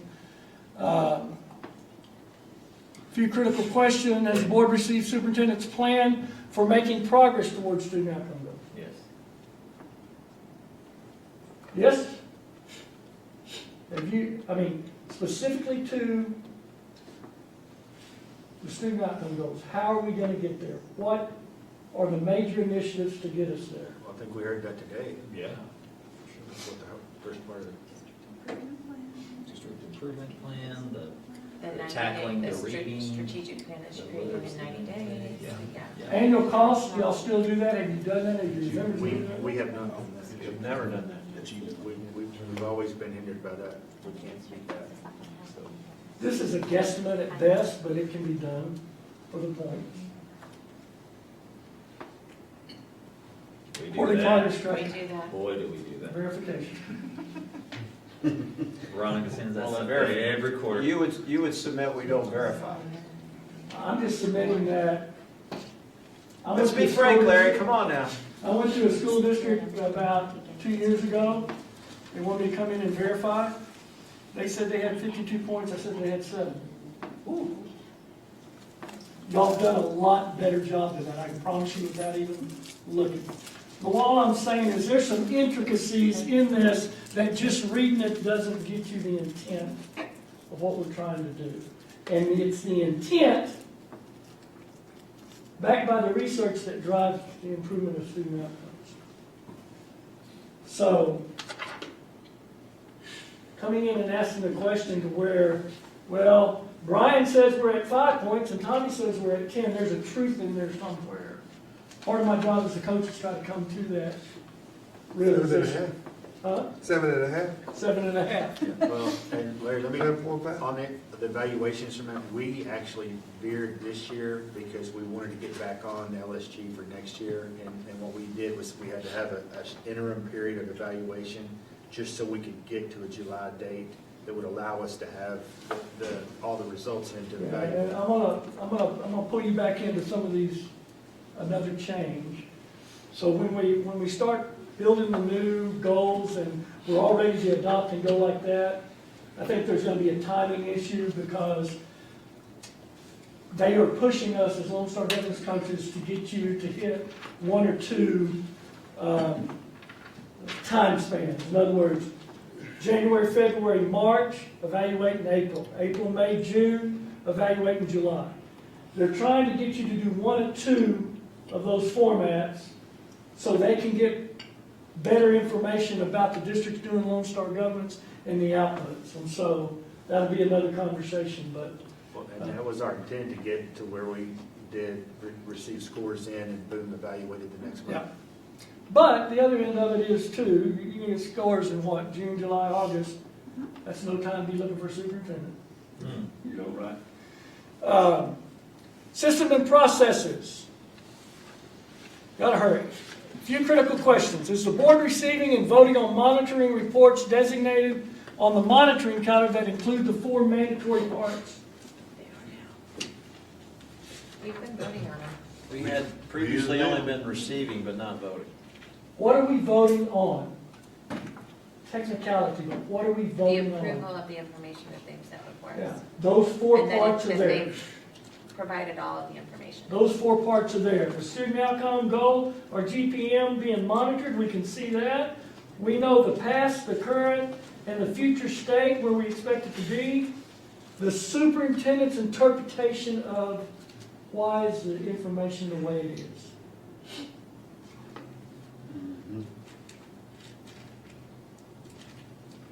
And any supporting information to back that up. Folks, that is critical that you get that information. Once again, we're not trying, you're not voting to approve it, except for it's presented and all the parts are there. If all the parts aren't there, see, I say we table it, and Dr. Ramsey, could you come back and give us that other part? Because like I told you, from a standpoint, it's not your job to tell her how to do it, but it is your job to say, what's the plan? And as long as you know what that is, then we can make some decisions later on down the road that if we've gone through the process. But that's a part that's missed a lot of times is the mandatory report. Do we have it, do we have it up somewhere? Is it transparent? All those different things. Board meetings and agenda items is another deal. Consent agenda, how are we doing on that? Really good. Agenda items, are we making sure that if we can give you the information 7 days in advance and you can read it and ask questions, then we don't have to do it at the board meeting. We can concentrate on improving student outcomes. And the last one, advocacy and engagement. We have a plan. But this is our glass ceiling. I mean, this is the one every quarter that it's a 2, but we want it to be a 10. I mean, we just kind of hit it. Plateau. So what's the plan? Well, I Plan think is we're first to gonna try revisit communicate. everything and then we'll go out and talk about it. Yeah. That's right. Change it all and then go. Well, there's, The Yeah, I'm not district gonna is say gonna that. help us, right? I'm Right. reading that right and try to communicate? Host There's a community benefit there. engagement meetings for each board member, and if we pushed out from the district instead of us individually trying to muster that PR that we need to engage properly. And so I very much wanted to say thank you for that. I saw it, but I hadn't had a chance to address it. So I think that's a great idea. I think it'll help raise our score. I can help. The new community. Even better. Gotta be a plan. What steps do we need to take in that? Maybe for a later date. Synergy and teamwork. Critical questions. How do we prove we're in compliance with the criteria? That revealed our evidence. that we put it somewhere. We have to come see you, Larry. Gotta come see me. Is the board, rather than the superintendent leading completion of Lone Star governance task?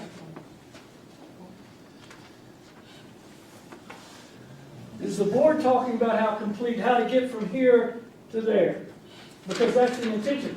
And maybe you want to divide it up to where Tommy and Rick, y'all are visioning goals 1, 2, however you want to do it, but that input is what drives it. It's a governance system. It's the board in collaboration with the superintendent.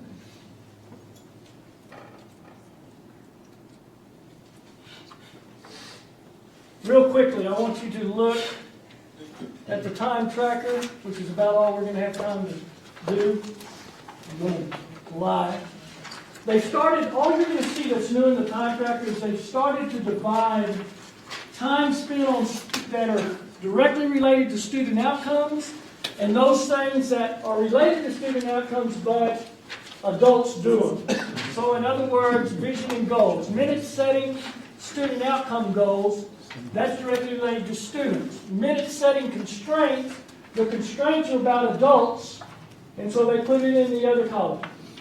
Because it's something that adults do. So where's the public comment about something that's student-related-ish, but is not an outcome? I mean, because that's where we get killed is the... Public comment. Right. Let me show you where public comment is. But I'm saying if the comments are about an agenda, about an item that is directly related... To an agenda item? No, to a potential student outcome. No, public comment goes... No matter what it is, Tom. Yeah, it doesn't make any difference. Okay. It's either on the agenda or it's off the agenda. All right. If it's on the agenda, you got to do it by state law. There's nothing we can do about that. We're not going to count that time against you. Okay. But if it's off the agenda, Well, that's what we tried to do, was change then it to it's agenda not. items only. That's why you have The sad part is we But what don't. he's saying that agenda, item, public comment, it doesn't count against you at all. No, if he's it's saying on if the it's, agenda. if the item that they talk about is on the agenda, it doesn't count. But, and then it's only a benefit to you at that point if they're talking about student outcomes, and we haven't had anybody yet come up and talk about one of our goals. We have not. Not yet, not public. Literally. You're right. Or student outcomes. Yeah. Not even Mr. McAfee. There's some other things on there that helps you, I think, track when your trustees are here. You can fill this out every time, and then we can look at it from a quarter standpoint, and that will give us some help in that line. And I think I may be the only one that has access to that line, so you might have to do it by hand. Give me the numbers, and I'll put it in there, and it'll calculate it for us. And I might be able to get it to you, I just don't know what their thought is. Final thoughts. Where do we go from here? Mindset's everything. It'll determine whether you're successful or failure in the implementation of Lone Star governance. Because once again, y'all have already brought it up. Man, we've hit some roadblocks. This is tough. The mindset's got to push you through. I think the workshop is critical for board members and your key individuals. I'm going to invite you that if you've got key individuals that haven't been through, and I put them through a 3-hour quick workshop, but there's nothing like the experience, I don't think, in going through the 2-day workshop for your key individuals. Be cautious of chasing the points. I appreciate what Katie said earlier about that we're willing to do that. The only thing I'll tell you about that, if you're willing not to do something, just know what you're giving up on the other side of that. Larry, there's the question is, do you ever do this for community? Like Absolutely. If we had community members that wanted to say we're opening this up so that you have a better understanding of what the board is doing, you do that? Yeah, I could. Never done it. I had to prep for it, but I can. It's the same workshop for the most part. Same mindset, but then relating it back to what the school district has gone through and why they feel the way that they feel. Yeah, there's a Lone Star government for kids, for students. There's a Lone Star government for community. Lone Star government's a governance system. Can't tell you that enough. It is you. Early results point to student outcome minutes and coaching is key to success. Said that more than one time. Where we go from here, from what I've heard to this, is we want to start looking at our goals again. Staff work. I'm available to help staff also. I'm half retired, so my calendar is normally pretty open. Be glad to help you and guide you any way that I can. Like 203 or 204, we were close. Appreciate the staff for all your work. Yes, thank you guys. Absolutely. Thank you for that. Thank you. If there are no further questions, we will adjourn the special board meeting workshop at 2:04. Good job.